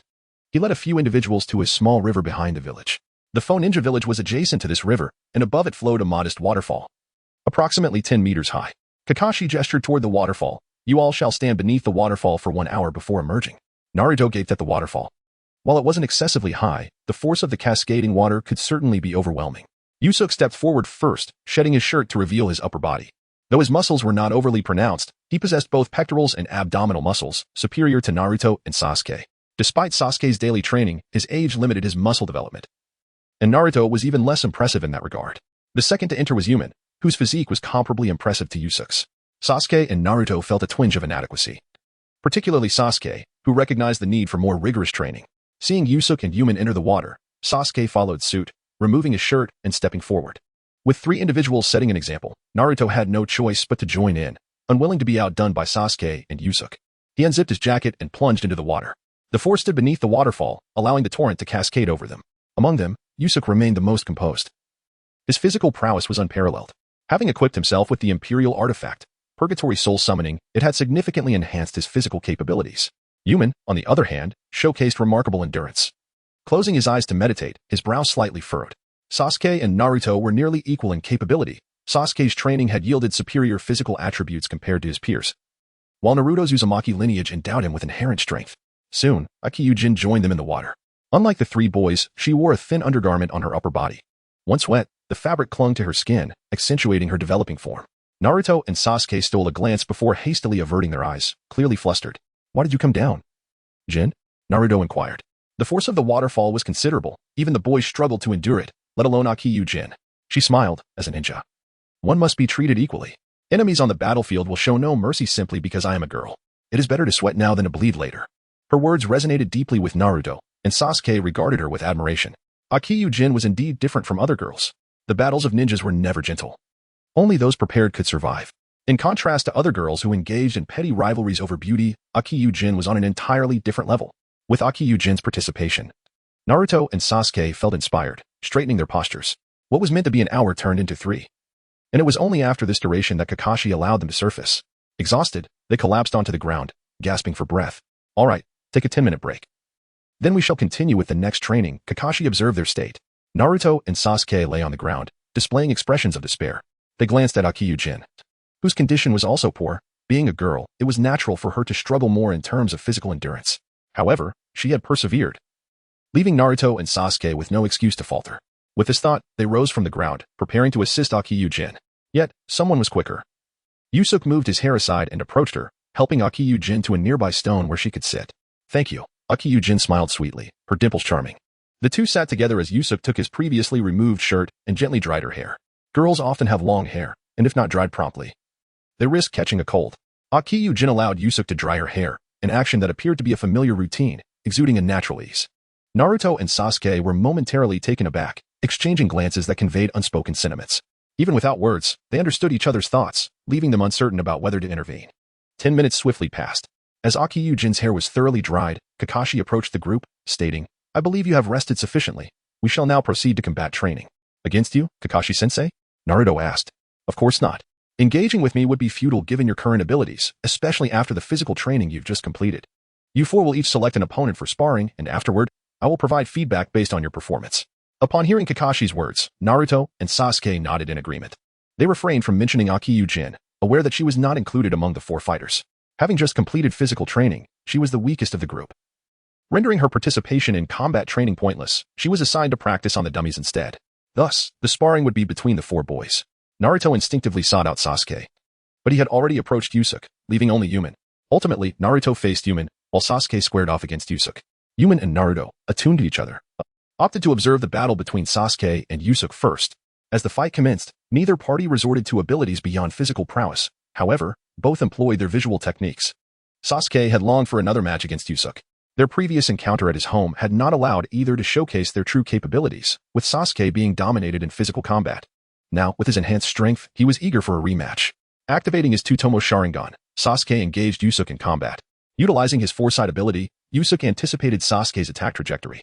This ability was remarkably advantageous. As long as he wasn't physically overpowered, he could predict his opponent's movements. Even the Sharingan could not compare. For one relied on foresight while the other merely slowed perception. For experienced fighters, the Sharingan could also facilitate predictions, but in this regard, it could not rival Yusuke's all-seeing future vision. As their clash began, neither could gain the upper hand. Sasuke's strikes failed to connect with Yusuke, who adeptly evaded Sasuke's attacks. The close-quarters combat persisted for over a minute, until Sasuke exposed a flaw that Yusuke swiftly capitalized on, landing a punch on his left shoulder. Sasuke winced, his body swaying to the side as Yusuke seized the opportunity to deliver a sidekick to his waist. Reacting quickly, Sasuke lowered his arms to block the kick. But it was merely a feint from Yusuke. He exerted minimal force, using the momentum to perform a spinning kick with his other leg. Sasuke's pupils dilated as he absorbed a heavy blow to his shoulder, dropping to one knee as the impact forced him down. Yet, Yusuke was relentless, seizing the moment. He executed a back kick aimed directly at Sasuke's face. Sasuke arched back to evade, his body bending low before he countered, rolling to his feet and leaping into the fray once more. As he steadied himself, preparing to retaliate, Yusuke had already dove towards him with such swiftness that evasion was nearly impossible.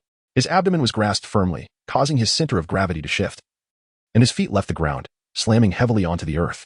He grasped Yusuke's shoulders, swiftly entwining his legs around Yusuke's waist. However, to his astonishment, Yusuke leveraged his core strength to lift him entirely off the ground once more, crashing him back down. With his back injured, Sasuke's face contorted in agony, and his legs utterly surrendered their strength. Chapter 36. Training concluded. Sasuke, aware of his inferiority in taijutsu compared to Yusuke, decisively chose to form hand seals. However, Yusuke would not grant him that opportunity. Before Sasuke could complete his grand fireball technique, he was forcefully interrupted. Having narrowly evaded Yusuke's deadly stomp, he sprang back up and continued his hand seals. This time, Yusuke could not disrupt him. Fire style, grand fireball technique. Yusuke, equally determined, swiftly drew a circle with one hand. Purgatory summoning, flame net.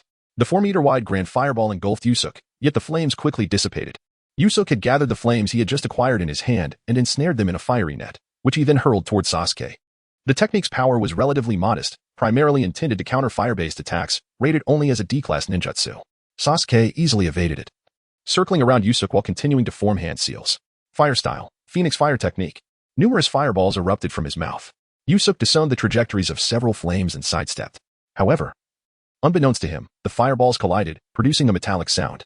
Concealed within the fireballs were shuriken. Their trajectories altered upon impact, and Yusuke had no time to react.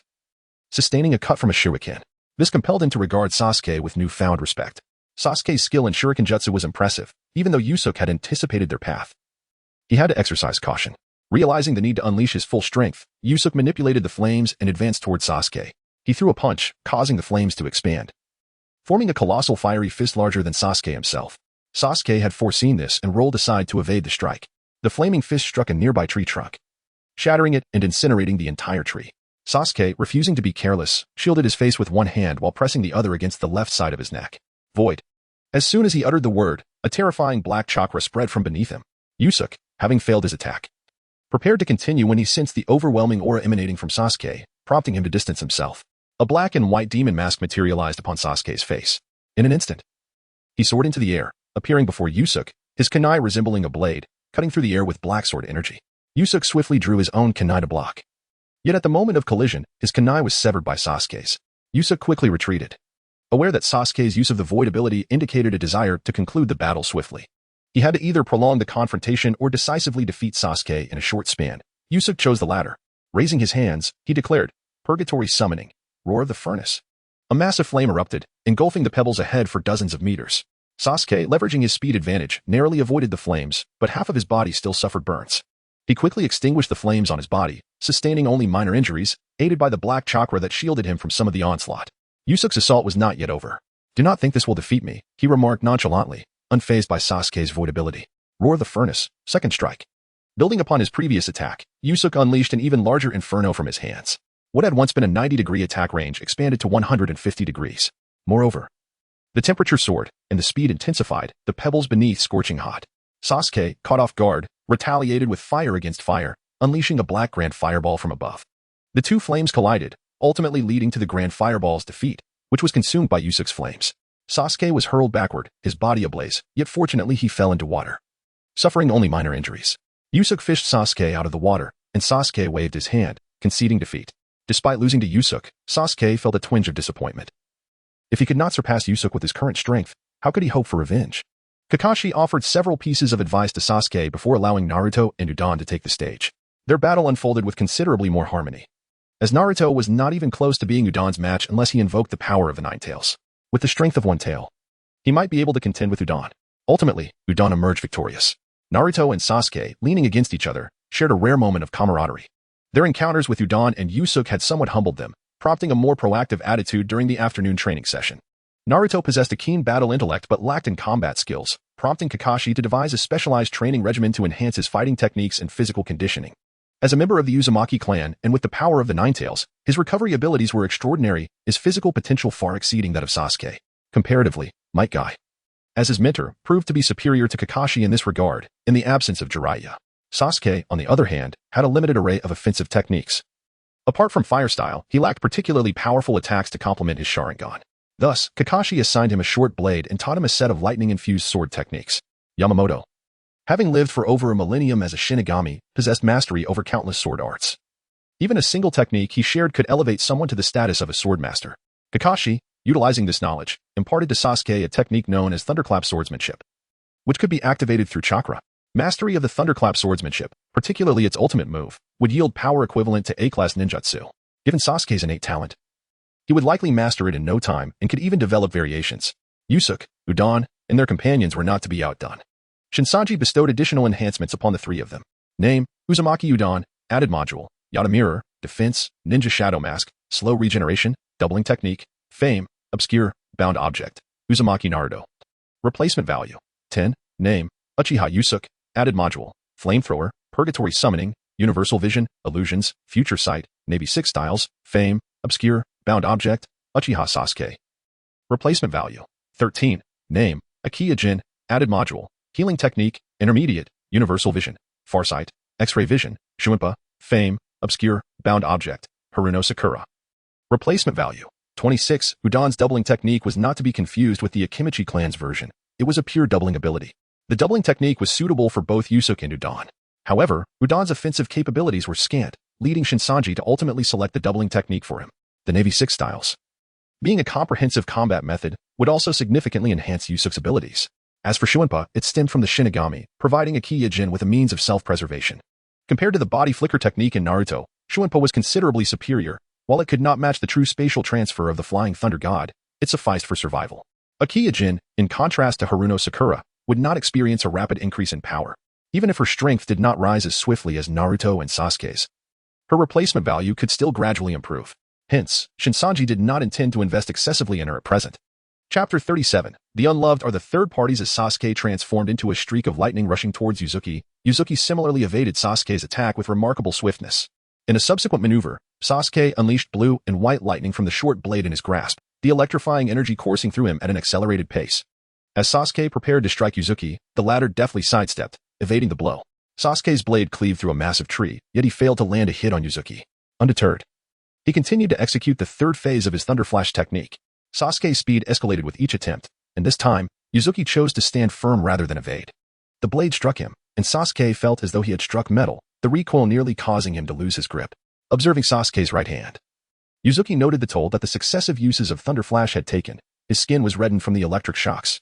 That should suffice for today's training, Kakashi declared. Though Sasuke had intended to continue practicing Thunder Flash, he halted upon hearing Kakashi's words. It had been a month since Kakashi had begun instructing him in the Thunder Blade technique, and during this time, his proficiency had significantly improved alongside his physical abilities. Compared to a month prior, his strength had seen a notable enhancement. After a month of guidance, he had come to regard Kakashi as his true mentor. Meanwhile, Naruto's battle with Human had also concluded. After honing his martial arts skills, Naruto's physical prowess had visibly intensified, and with the aid of the multi-shadow clone technique, his combat effectiveness had notably increased. However, Human's progress was even more pronounced. Equipped with the multiplication technique, not only could the Yata mirror expand exponentially, but the energy absorbed and transformed into power also amplified instantaneously. This transformation granted Human, who initially lacked significant offensive capabilities, an absurd level of strength. At this stage, Naruto relied on his shadow clones to inflict damage, with their attacks landing squarely on the Yata mirror. The energy Human absorbed was astonishing, and upon transformation, he could even create a 5-meter-wide crater with a single strike. Initially, Naruto dared to weave between his clones to land a few blows, but upon witnessing Human's ferocity, he opted to hide behind his clones instead, fearing the consequences of a direct hit. Now, Sakura's leg injury had healed, and she joined Kakashi for training. Kakashi assigned her to practice medical ninjutsu under a Kyojin's tutelage, a subject that piqued Sakura's interest. Over the course of the month, each of them had made considerable progress. During this time, Kakashi had captured several demons for the group to practice against. These demons were not invincible. By persistently depleting their energy, they could be rendered lifeless. To expedite the process of energy depletion, they needed to inflict continuous damage. Throughout the month, each participant had managed to slay at least 3 demons, excluding the females. Curious, Naruto once inquired of Kakashi how he managed to capture so many demons and from where they originated. Kakashi merely replied, "You will soon encounter even more demons. If you wish to avoid being killed by them next time, remember how to vanquish them." Sasuke understood the gravity of Kakashi's words. His previous encounter with a demon in the Forest of Death had made him aware that the mysterious figure behind the creation of demons in Konoha surely had a purpose, whether to destroy Konoha or to cultivate more formidable demons. After training, Naruto invited a Kyojin to enjoy some Ichiraka ramen, a proposition she accepted. Sasuke, who had intended to return home to further study the Thunder Blade technique, paused upon hearing Naruto's invitation. "Sasuke, what's wrong? Did you drop something?" Sakura asked, noticing his sudden halt. Sasuke shook his head and walked past her to join Naruto. "I'm just hungry. Let's go eat ramen." "What? Sasuke, why are you butting in?" Naruto exclaimed, flustered by Sasuke's presence. He had finally managed to invite a Kyojin, and Sasuke's arrival felt like an unwelcome intrusion. However, Sasuke did not indicate he wished to join them. He simply expressed his desire for ramen, leaving Naruto with no grounds to protest, though he wore a disgruntled expression. A Kyojin cast a knowing smile at Sasuke, who pretended not to notice. Throughout the month, the relationships among the group had significantly deepened. Whenever Sasuke and Naruto were injured, a Kyojin would tend to their wounds, gradually drawing them closer. Initially, during treatment, Sasuke expressed his gratitude with formal politeness, maintaining a serious demeanor. However, as time passed, he began to exhibit a subtle smile, his attitude evidently shifting. Naruto, too, had undergone a transformation. He once believed he had feelings for Sakura, unable to articulate why. He found her cute and lively, a solace during his loneliness, especially when she chose to converse with him despite her occasional violence. Yet, he soon discovered a Kyojin who treated him with even greater kindness. In her presence, Naruto felt his heart race, realizing this was what true affection felt like. Watching the three depart, Sakura felt an acute sense of exclusion. As if she were an unnecessary presence. Could it be that she was the third party? Why don't you follow them? Yuman inquired, adjusting his attire as he stepped forward. Huh? Sakura belatedly noticed the two behind her.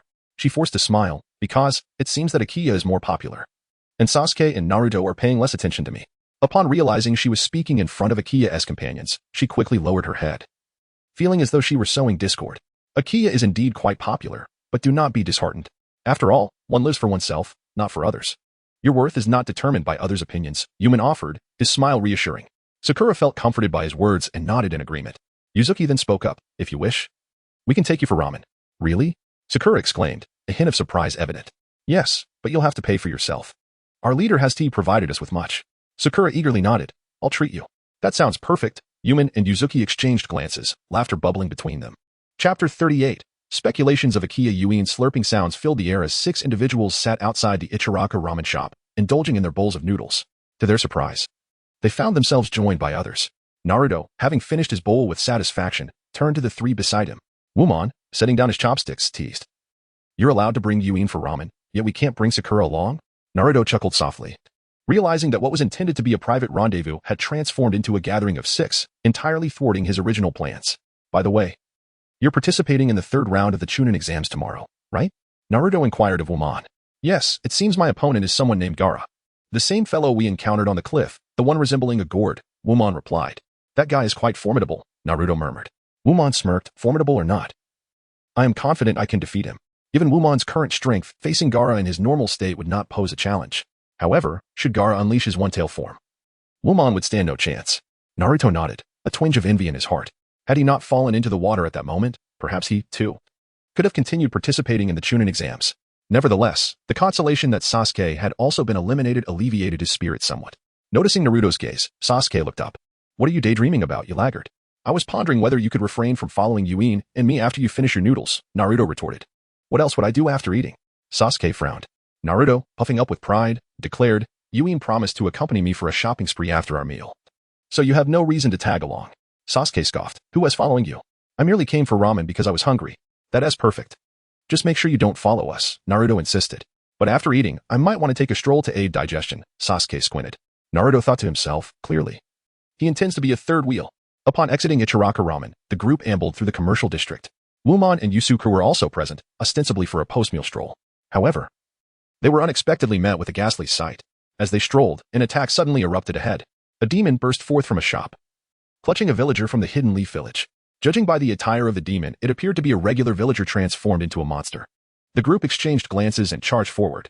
Sasuke, the swiftest among them, entered a phasing state, his form flickering as he swiftly severed the demon's hand, liberating the captive villager. While employing the Thunder Blade technique, Sasuke's speed was already astonishing, but combined with phasing, it reached an almost terrifying level.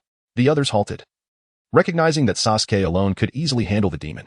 With a flourish of a short sword, he sliced the demon's body into countless pieces. Such grievous injuries would render it incapable of recovery, indicating that this demon possessed a low purity, far beneath that of the ones they had previously encountered. This level of injury was sufficient to result in immediate death. After the villager was rescued, he hurriedly expressed his gratitude to Sasuke, who merely nodded in acknowledgement. Rescuing him was a mere afterthought. His true intention lay in vanquishing the demon.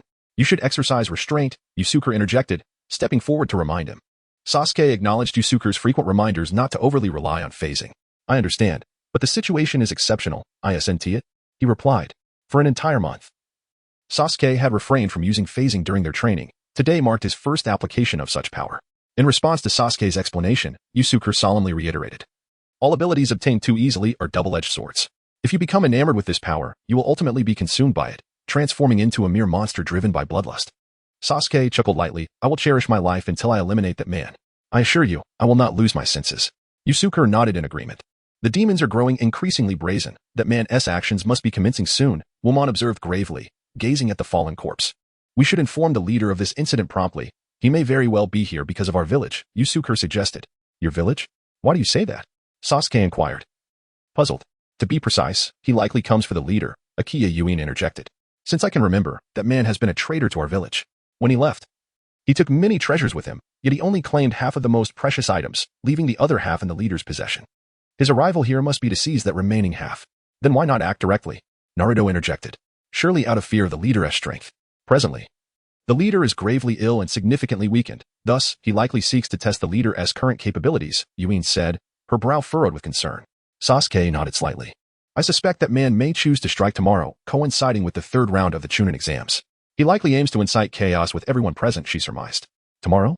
So soon? Sasuke exclaimed, astonished. But this is merely my speculation. He may have deeper schemes at play, Yuin cautioned. The group nodded in agreement, hearing Yuin's words. Sakura felt a surge of panic. After all, she was still an ordinary girl at heart. The impending threat of chaos filled her with dread. Observing her distress, Yusuke spoke up. You want to be participating in the competition tomorrow. You can stay home. No, I want to go and watch, Sakura insisted resolutely. But if danger arises, no one will be there to protect you, Yusuke countered. Sasuke, will you? Sakura's gaze fell upon Sasuke, who, however, did not acknowledge her. Yusuke scoffed. If you seek his protection, you might as well seek mine, though you hardly appear to desire my protection either. With that, Yusuke departed. Sakura watched him leave, a wave of disappointment washing over her. She hoped fervently that Yuin's fears were unfounded and that nothing alarming would transpire the following day. After their encounter with the demon, the group lost their enthusiasm for shopping and returned to their respective homes. On his way home, Sasuke suddenly spotted a man wearing a black top hat ahead. The man's attire bore an uncanny resemblance to that of the mysterious figure they had encountered earlier. Sasuke immediately tensed, and as he observed that the man seemed oblivious to his presence, he cautiously approached. This peculiar figure could be none other than Muzan himself. Sasuke was certain of it. Yet, when he stepped forward to examine the man's features, he discovered to his astonishment that the figure was merely a dressed-up mannequin. Chapter 39, Hinata Niji vs. Inuzuka Kiba. Before Sasuke could exhale in relief, a voice emerged from behind him. Sasuke-san, are you searching for me? It was accompanied by a chilling laughter. Sasuke abruptly drew his short blade, lightning crackling as a dark slash surged toward Muzan. Muzan smirked, effortlessly seizing Sasuke's wrist. As Sasuke's wrist was captured, his pupils constricted, and the slash he had unleashed was immediately crushed. How could this be? Sasuke attempted to resist, dark energy swirling around him, shattering the ground beneath. Yet, Muzan's laughter echoed in his ears, mocking him. In an instant, Muzan grasped the mask on Sasuke's face, crushing it with a mere squeeze. Sasuke's ethereal state vanished, and his aura dissipated abruptly. He knelt on the ground, gasping for breath. The forced disruption of his ethereal state had exacted a heavy toll, depleting his stamina significantly. Gritting his teeth, he lifted his gaze, glaring at Muzan. What do you truly intend to do? Muzan regarded Sasuke leisurely, raising an eyebrow with an expression rife with intrigue. It took you over a month to reach the second stage? Clearly, your usage frequency is still too low. Do you plan to exact revenge with such feeble power? Far from sufficient. That man is far more formidable than you can imagine. Your strength is akin to that of a stray dog in his presence.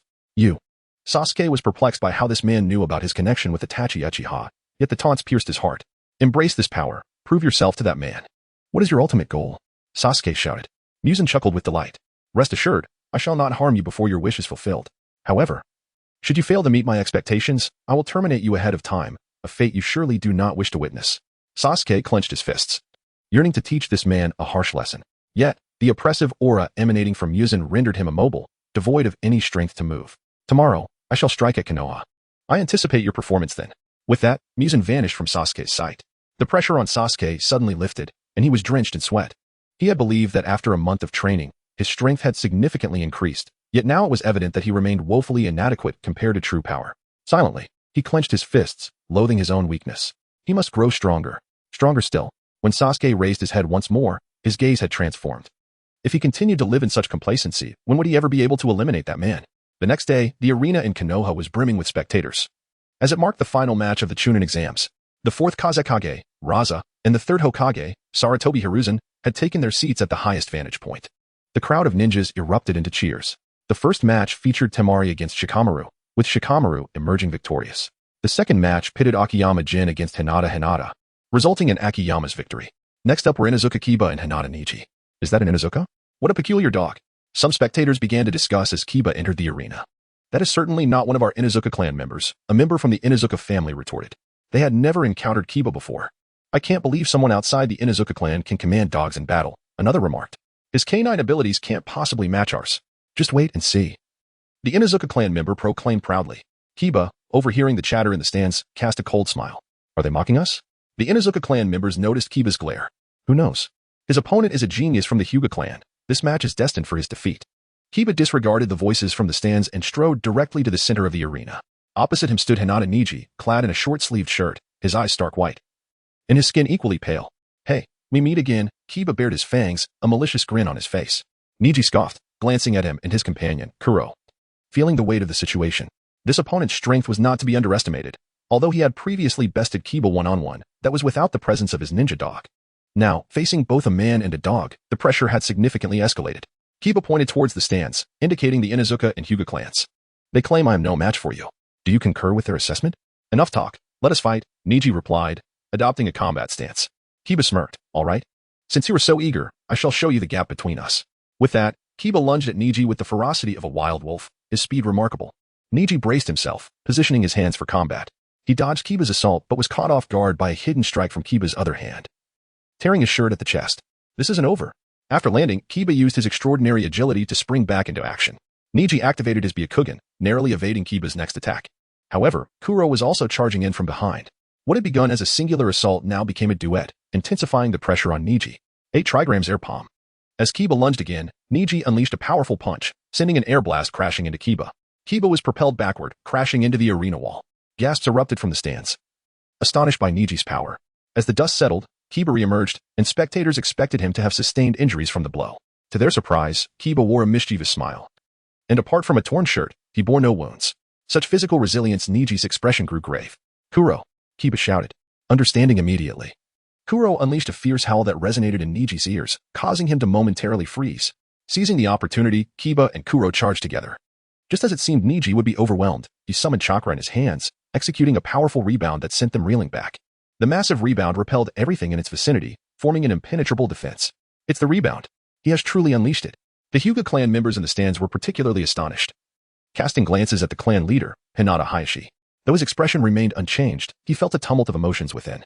The rebound was a technique reserved for the main branch of the Hyuga clan, yet Niji, from the branch family, had manifested it purely through his innate talent. How could this not be astonishing?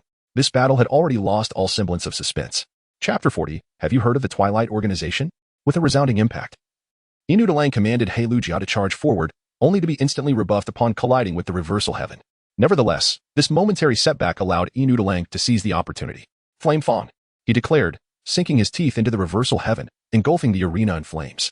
Inside the reversal heaven, as Niji felt the searing heat radiating from his palm, he furrowed his brow, sensing something amiss. In an instant, the reversal heaven was completely shrouded in flames, the rising temperature making it difficult for Niji to breathe, prompting him to cease his rotation. Consequently, the reversal heaven came to a halt. The members of the Hyuga clan, who had been astonished by Niji's display of the reversal heaven, now held their breath in anticipation. As Niji's figure emerged, Heilujia lunged forward. Seizing the moment, Niji executed the 8 trigram 64 palms. Originally intended for Inu Delang, the attack was redirected towards Heilujia, who, despite being a canine, possessed vital points within its body. After enduring Niji and Appo's Esperage, Heilujia collapsed to the ground, immobilized. Now, the battle lay between Niji and Inu Delang. Niji regarded Inu Delang with a confident demeanor. "You are certain of your victory? Is there any doubt? Your ninja dog is all ready." Niji's gaze flickered towards Heilujia, only to find it had inexplicably vanished. "Where are you looking?" Inu Delang charged forward, a fierce gale sweeping through as his sharp claws nearly pierced Niji's eyes. Niji swiftly retreated, yet Inu Delang's grip seized his neck. He retaliated with the 8 trigrams empty palm, but Inu Delang merely grinned, opting to withstand the blow. With immense physical prowess, Inu Delang slammed Niji to the ground, leaving him momentarily dazed. Nevertheless, he retaliated with a swift strike to Inu Delang's vital point. Having already sustained internal injuries from the earlier attack, Inu Delang stiffened, allowing Niji to execute a rabbit kicks eagle maneuver, sending him flying.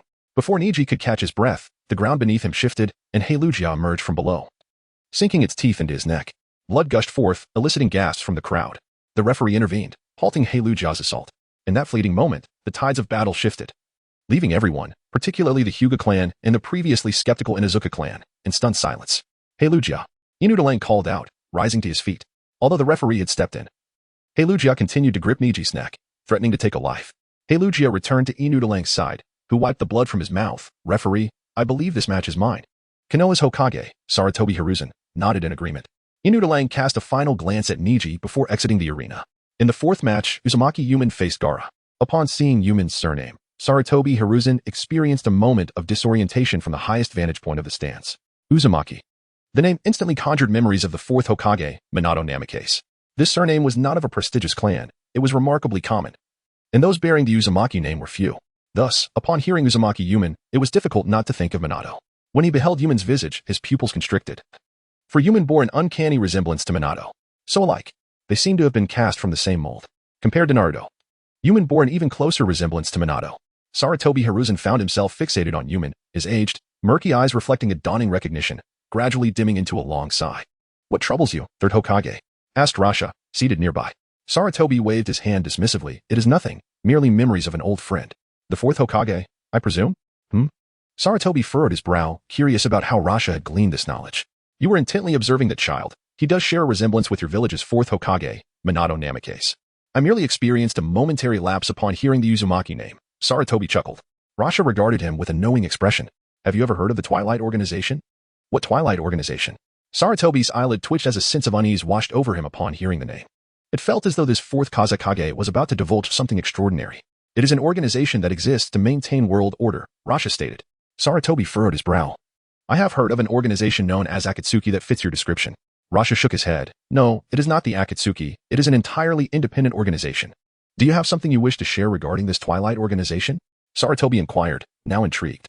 During this period, the Akatsuki had not yet commenced their pursuit of tailed beasts, merely existing as a dangerous assembly of rogue ninjas from various villages, lacking widespread notoriety.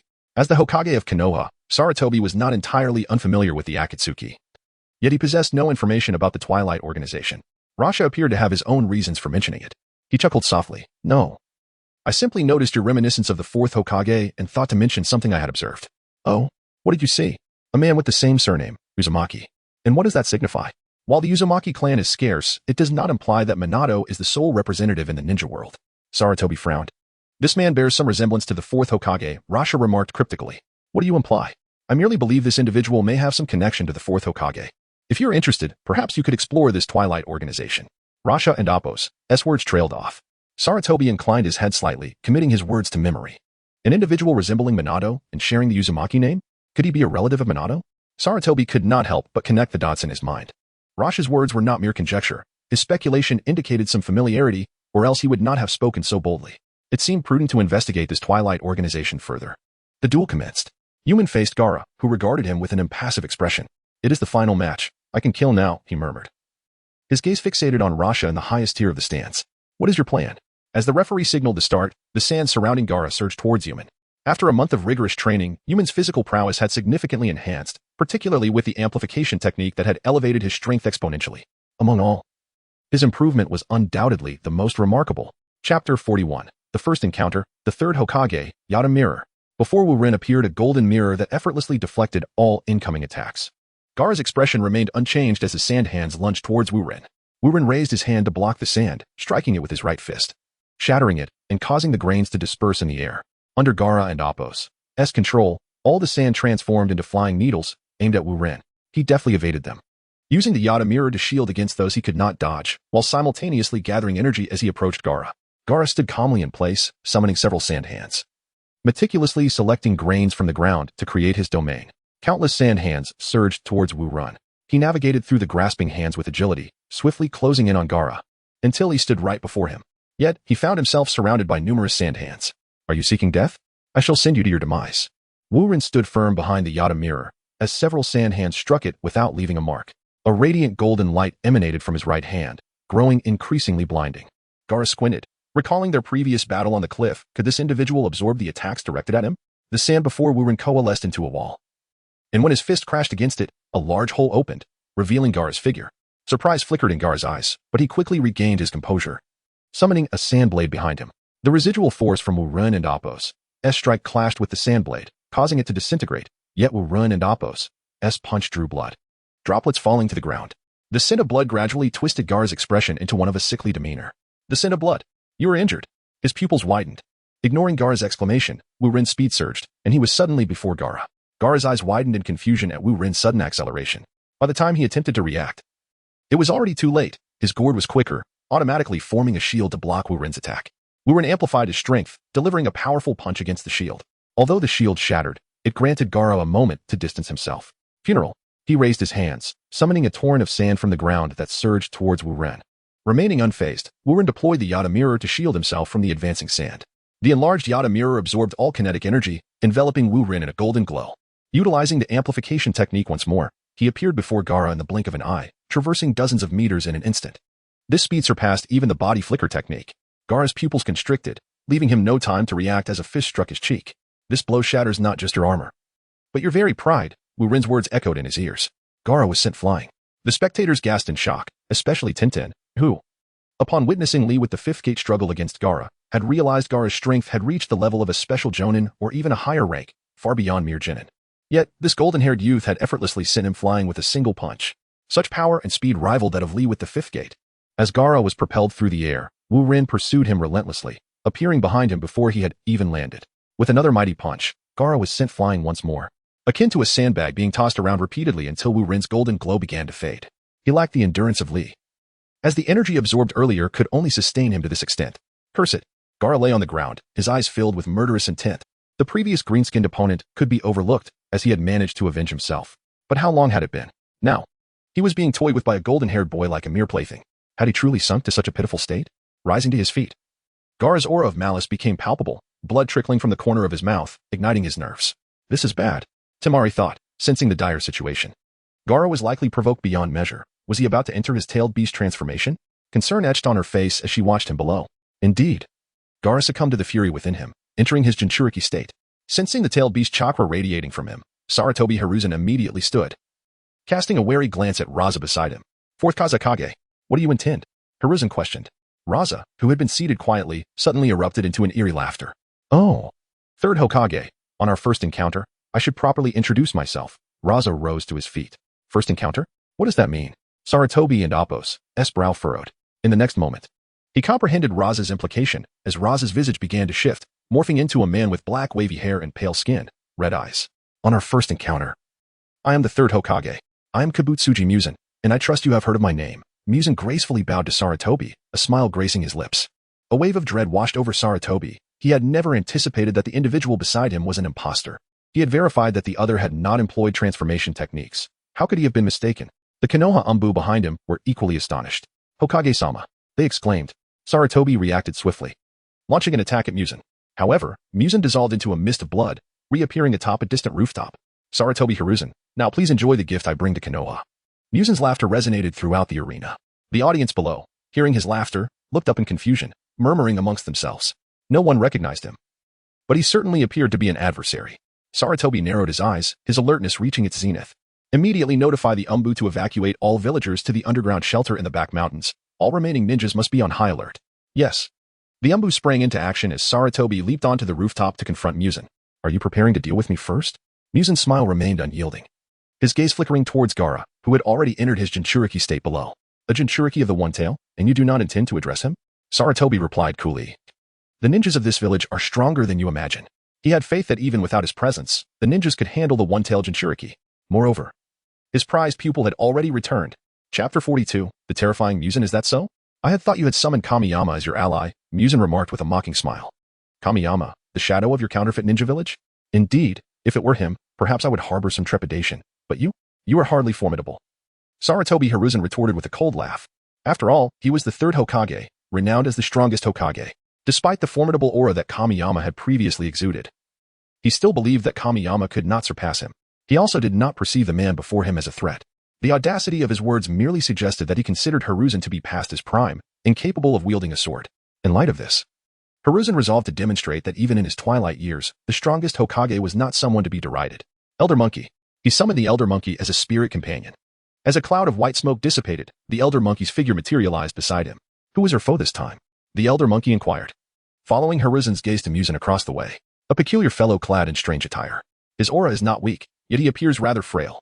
Muzan's skin was exceptionally pale, lending him an unhealthy appearance. Transform into the golden staff, Elder Monkey, Hiruzen commanded his old companion. The Elder Monkey nodded and morphed into the golden staff, which fell into Hiruzen and Appo's grasp. Maintaining his composure, Muzan vanished once more just as Hiruzen prepared to strike, reappearing atop a distant rooftop. Do not flee. Hiruzen pursued him. Soon, they arrived at the residential district of the village. At that moment, the Konoha Umbu had commenced their operations, evacuating the villagers to the rear mountains. Hiruzen's gaze hardened as he observed Muzan's escape route. He intends to lure me into the village, to make me hesitate? With this realization, Hiruzen quickened his pace. striving to intercept Muzan before he could act. However, Muzan paused in the residential area. Fire release, great fire dragon technique. A colossal fire dragon descended before Muzan, obstructing his path. You shall not harm the villagers of Konoha. Hiruzen's aged voice resonated like a clarion call, instilling fear. Muzan's laughter was devoid of compassion as he raised his hand to the sky and gestured lightly. All the hidden demons in the village sensed their king's command, tearing through their disguises to launch attacks on the surrounding villagers and shinobi. The cries of the attacked echoed, drawing the attention of others. And upon witnessing their companions being devoured, they were struck into stunned silence. Chaos erupted among the fleeing crowd, plunging them into panic. Do not panic. Do not panic. Quickly. Slay those dreadful demons. Act now. Why have you turned into a demon? A shinobi, intending to rescue the villagers, was seized by a companion at his side, who had transformed into a flesh-eating demon. Such scenes unfolded throughout Konoha. Hiruzen's pupils constricted as he heard the cacophony of screams emanating from the village. What have you done? He demanded, fixing an intense gaze upon Muzan. Nothing much, merely set my disguised subordinates into motion, Muzan replied nonchalantly. You have infiltrated the village with demons. What? Did you not foresee this? As the shadow of a village, you should have anticipated it long ago, Muzan taunted, tilting his head in mockery. Hiruzen's expression darkened. He had indeed considered the possibility of demons lurking among the villagers, but Muzan's earlier deception had clouded his judgment.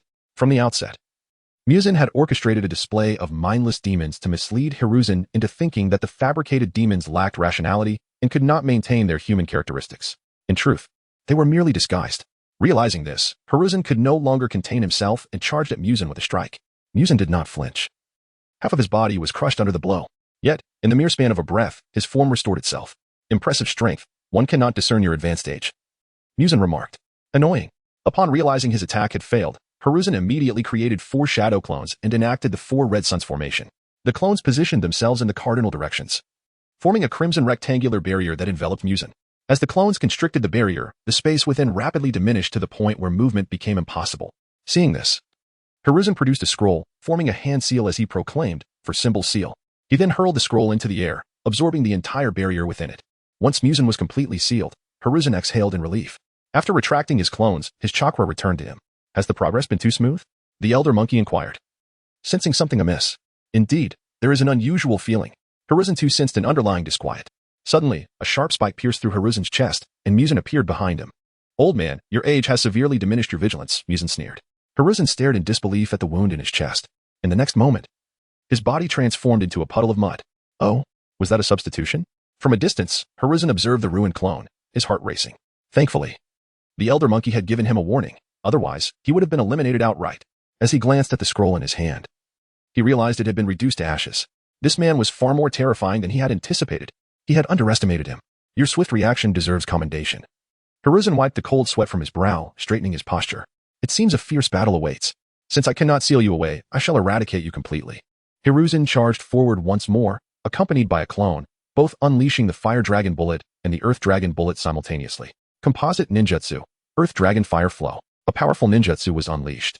Muzan extended 9 appendages from his back, moving at an imperceptible speed to deflect the combined ninjutsu, rendering it ineffective against him. Above, Hiruzen extended the golden staff, bringing it down with force. Muzan grasped the staff, the tremendous power creaking under his grip. A sinister grin curled at the corners of his mouth. Despite his arms being pressed down, he remained composed, instilling a sense of dread in Hiruzen. Suddenly, 8 whip-like appendages sprouted from Muzan and Appo's legs, lunging towards Hiruzen. Hiruzen hastily dodged, yet the whips still inflicted wounds upon his limbs. Gazing at the monstrous figure of Muzan, Hiruzen felt a chill of fear. He had never encountered a creature as horrific as Muzan. To call him human seemed absurd. He resembled something birthed from a twisted experiment. A being of unparalleled terror. Chapter 43, the blade flowing like fire. Is it over? I must take action now. Having already engaged, Muzan had no intention of holding back. As Sarutobi Hiruzen pondered his next move, Muzan launched an assault. His hands transformed into piercing whips, tearing through the surrounding buildings and ground. The collapsing structures crushed both sides, forcing Sarutobi Hiruzen to swiftly retreat while evading. Muzan dashed forward, closing the distance to Sarutobi Hiruzen. With a flourish, Sarutobi Hiruzen wielded his golden staff, creating an illusion of shadows to block the multitude of whips. Yet, his shoulders were still pierced by Muzan's whips, pinning him to the wall. Muzan drew closer, the elongated whips gradually retracting. This must be your true form, Muzan chuckled. However, Sarutobi Hiruzen could not share in the laughter. His clone swung the golden staff towards Muzan. Muzan lacked even the desire to evade, enduring a strike, yet merely took a breath before returning to his original state. Meanwhile, Sarutobi Hiruzen and Appo's clone was completely obliterated. Saratobi Hiruzen was taken aback by Muzen's overwhelming strength. Though he had aged and weakened significantly, he was still a formidable force, a shadow-level warrior. He never anticipated being defeated so easily. He truly was growing old. It was time for him to step aside. Had it not been for Minato's demise, Jiraiya and Appo's journey, and Tsunade and Appo's disillusionment, he would not have needed to wield the sword at his age. As Muzen approached, Saratobi Hiruzen silently resolved to employ the dead demon-consuming seal. Just as determination filled his gaze, Muzen halted his advance. He laughed. Your eyes reveal that you possess a hidden card. A crisis awaits me. With that, he retracted his whips, observing the blood flowing from Saratobi Hiruzen's shoulders, watching him bleed. It wouldn't be long before Saratobi Hiruzen succumbed to blood loss. Saratobi Hiruzen hadn't anticipated Muzen seeing through his intentions, turning his face pale. Was there truly no way out? At that moment, the sound of a staff striking the ground resonated. Muzen Kabutsuji. A deep voice echoed. Shinsen Tami, with heavy steps, halted less than 30 meters from them. Both turned to face him, their expressions momentarily stunned. Shinsen Tami. Muzen's smile gradually faded, replaced by gravity. Saratobi Hiruzen marveled at Muzen's reaction. Was he nervous? Could this being actually feel tension? He had so easily vanquished him, yet now faced with Shinsen Tami, he appeared perturbed. Could Shinsen Tami's power surpass his own? Shinsen Tami's gaze fell upon Saratobi Hiruzen. Third Hokage. I sincerely apologize for the calamity our village's traitor has brought upon Konoha, he spoke, laced with regret. Muzen interjected with a cold laugh. No need for apologies. Soon you too shall accompany him to death. You remain as arrogant as ever. Shinsen Tami shot a frigid glance at Muzen. Muzen scoffed dismissively. Arrogance requires strength, which I happen to possess. The whips behind Muzen danced ominously, reminiscent of a fearsome demon, exuding immense pressure. Shinsen Tami paused, then shook his head with a sigh. Your power has indeed grown over the years, but to challenge me with your current strength is still too naive. Muzen's expression darkened. In your present condition, how much of your former strength can you truly exert? How dare you speak such words? You are frightfully arrogant. With that, Muzen surged towards Shinsen Tami. Observing this, Shinsen Tami lightly tapped his staff upon the ground, unleashing a pillar of fire that surged towards Muzen. Muzen evaded the flame, charging at Shinsen Tami with blinding speed, intent on delivering a fatal blow. Witnessing Muzen's explosive speed, Saratobi Hiruzen felt a jolt of astonishment. That had not been Muzen's full power. Indeed, at that moment, Muzen was unleashing his true capabilities. Yet, to Shinsen Tami, even this was insufficient. Just as Muzen was about to strike, Shinsen Tami retracted the template of Yamamoto Genre Sai Shigekuni and drew his Zampakit from the staff. Enough, you and Appos. VE come merely to gauge how much strength I have left. Since you wish to see, I shall show you. As the Zampakit was drawn, an unseen pressure enveloped the air, instantly crushing the buildings within 100 meters into ruins. Following this was an unending inferno, flames engulfing the sky like a fiery dragon. This spectacle left not only Saratobi Hiruzen dumbfounded, but stunned the entire ninja populace of Konoha. To wield such a degree of fire release, even Uchiha Madara might struggle to replicate it. Saratobi Hiruzen, who had yet to grasp Shinsen Tami's strength, felt his mind turn to mush. This power was undoubtedly on par with, if not surpassing, Uchiha Madara. As Muzen sensed the terrifying force, his pupils dilated.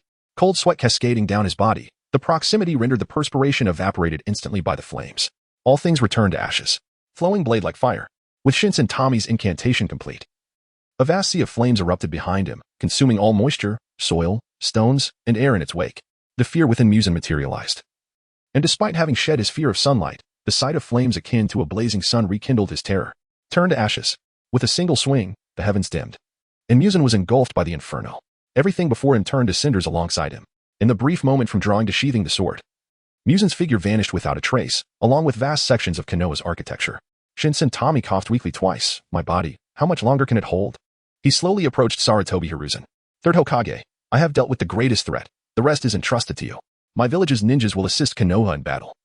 The rogue ninja village is our ally. Shinsen Tami's eyes were as calm as still water. Though only in his 30s, he appeared inscrutable to Saratobi Hiruzen. When their gazes met, Saratobi Hiruzen felt like a child facing an ancient elder who had lived for millennia. He nodded in acknowledgement, expressing his gratitude. Watching Shinsen Tami and Appo's retreating figure, Saratobi Hiruzen sensed a profound frailty within him. At such a young age, how could he be so weak? What trials had he endured? The experiences reflected in his gaze felt genuine. Perhaps he was far older than he appeared. Chapter 44. The defeat of Urin against Shikaku. The commotion here naturally drew the attention of the Leaf Village ninjas, and soon, medical ninjas arrived on the scene. Their eyes widened in disbelief upon witnessing their Hokage in such a grievous state. Hokage-sama, are you all right?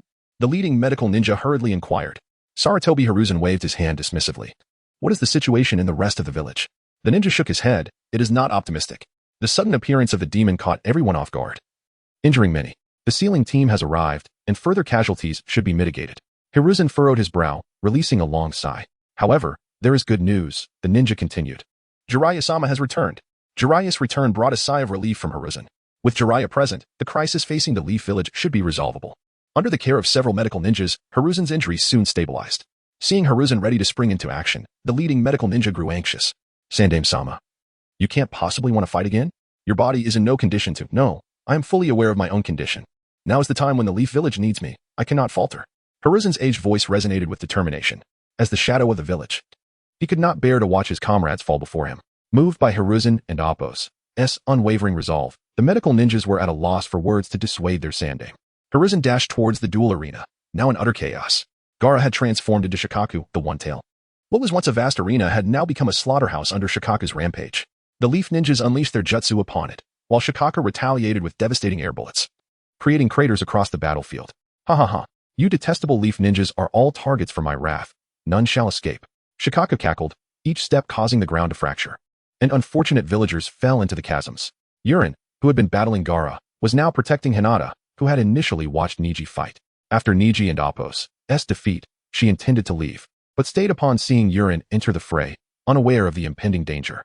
Yurin braced the Yata mirror against the incoming air bullets. The force of the impact made the mirror tremble violently, and Yurin felt as though his hands might break.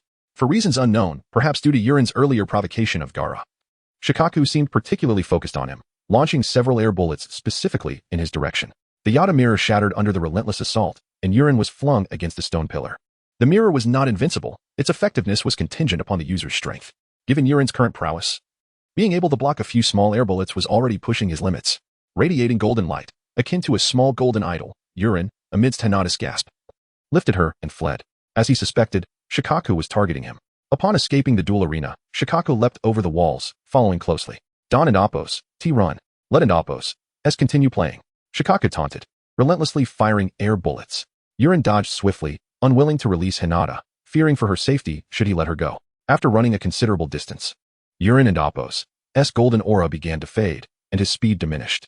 This is bad, he thought. Addressing Hinata, I'll hold it off. You must escape quickly. Wait, how will you hold it off? She replied, panic evident in her voice. Don and Appo's, worry, just listen to me, Yurin insisted, placing Hinata down and raising the Yata mirror once more. Seeing Hinata hesitate, he urged her, go now. Realizing her presence would only hinder him, Hinata finally took her leave. Ha ha ha, not running away? Trying to cut off that girl's escape? Then you want to get away. Shikaku gathered a massive air bullet in its maw, its power several times greater than the smaller ones. Yurin's forehead beaded with sweat, filled with uncertainty about withstanding this blow. As anticipated, the colossal air bullet struck the enhanced Yata mirror, and within moments, countless cracks appeared, followed by a violent shockwave. Yurin was sent hurtling backward, rolling several dozen meters before coming to a halt, his body stained with blood, and his left arm slightly twisted. Struggling to rise, he glowed with golden light, casting a faint smile at Shikaku. This time, he chose not to flee but charged toward Shikaku. Seeing Yurin still daring to approach, Shikaku stomped down upon him. Yurin quickened his pace to evade and swiftly climbed Shikaku's body, soon reaching its back. Spotting the unconscious Gaara, Yurin summoned all his strength and leapt towards him, aiming a punch at Gaara. However, just before impact, Shikaku's hand seized him. Ha ha ha, caught you. In a whirl of chaos, Yurin was violently slammed to the ground, blood spewing from his mouth, his golden glow dimming. I'll give you another kick, Shikaku declared, raising its foot once more. Yurin trembled as he raised the Yata mirror for one final defense, but it shattered instantly under Shikaku's might. With a thunderous crash, Yurin was buried beneath the earth. Just then, Sarutobi Hiruzen, rushing from the village, witnessed this scene. He paused, momentarily stunned. In that instant, he found himself reliving the day he watched Minato perish before his eyes. That boy named Namikaze was now lost before him once more. Hiruzen glared at Shikaku, narrowing his eyes, and commanded his golden staff, Saru no Ma, extend. The staff surged in size, propelling Shikaku away. As Shikaku crashed to the ground, a cloud of dust erupted. Ouch, ouch, ouch. Damn it, a formidable opponent has arrived. Despite being a one-tail, Shikaku was not the weakest among the tailed beasts, ranking somewhere in the middle. However, it was well known that a nine-tail could easily overpower the remaining eight tails, and so on. Its strength was comparable to that of a shadow-level ninja, yet it could not match the absolute top-tier shadows. Faced with Hiruzen, a shadow-level powerhouse, Shikaku lacked confidence in prevailing. Rising, it unleashed an air bullet towards Hiruzen. Though injured, Hiruzen managed to fend it off, expending minimal energy before launching a combined ninjutsu, lightning water dragon bullet, driving Shikaku back. Wounded and in pain, Shikaku turned to flee, but was swiftly surrounded by the ninjas of the Leaf Village. Chapter 45. Encounter. The duo strikes. Alas, surrounded by mere minions. Showa muttered under his breath before expelling several small practice orbs. The ninjas, having anticipated this, employed their ninjutsu to counter Showa's assault. Among them, the sealing class swiftly executed their sealing techniques, restraining Showa and Appo's movements. This is dire. Showa thought grimly. With its body immobilized, it was unable to escape, and a blow from Sarutobi Hiruzen and Appo's staff struck it down, eliciting a pained howl. Showa continued to struggle, but under the relentless assault of Sarutobi Hiruzen and the many ninjas of Konoha, it was soon sealed back within Gaara. Consequently, Gaara was captured by Konoha.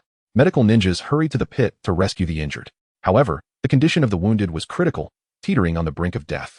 Sarutobi Hiruzen felt a surge of anxiety, not merely because the injured resembled Minato Namikaze, but also because the injured was a ninja from a rogue village. If anything were to happen to him in Konoha, he feared that Jishin would hold Konoha accountable. After witnessing Jishin and Appo's formidable power, Sarutobi Hiruzen was even more disinclined to provoke him. Do everything possible to save him. He commanded the medics. Yes, the arena was rife with injuries. All medical ninjas were occupied. The infiltration of Sunagakure ninjas into Konoha weighed heavily on Sarutobi Hiruzen's mind. What exactly did Sunagakure intend to accomplish? Once the situation was under control, Sarutobi Hiruzen led the remaining ninjas to deal with the infiltrating Sunagakure forces. Meanwhile, within Konoha, Yusuke and others who had exited the arena early were dealing with the frequent appearances of demons. These demons were significantly weaker than those they had previously encountered, particularly in terms of their restorative abilities. Purgatory Summon, Roaring Furnace. Several demons charging forward were instantly engulfed in flames, reduced to ashes. These mass-produced demons could not recover once severely injured, making them relatively easy to dispatch. First slash. One demon's head fell with a swift stroke. Second slash. Without pause. Another demon met its demise at Sasuke and Appo's blade. Third slash. In rapid succession, Sasuke and Appo's short blade effortlessly severed another demon and Appo's neck. In the blink of an eye, 3 demons lay decapitated. Through the collaboration of Sasuke and Yusuke, the area was swiftly cleared of demons. Phasing. Feeling his speed was still insufficient, Sasuke entered a phasing state. In this form, his speed nearly doubled. In a single breath, several demons were beheaded before they could even react. Surrounding ninjas gasped in astonishment. Such prowess. Could he be a Jounin of Konoha?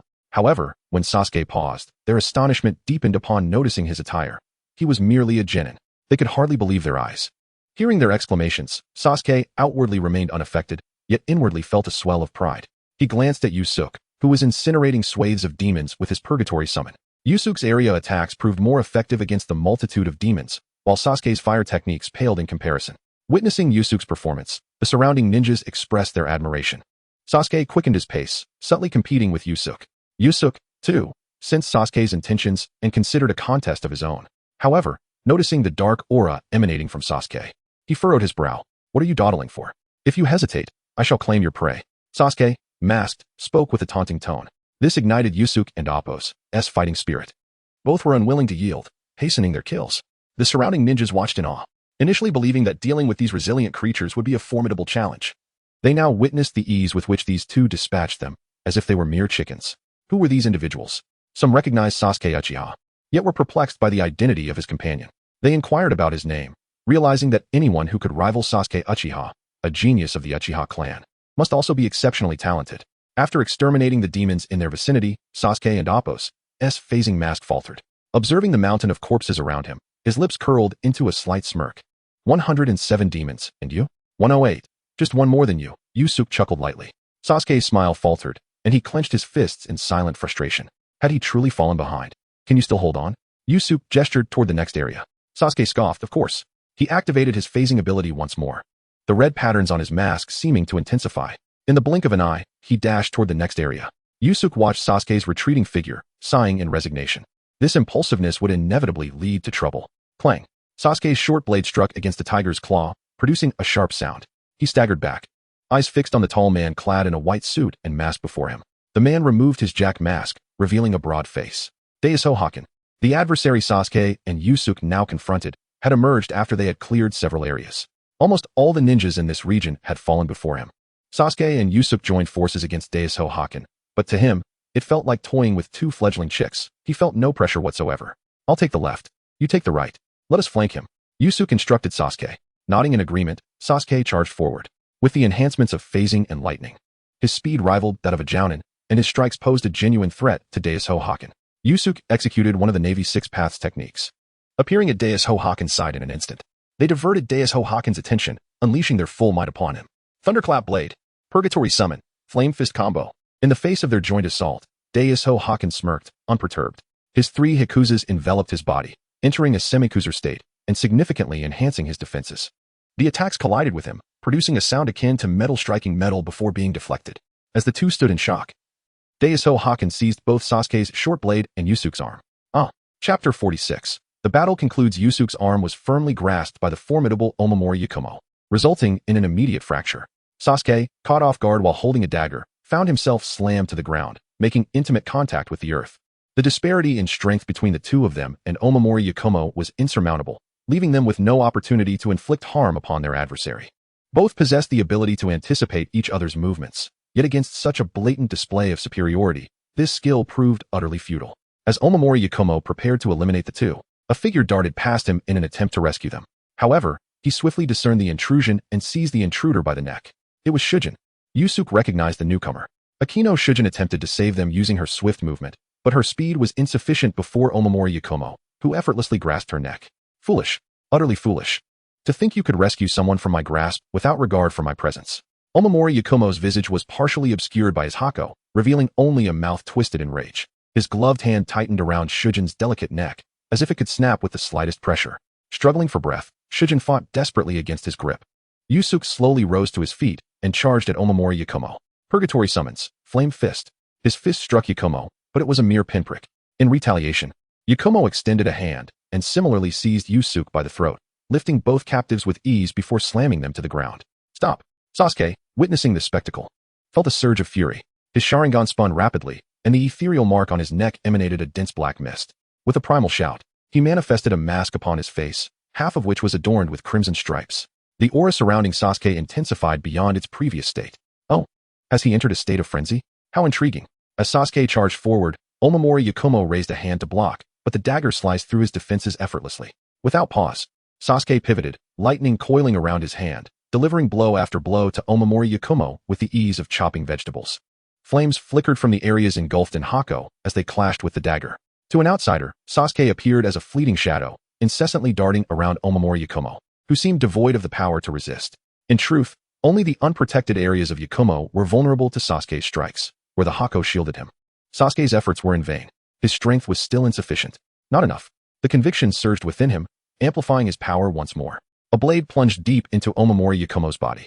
With a grunt, Yakumo grasped the hilt of the dagger, and in the moment of Sasuke's astonishment, he landed a punch squarely on Sasuke's face.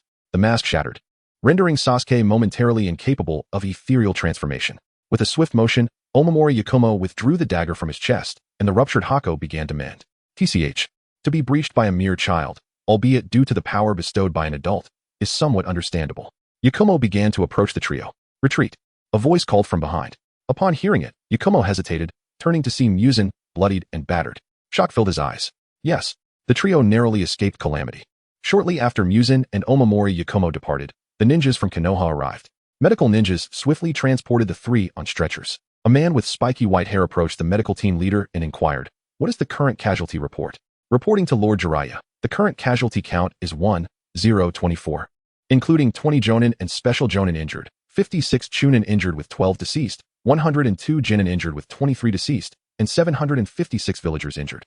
Listening to the medical team leader's report, Jiraiya's brow furrowed deeply. He had merely returned to Konoha by chance, only to encounter such dire circumstances. Was Konoha truly in such peril?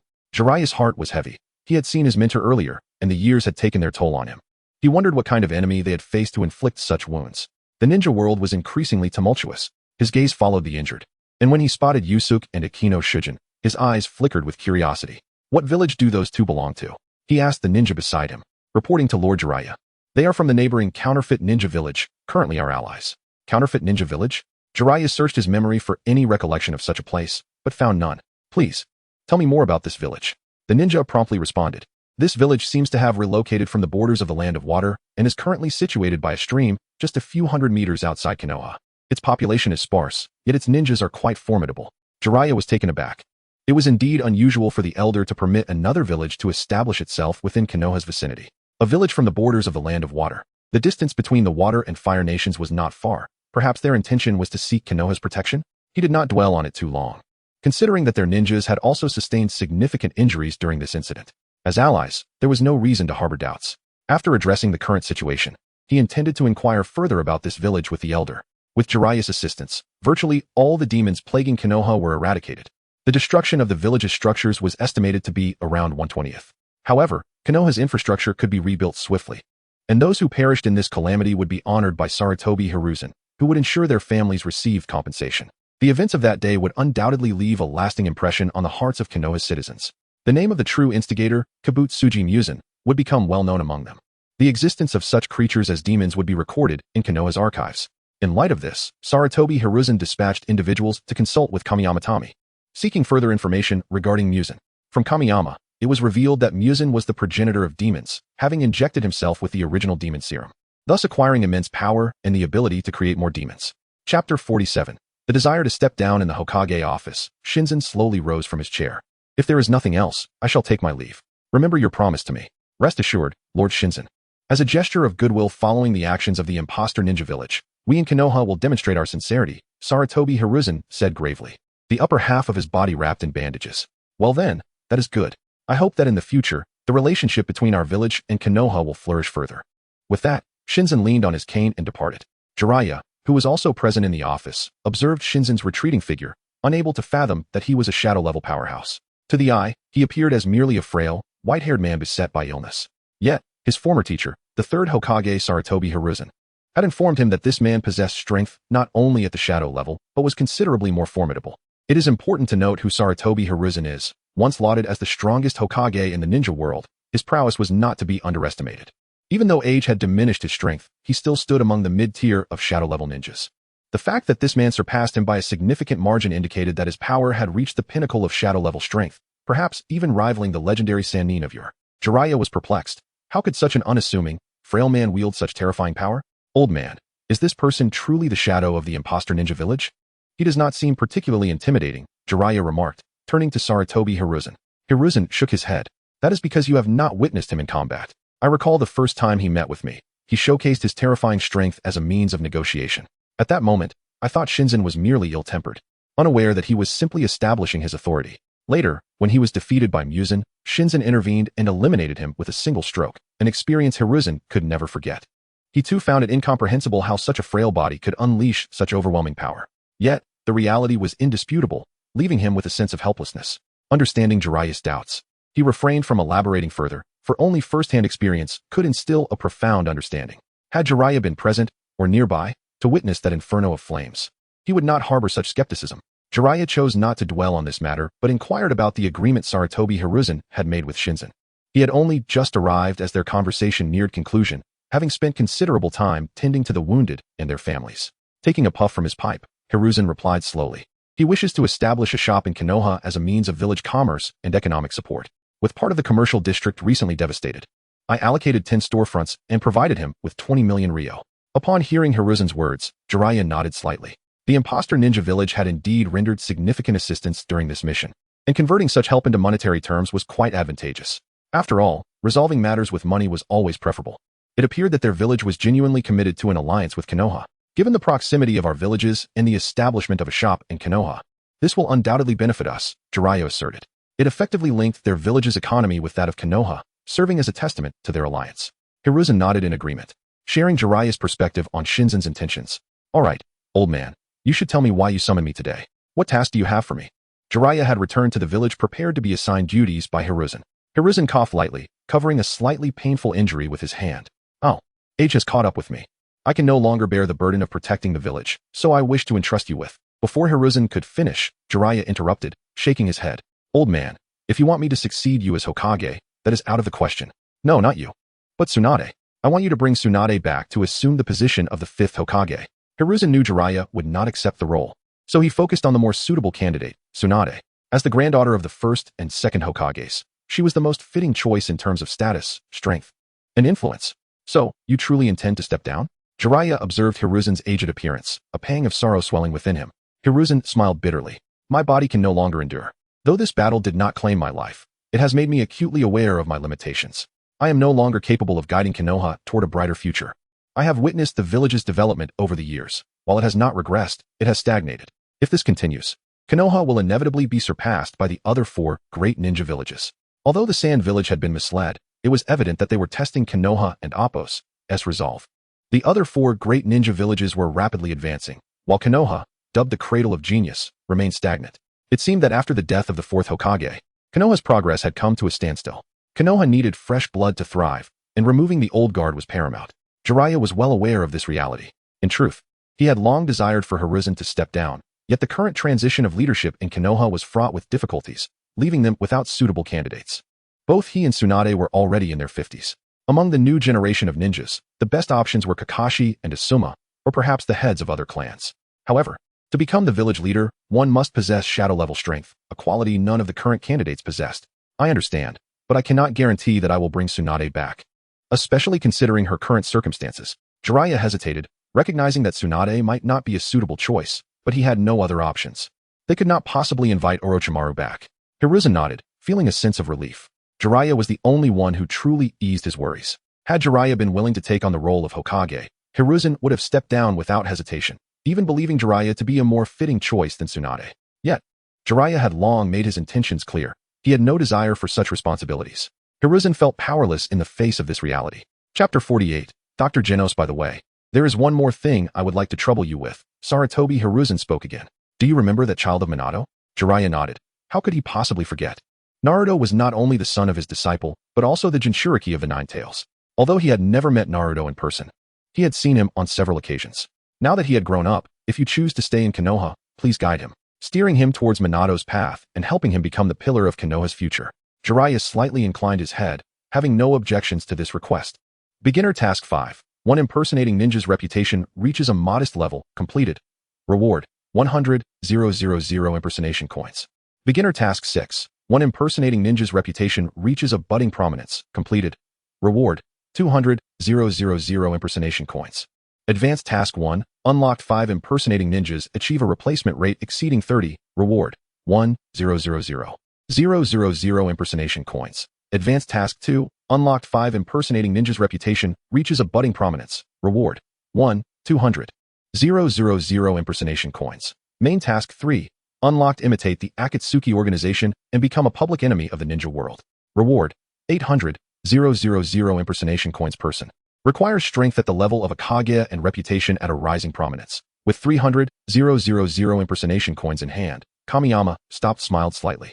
Sarutobi. Hiruzen still had 20 million Ryo, which would equate to 200,000 impersonation coins.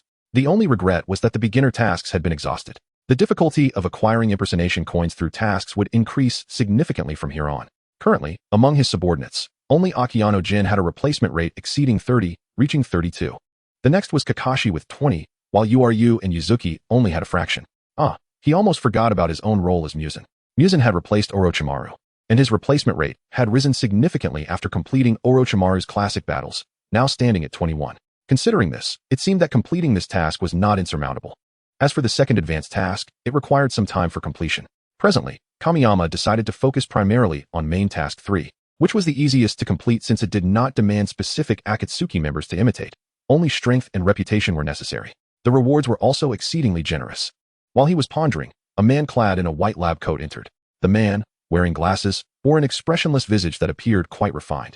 Chief, the research on the android technology you requested has yielded results. Behind Genos was a child who seemed somewhat dull, timidly hiding behind him. Already developed?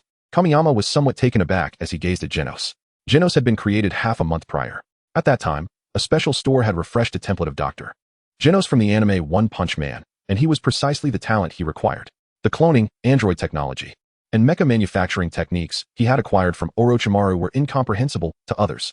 After creating Dr. Genos, he had handed these 3 research achievements over to him. Dr. Genos was undeniably superior to Orochimaru in biological research, having achieved immortality through his studies long ago. Moreover, the cloning technology he possessed was already quite advanced. Kamiyama nodded slightly, thoroughly satisfied with Genos' performance. With this technology, the impersonating ninja village would no longer need to worry about population issues. To develop the impersonating ninja village to a level comparable to the 5 great ninja villages, a substantial population was indispensable. You have done well in this matter, Kamiyama commended. Genos merely lowered his head, showing no sign of elation. What about the gene modification serum you previously researched? The gene modification technology is quite perfected, However, the required equipment is rather specialized. Once I construct the equipment, I can proceed with the manufacturing directly, Genos replied candidly. Kamiyama nodded and dismissed Genos. Meanwhile, at Konoha Hospital, several individuals stood beside Yuryu's bed. Not only Akiyano Jin and Naruto were present, but Hinata had also arrived. Uryu had sustained injuries while protecting Hinata.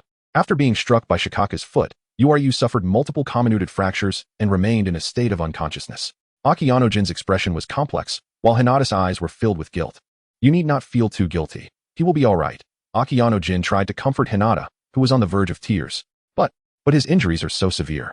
Hinata could discern that Akiyano Jin was attempting to console her. After all, Uryu's injuries were far from trivial. Although Konoha's medical ninjas could preserve his life, the comminuted fractures were exceedingly challenging to treat. It was likely he would have to spend the rest of his life confined to a bed, rendering a return to being a ninja nearly impossible. Hinata was heartbroken precisely because she understood this. Akiyano Jin sighed, feeling helpless. On another hospital bed, Yuzuki's countenance was also grim. His arm had been crushed by Daiso Yakumo and was now in a cast, rendering it unusable for the foreseeable future. Compared to Uryu, his injuries were significantly lighter. Sasuke and Naruto leaned against the bedside in silence, enveloped in a heavy atmosphere. No one had anticipated Uryu would sustain such severe injuries, and according to the doctors, it was nearly impossible for him to become a ninja again in this lifetime. Naruto had always regarded Uryu as his brother, and upon hearing this news, he found it unbearable. Gradually, he clenched his fists. I will go find that woman named Tsunade and ask her to save Uryu. Naruto's gaze was resolute. He knew this name because the medical ninjas in the hospital had mentioned that if anyone could heal Uryu's injuries, it would be Lady Tsunade. Yet, she was no longer in Konoha.